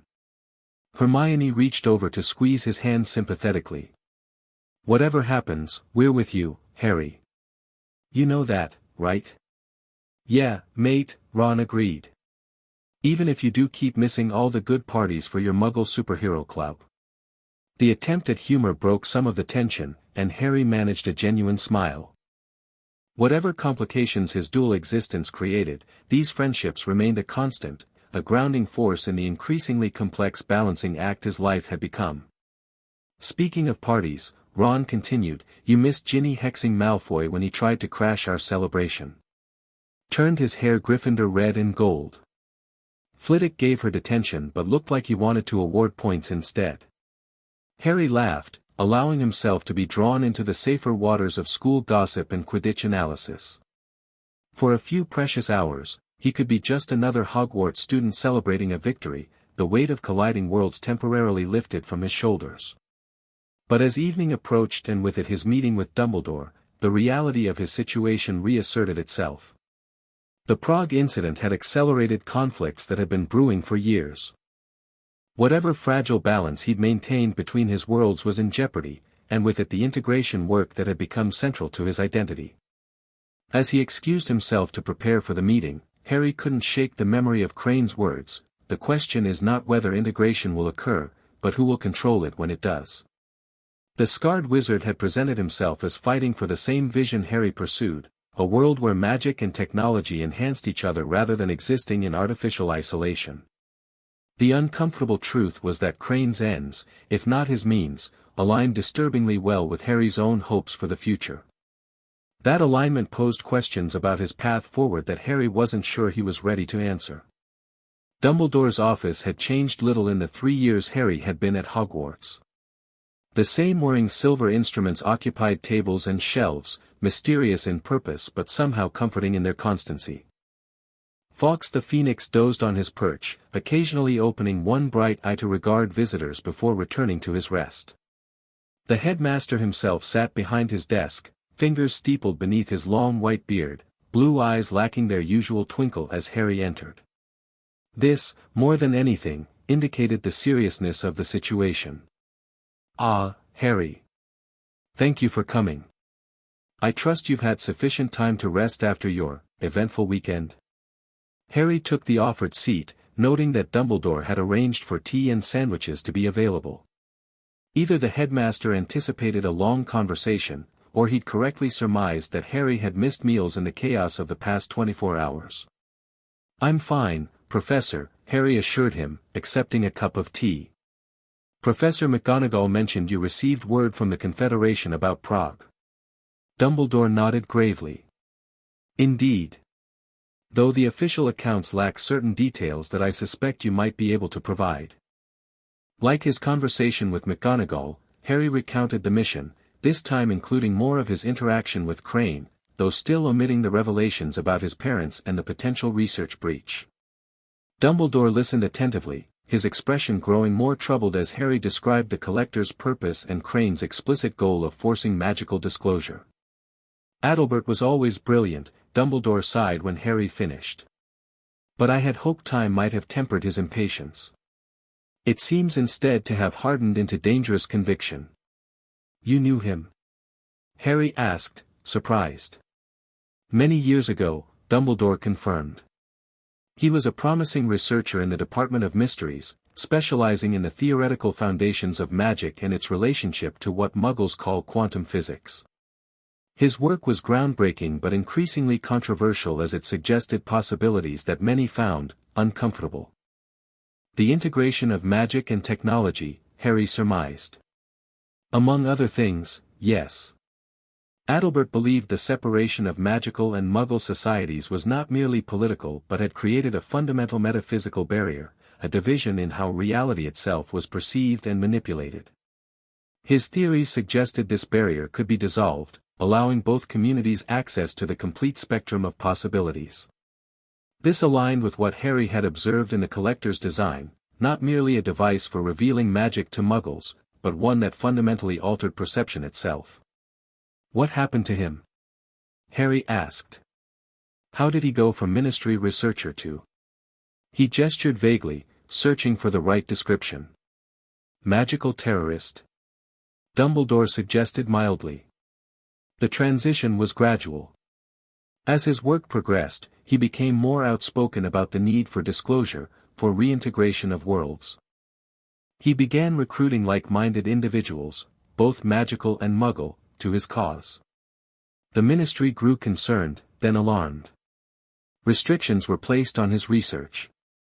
When he continued regardless, more severe measures were taken. The scar, Harry realized. He said it was their answer to reasoned argument. Dumbledore nodded sadly. A confrontation with Aurors went badly. Adalbert was injured, several of his associates arrested. He disappeared afterward, presumed to have fled Britain. That was nearly 15 years ago. Harry absorbed this, connecting it with the timeline of his own life. Shortly before Voldemort's rise to power. Indeed. The wizarding world soon had more immediate concerns than a radical researcher with controversial theories. Dumbledore studied Harry over his half-moon spectacles. "Though it seems Adalbert has been far from inactive during his exile. He's built an organization," Harry confirmed. "People trained in both magical and Muggle combat, with access to hybrid technology. And resources to construct multiple collector devices across Europe." Dumbledore was quiet for a moment, seemingly lost in thought.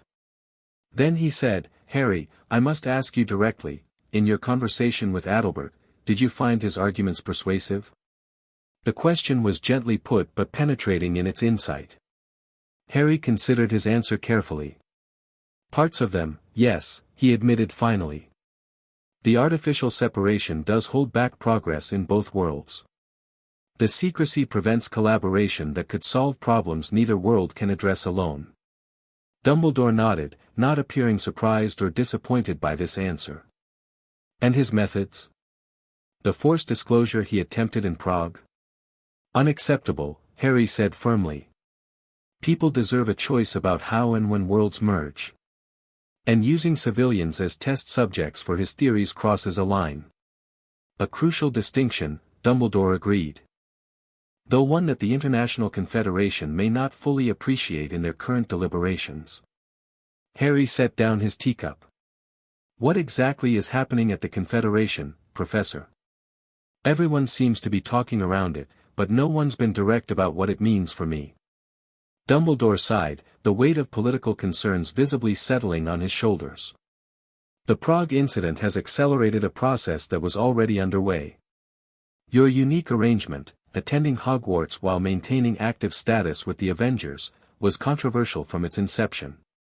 The development of magical technological integration, exemplified by your suit, has only increased concerns." "Concerns or fears?" Harry challenged. "Both," Dumbledore acknowledged. "Fear often masquerades as rational concern in political discourse. The Confederation is currently considering amendments to the International Statute of Secrecy that would explicitly prohibit the kind of cross-world collaboration you've pioneered. The implications were clear. They want to force me to choose. Hogwarts or the Avengers? Magic or technology? Not both. That is indeed the direction their deliberations appear to be taking, Dumbledore confirmed. Though nothing is yet decided.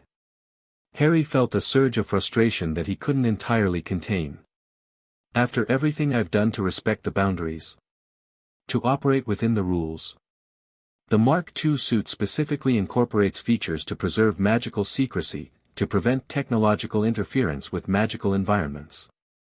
Your adherence to the spirit of the law has been exemplary, Dumbledore agreed. Unfortunately, politics rarely rewards such nuance. Particularly when your very existence challenges assumptions that many find comforting. What assumptions? That magic and technology are fundamentally incompatible. That separation is necessary for the survival of magical society. That innovation must occur within established parameters.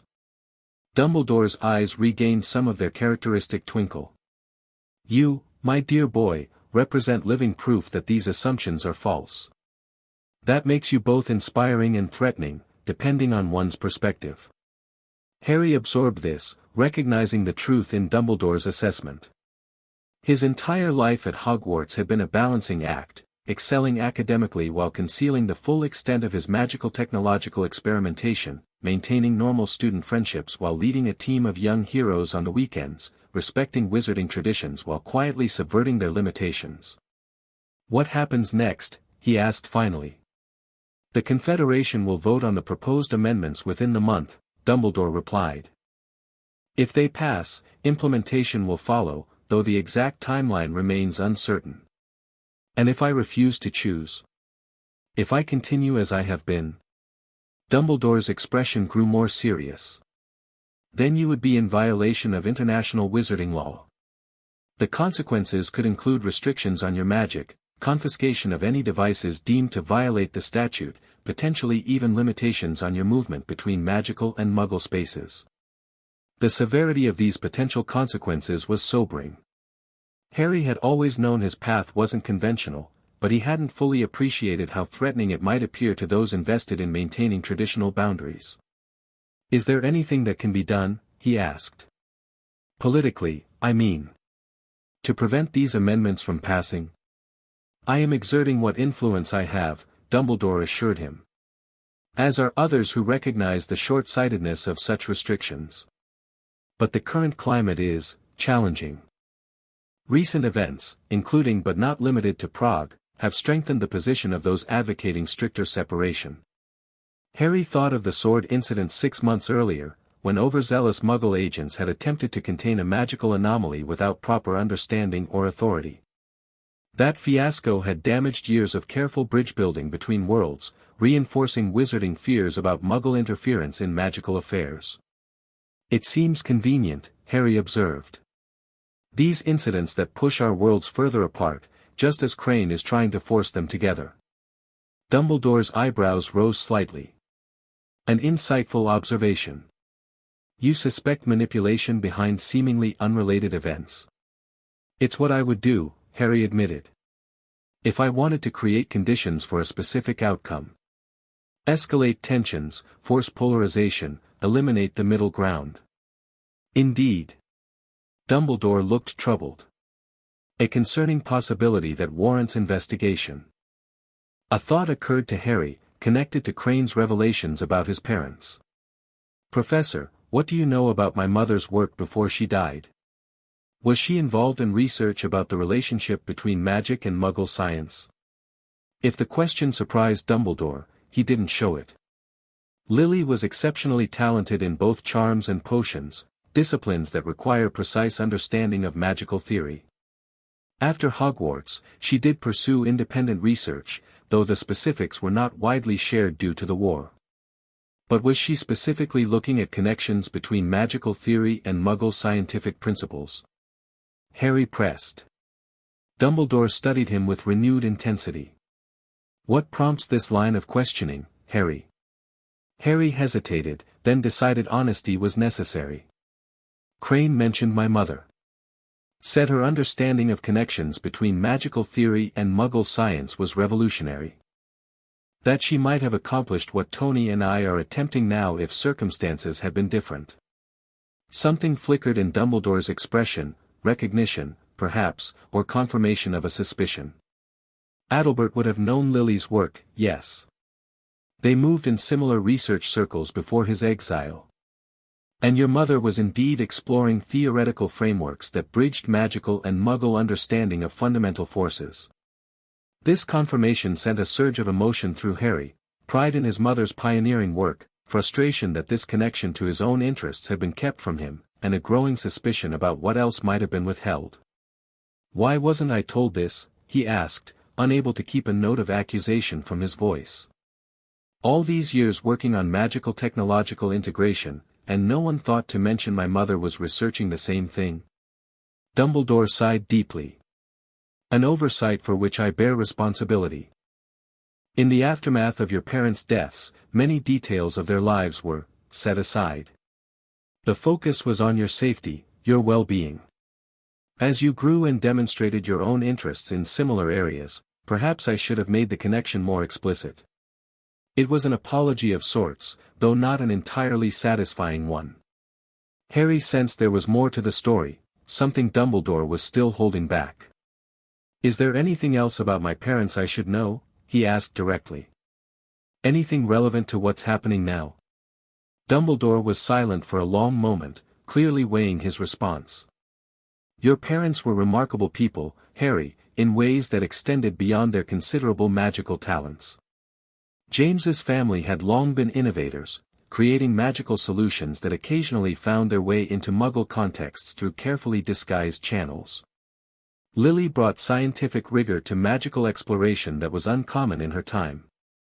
Together, Harry surmised, they were bridging worlds. Just like I'm trying to do." "In their own way, yes," Dumbledore confirmed. "Though the circumstances were different, the challenges of their time distinct from your own." Harry absorbed this, connecting it with Crane's claim about Potter family patents and fortune. Another piece of his heritage that aligned with the path he'd chosen independently, or had he?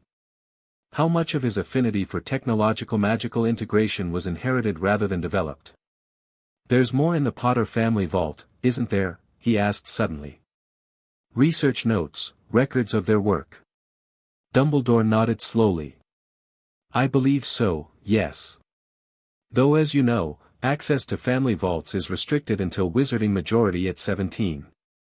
Unless there are special circumstances," Harry countered. "Precedents for earlier access when the contents are directly relevant to ongoing situations." A small smile appeared beneath Dumbledore's beard.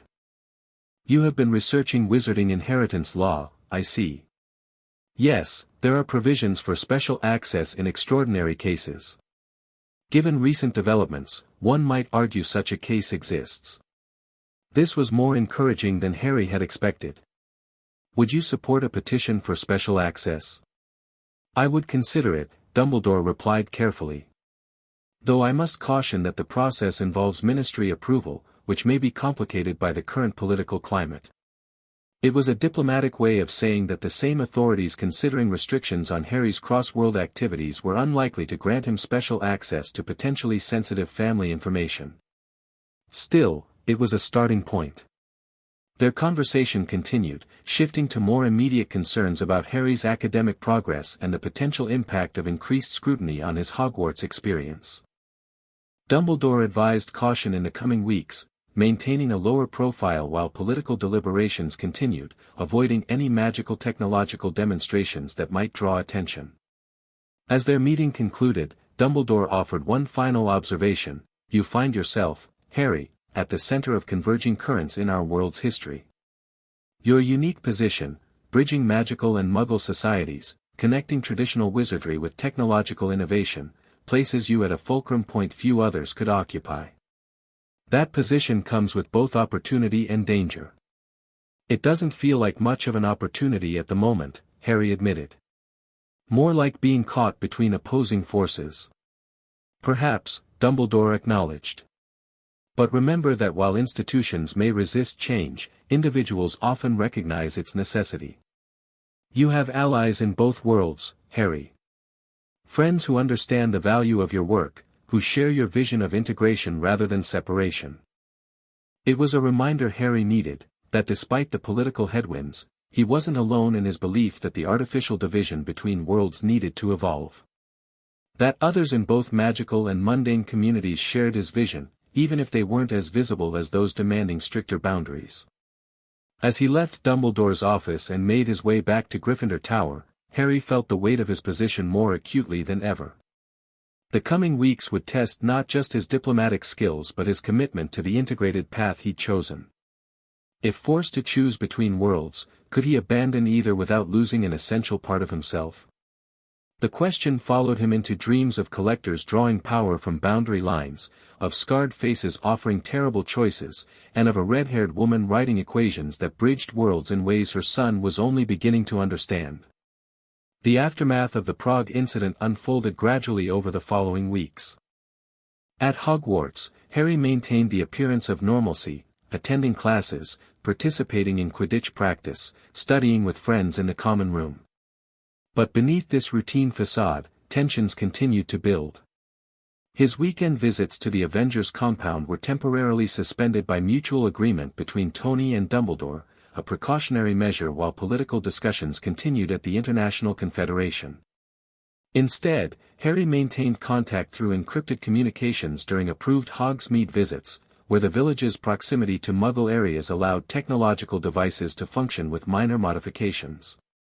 The Mark II suit remained at the compound for repairs and recalibration, though Harry continued theoretical work on improvements through careful notes in an enchanted journal that synchronized with Tony's systems during their communications. The enforced separation from his technological projects was frustrating but provided unexpected opportunities for deeper magical study. Professor Flitwick, who had always shown particular interest in Harry's innovative applications of charms, offered additional mentoring sessions focused on the theoretical foundations of magical energy manipulation. Though never stated explicitly, Harry sensed the diminutive professor was providing knowledge that would prove valuable to his integrated work once political restrictions eased. The key distinction, Flitwick explained during one such session, between magical energy and what Muggles might call electromagnetic forces lies not in their fundamental nature, but in how consciousness interacts with them. Intent shapes magical outcome in ways that technology typically cannot replicate. Unless, Harry suggested cautiously, the technology incorporates components that can channel or respond to magical intent. Flitwick's eyes twinkled. A fascinating theoretical possibility, Mr. Potter. Purely theoretical, of course, given current regulations. These oblique conversations, careful to avoid explicit discussion of forbidden integration while providing exactly the knowledge such work would require, became a lifeline during Harry's enforced technological abstinence. Meanwhile, the political situation deteriorated. The Daily Prophet reported almost daily on the Confederation's deliberations, with headlines growing increasingly alarmist: statute under threat, modern challenges to magical secrecy, and, Potter precedent, special exceptions or dangerous deviations. Hermione diligently collected these articles, analyzing them with her characteristic thoroughness. The reporting is becoming more biased, she observed during a study session in the library. Early coverage at least presented multiple perspectives. Now it's almost entirely supporting the traditionalist position. Ron, whose father's ministry position provided occasional insider information, nodded grimly. Dad says Fudge is under enormous pressure from the old families. They're using the Prague incident and the sword mess to push for complete separation, no exceptions, no cross-training, no integrated operations even in emergencies. And your dad's department? Harry asked. The misuse of Muggle artifacts office would be directly affected by stricter separation. Ron's expression darkened. They're talking about reorganizing it. Fewer resources, narrower mandate. Dad's worried, though he tries not to show it at home. This was the pattern Harry observed repeatedly, the impacts of the political shift extending beyond his own situation, affecting anyone whose work involved responsible interaction between worlds. Arthur Weasley's modest department, dedicated to preventing magical objects from harming unwitting muggles, was being recast as an unnecessary concession to integration rather than a protective measure. The situation came to a head in late October, when an official ministry owl delivered a formal notice to Harry during breakfast in the Great Hall. The seal indicated it came directly from the Department of Magical Law Enforcement, and the hushed conversations that spread outward from where Harry sat indicated the significance wasn't lost on his fellow students. "What is it?" Hermione whispered anxiously as Harry broke the seal. Harry scanned the document, his expression hardening. "Provisional restriction notice," he summarized quietly. "Pending the Confederation's final decision, I'm being placed under enhanced monitoring to ensure compliance with the statute of secrecy." "What does that mean exactly?" Ron asked, peering at the official language. "It means," Harry replied, controlling his anger with visible effort, "that my movements are restricted to Hogwarts and approved wizarding areas. No more Hogsmeade visits unless specifically authorized. No communication with unauthorized Muggle entities, which clearly means Tony and the Avengers. And..." His voice tightened. "Regular inspections of my personal effects to ensure no prohibited technologies are present." Hermione looked outraged. "They can't do that. It violates at least 3 sections of the Wizarding Rights Charter." "They're justifying it under Emergency Clause 27, Harry pointed out, indicating the relevant paragraph. "The same clause they used during the last Goblin Rebellion to restrict movement and communication of potential sympathizers." The implications were clear and disturbing. Harry was being treated as a potential threat to wizarding security rather than a student with special circumstances. The monitoring wasn't just bureaucratic overreach, it was a deliberate message about his status in the current political climate. News of the restriction notice spread throughout the school by lunchtime, reactions dividing predictably along familiar lines. Those from traditionally magical families largely supported the ministry's position, while Muggleborns and half-bloods tended to view it with suspicion or outright opposition.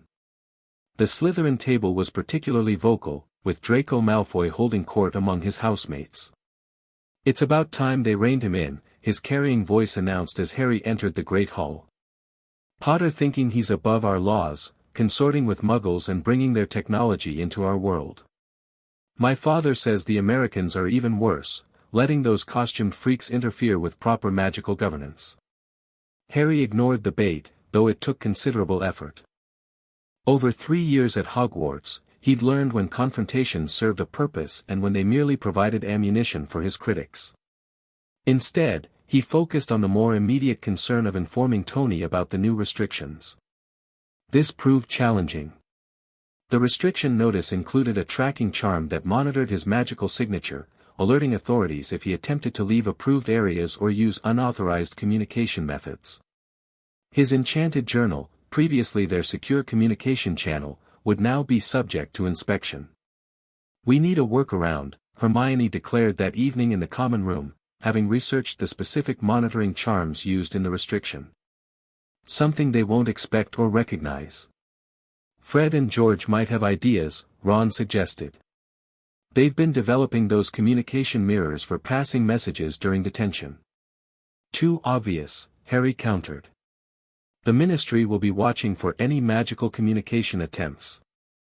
Hermione's expression suddenly brightened, the familiar look that meant she'd solved a particularly complex problem. "What about something completely non-magical? Something so Muggle they wouldn't even think to check for it." "Like what?" Ron asked skeptically.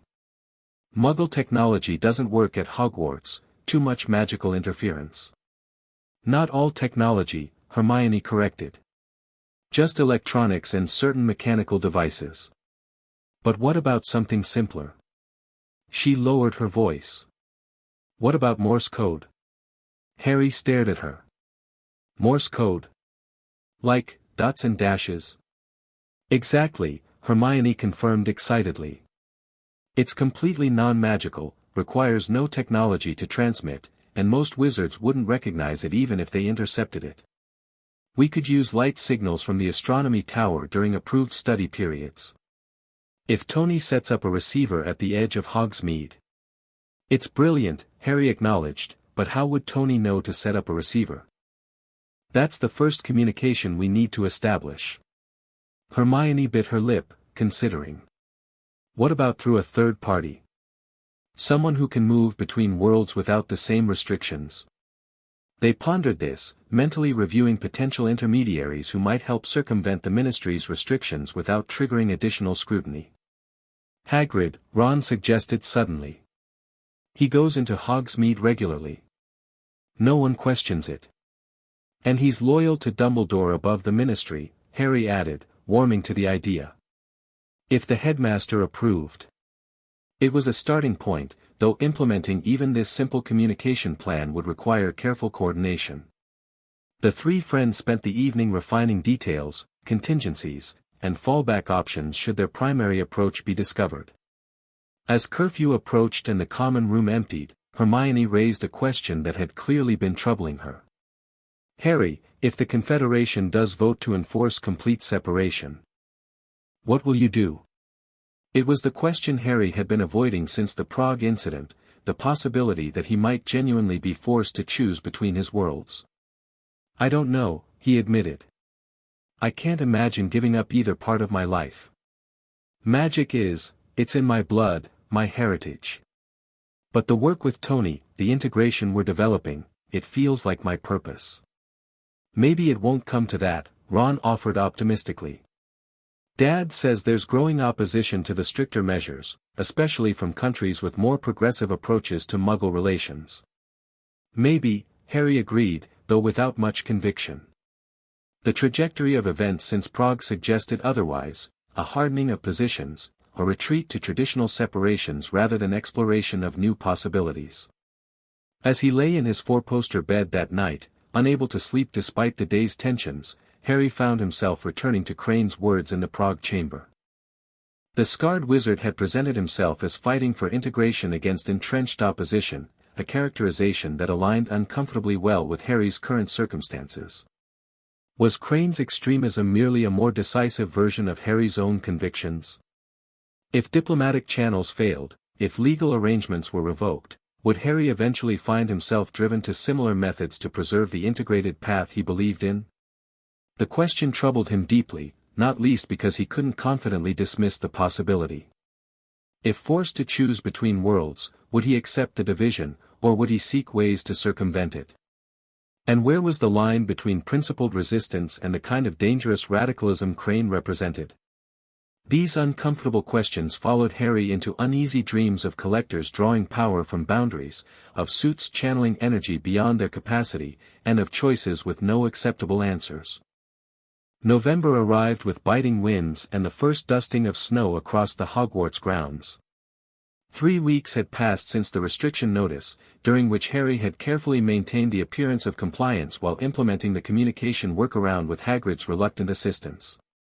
Their first successful transmission to Tony, a simple Morse code message confirming Harry's situation and requesting patience, had received an equally brief response, understood.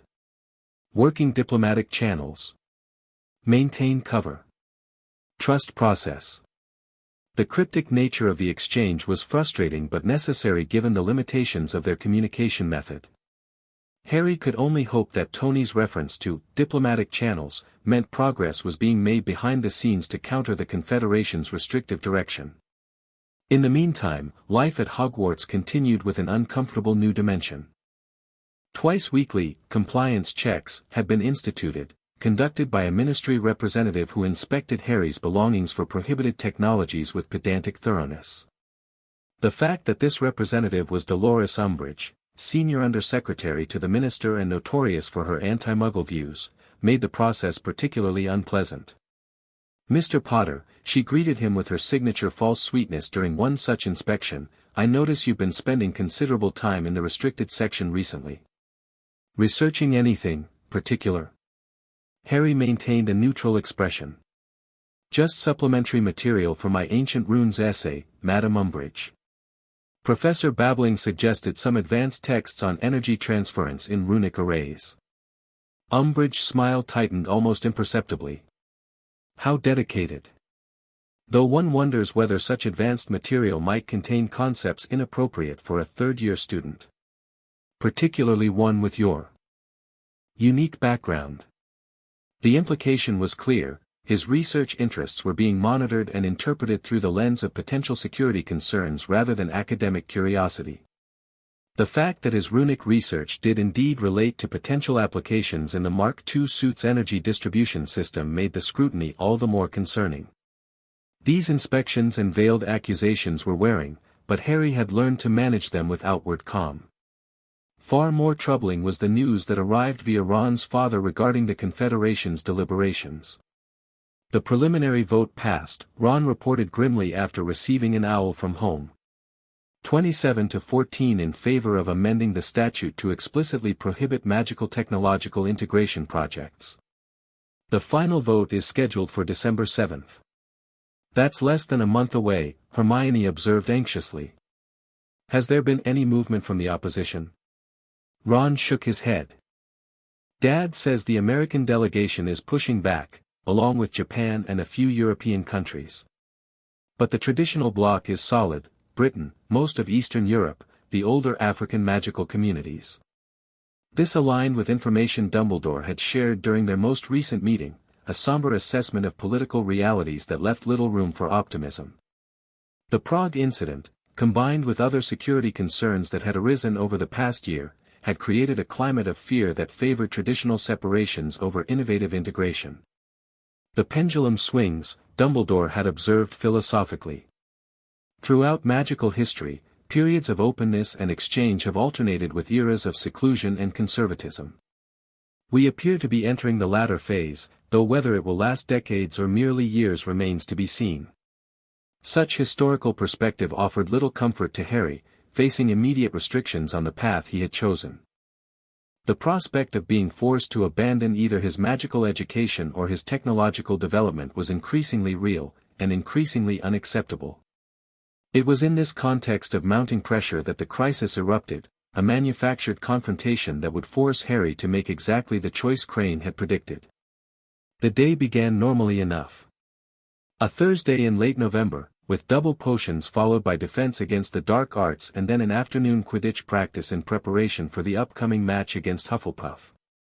Harry had just finished lunch and was crossing the entrance hall with Ron and Hermione when Professor McGonagall approached, her expression uncharacteristically urgent.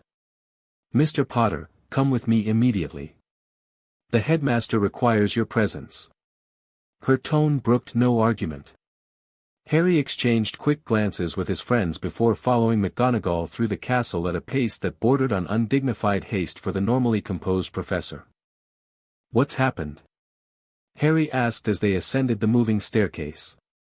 "Multiple situations requiring your specific knowledge," McGonagall replied tersely. "The headmaster will explain."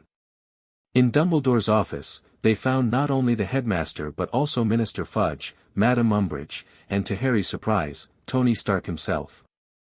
Tony's presence at Hogwarts, particularly given the current restrictions, suggested a crisis of unprecedented proportions. "Harry," Tony greeted him with forced casualness that didn't mask the tension in his posture. "Nice medieval castle you've got here. Very Dungeons and Dragons." "Mr. Stark arrived 20 minutes ago via emergency diplomatic clearance," Dumbledore explained, his calm voice a counterpoint to the obvious tension in the room. "We face simultaneous situations that require immediate attention." Fudge huffed impatiently. "This irregular procedure is exactly the kind of exception that creates security vulnerabilities. Bringing a Muggle, even one with special clearance, directly to Hogwarts during term, is necessary given the circumstances," Dumbledore interrupted firmly. "Harry, we have confirmed reports of 2 critical incidents occurring simultaneously. In London, a device similar to the Prague Collector has been activated beneath the Ministry of Magic itself. And in New York, another device has been detected near the Avengers compound." Harry's blood ran cold. "Crane." "It appears so," Dumbledore confirmed. "Both devices are showing the same energy signature as the Prague Collector, but with modifications that suggest improved efficiency and greater potential impact. The London device is a direct threat to wizarding security," Fudge interjected. It's positioned to potentially expose the ministry to Muggle detection if it reaches full activation. Magical law enforcement teams are attempting containment, but without success thus far. And the New York device is similarly positioned to impact the compound security systems, Tony added. Particularly the measures that prevent magical detection of Avenger activities. The team is working on containment, but they're encountering resistance from Crane's people. Magical resistance. The implication was clear. Crane had deliberately created a scenario requiring response from both magical and Muggle authorities, in locations where Harry had significant connections and specialized knowledge. We need your expertise in both situations, Dumbledore said simply. Your understanding of the collector's design and function could prove crucial to neutralizing them before catastrophic activation.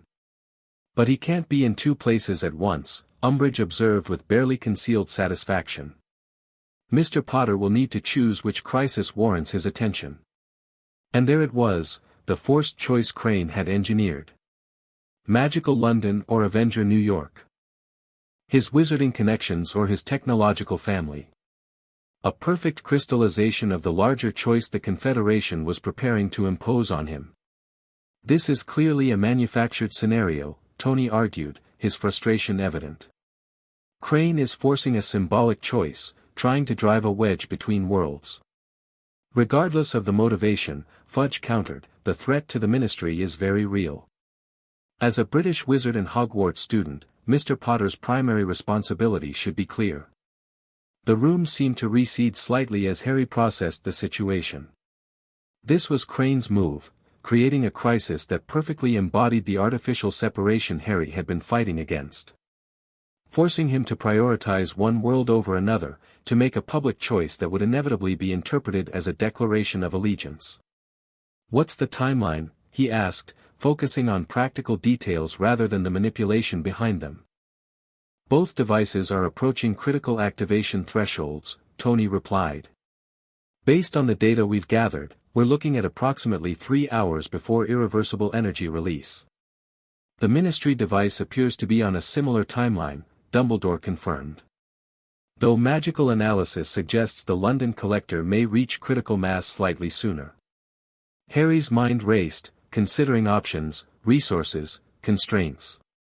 The obvious solution, splitting his expertise by providing remote guidance to both locations, was complicated by the magical technological incompatibilities that still hindered communication between worlds. I need to see the data on both devices, he decided. Before I can determine which situation is more critical or which approach is more likely to succeed. Tony immediately produced a tablet with comprehensive analysis of the New York collector, while Dumbledore conjured magical projections of the Ministry device based on unspeakable reports. Harry studied both, looking for distinctions, vulnerabilities, patterns that might inform his decision.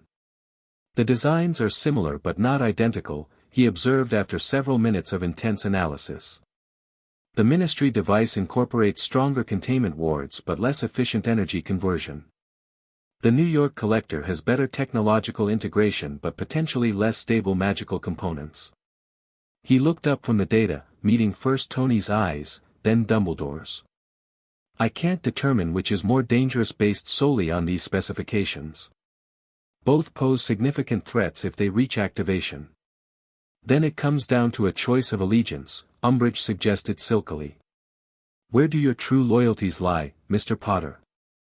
With the magical world that educated you, or the Muggle organization that adopted you? The deliberate framing of the question, presenting his dual connections as competing loyalties rather than complementary aspects of his identity, was exactly the division Crane sought to exploit and the Confederation sought to formalize. Harry refused to accept the premise. My loyalty is to protecting people, magical or Muggle, from threats they didn't create and don't deserve. This isn't about choosing sides. Noble sentiments, Fudge commented impatiently, but practically speaking, you must choose which situation to address personally. Time is of the essence. Harry turned back to the data, searching for a third option, a way to reject the false dichotomy being presented. As he studied the collector's designs more carefully, a pattern emerged that he hadn't initially recognized. These aren't just similar, he said slowly, they're linked. The power signatures show harmonic resonance, they're designed to work in tandem, amplifying each other's effects across the distance. Tony leaned forward, quickly grasping the implication. A network effect. The collectors aren't independent threats, they're nodes in a system. Which means, Harry continued, his certainty growing, neutralizing one affects the stability of the others. If we can shut down one completely, it creates a cascade effect that destabilizes the entire network. Giving us more time to address the remaining collectors, Dumbledore surmised. A promising approach, if correct. It's more than that, Harry explained, excitement building as the solution became clearer. If I'm right about the harmonic connection, we could potentially use one collector to neutralize the others, redirecting its energy through the network connections to create a controlled collapse of the entire system. That's ambitious, Tony observed cautiously. And risky. If the redirection fails, you could accelerate the activation instead of preventing it.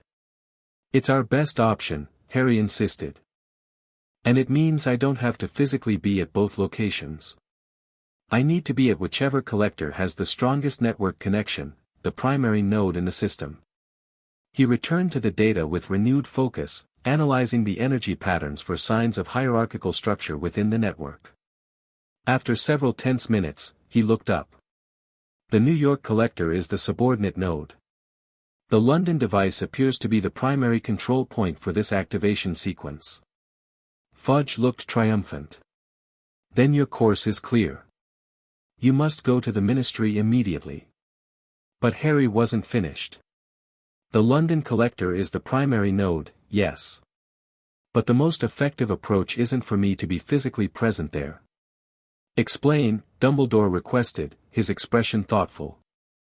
The Ministry teams are already attempting magical containment without success. What they lack is understanding of the technological components. Harry turned to Tony.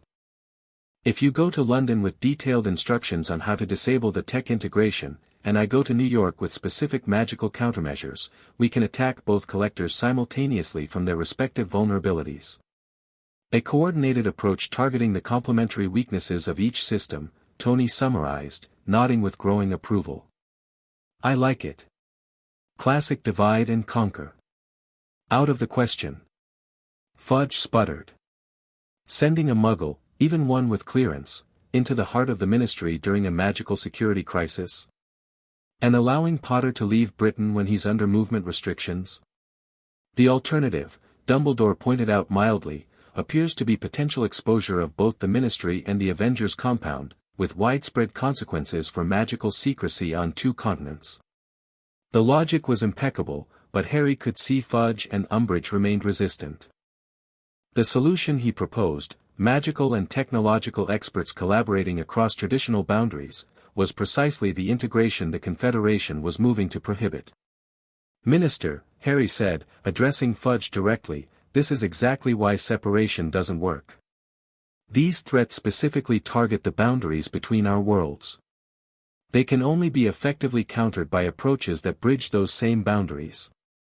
A convenient argument from someone advocating for such integration, Umbridge observed coldly. It's not about ideology, Harry countered, struggling to maintain his composure. It's about practical reality. These collectors are hybrid devices, magical and technological components working together. They can't be neutralized by either magical or technological approaches alone. The standoff might have continued indefinitely if not for a new development. A silver lynx Patronus that materialized in the center of the office, speaking with Kingsley Shacklebolt's deep, measured voice, containment failing. Collector energy levels rising exponentially. Estimate critical threshold in 110 minutes. Require immediate assistance. The urgency of this update broke the impasse. Fudge, whatever his reservations about integration, could not risk being the minister who allowed a catastrophic breach of the statute of secrecy on his watch. Very well, he conceded reluctantly. Emergency authorization granted for the proposed approach. But, he added with a hard look at Harry, this exception does not constitute a precedent, nor does it alter the pending Confederation decision regarding your status. Harry bit back a retort about prioritizing political positions over practical solutions. There wasn't time for ideological debates, the collectors were approaching activation, and they needed to implement their response immediately.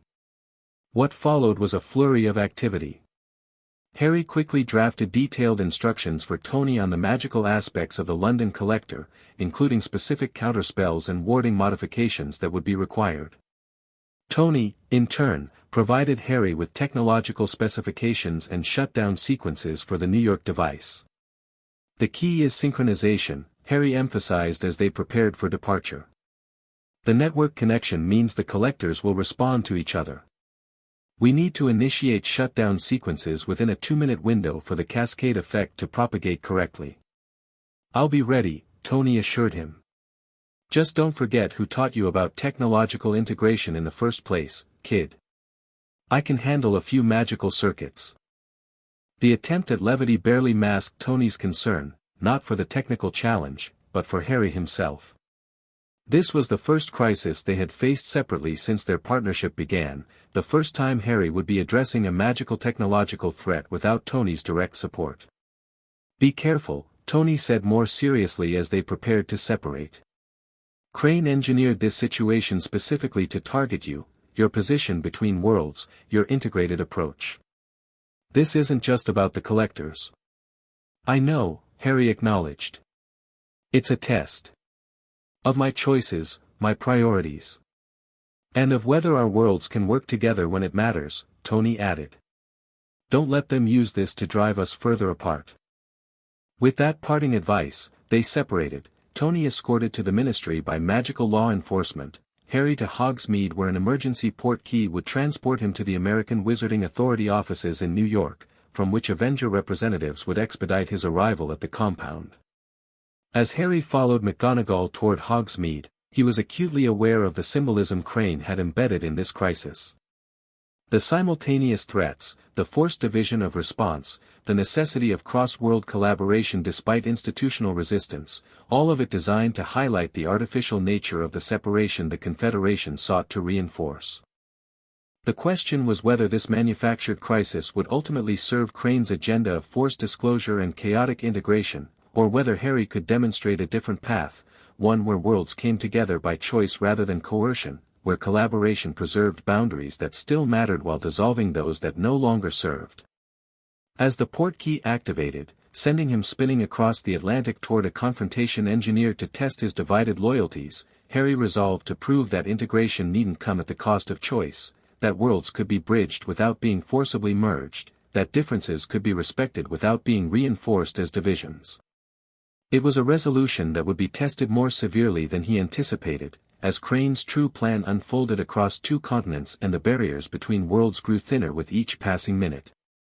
Chapter 5, The Heart of a Hero Theme, Leadership and Integration Conflict Type, Large-Scale Threat and Final Confrontation Key Plot Points. Harry at 17, matured through his experiences, ready to truly lead. The Mark V suit represents perfect harmony of magic and technology. The Dark Wizard launches his final plan, threatening to expose and destroy both worlds. Ancient magical forces are unleashed that affect technology worldwide. The Avengers and magical authorities must follow Harry's lead to counter the threat. Harry's innovative strategies unite diverse groups in a common defense. Tony is seriously injured, forcing Harry to continue without his mentor's guidance. Harry's love interest works with him to create a solution that requires both magical and technological expertise. The final battle spans multiple dimensions, testing Harry's leadership and personal strength. Harry must make the ultimate choice between unlimited power and human connection. The Dark Wizard is defeated through Harry's willingness to sacrifice himself. Epilogue shows Harry as the official leader of the Avengers, having earned the position. A new generation of hero wizards follows Harry's example of integration rather than separation. Hints of a new threat establish potential for future stories. Character dynamics. Harry, balanced, wise leader who has integrated all aspects of his identity. Tony, proud father figure who accepts Harry has surpassed him. Love interest, equal partner in both personal and professional spheres. Avengers, respect Harry not for his power but for his heart and judgment. Magical world, begins to embrace innovation while maintaining tradition. Major themes. Integration versus Separation. The story explores whether magical and technological worlds are stronger together or apart. Found family. Harry and Tony build a genuine father-son relationship that transforms both of them.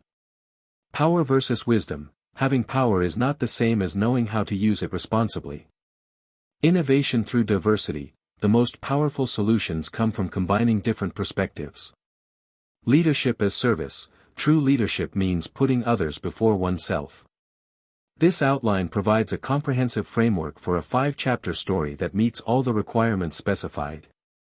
Each chapter has a unique conflict type, progressive character development, and maintains the escalating subplot of the Dark Wizard threat. The story shows Harry's growth through action rather than exposition and includes natural romantic development. I've constructed this outline to allow for a compelling narrative that blends the Harry Potter and Marvel universes while focusing on character growth, varied conflicts, and engaging storytelling. What if 7-year-old Harry was adopted by Tony Stark and built a magic tech suit to rule the Avengers? Story outline. Overall story arc. This crossover blends the Harry Potter and Marvel universes, following Harry from a traumatized 7-year-old to becoming the leader of the Avengers through his unique combination of magic and Stark technology. The story explores identity, found family, responsibility, and the integration of seemingly opposed worlds. The end. Thank you for watching this video. Please be sure to subscribe to our channel and like this video.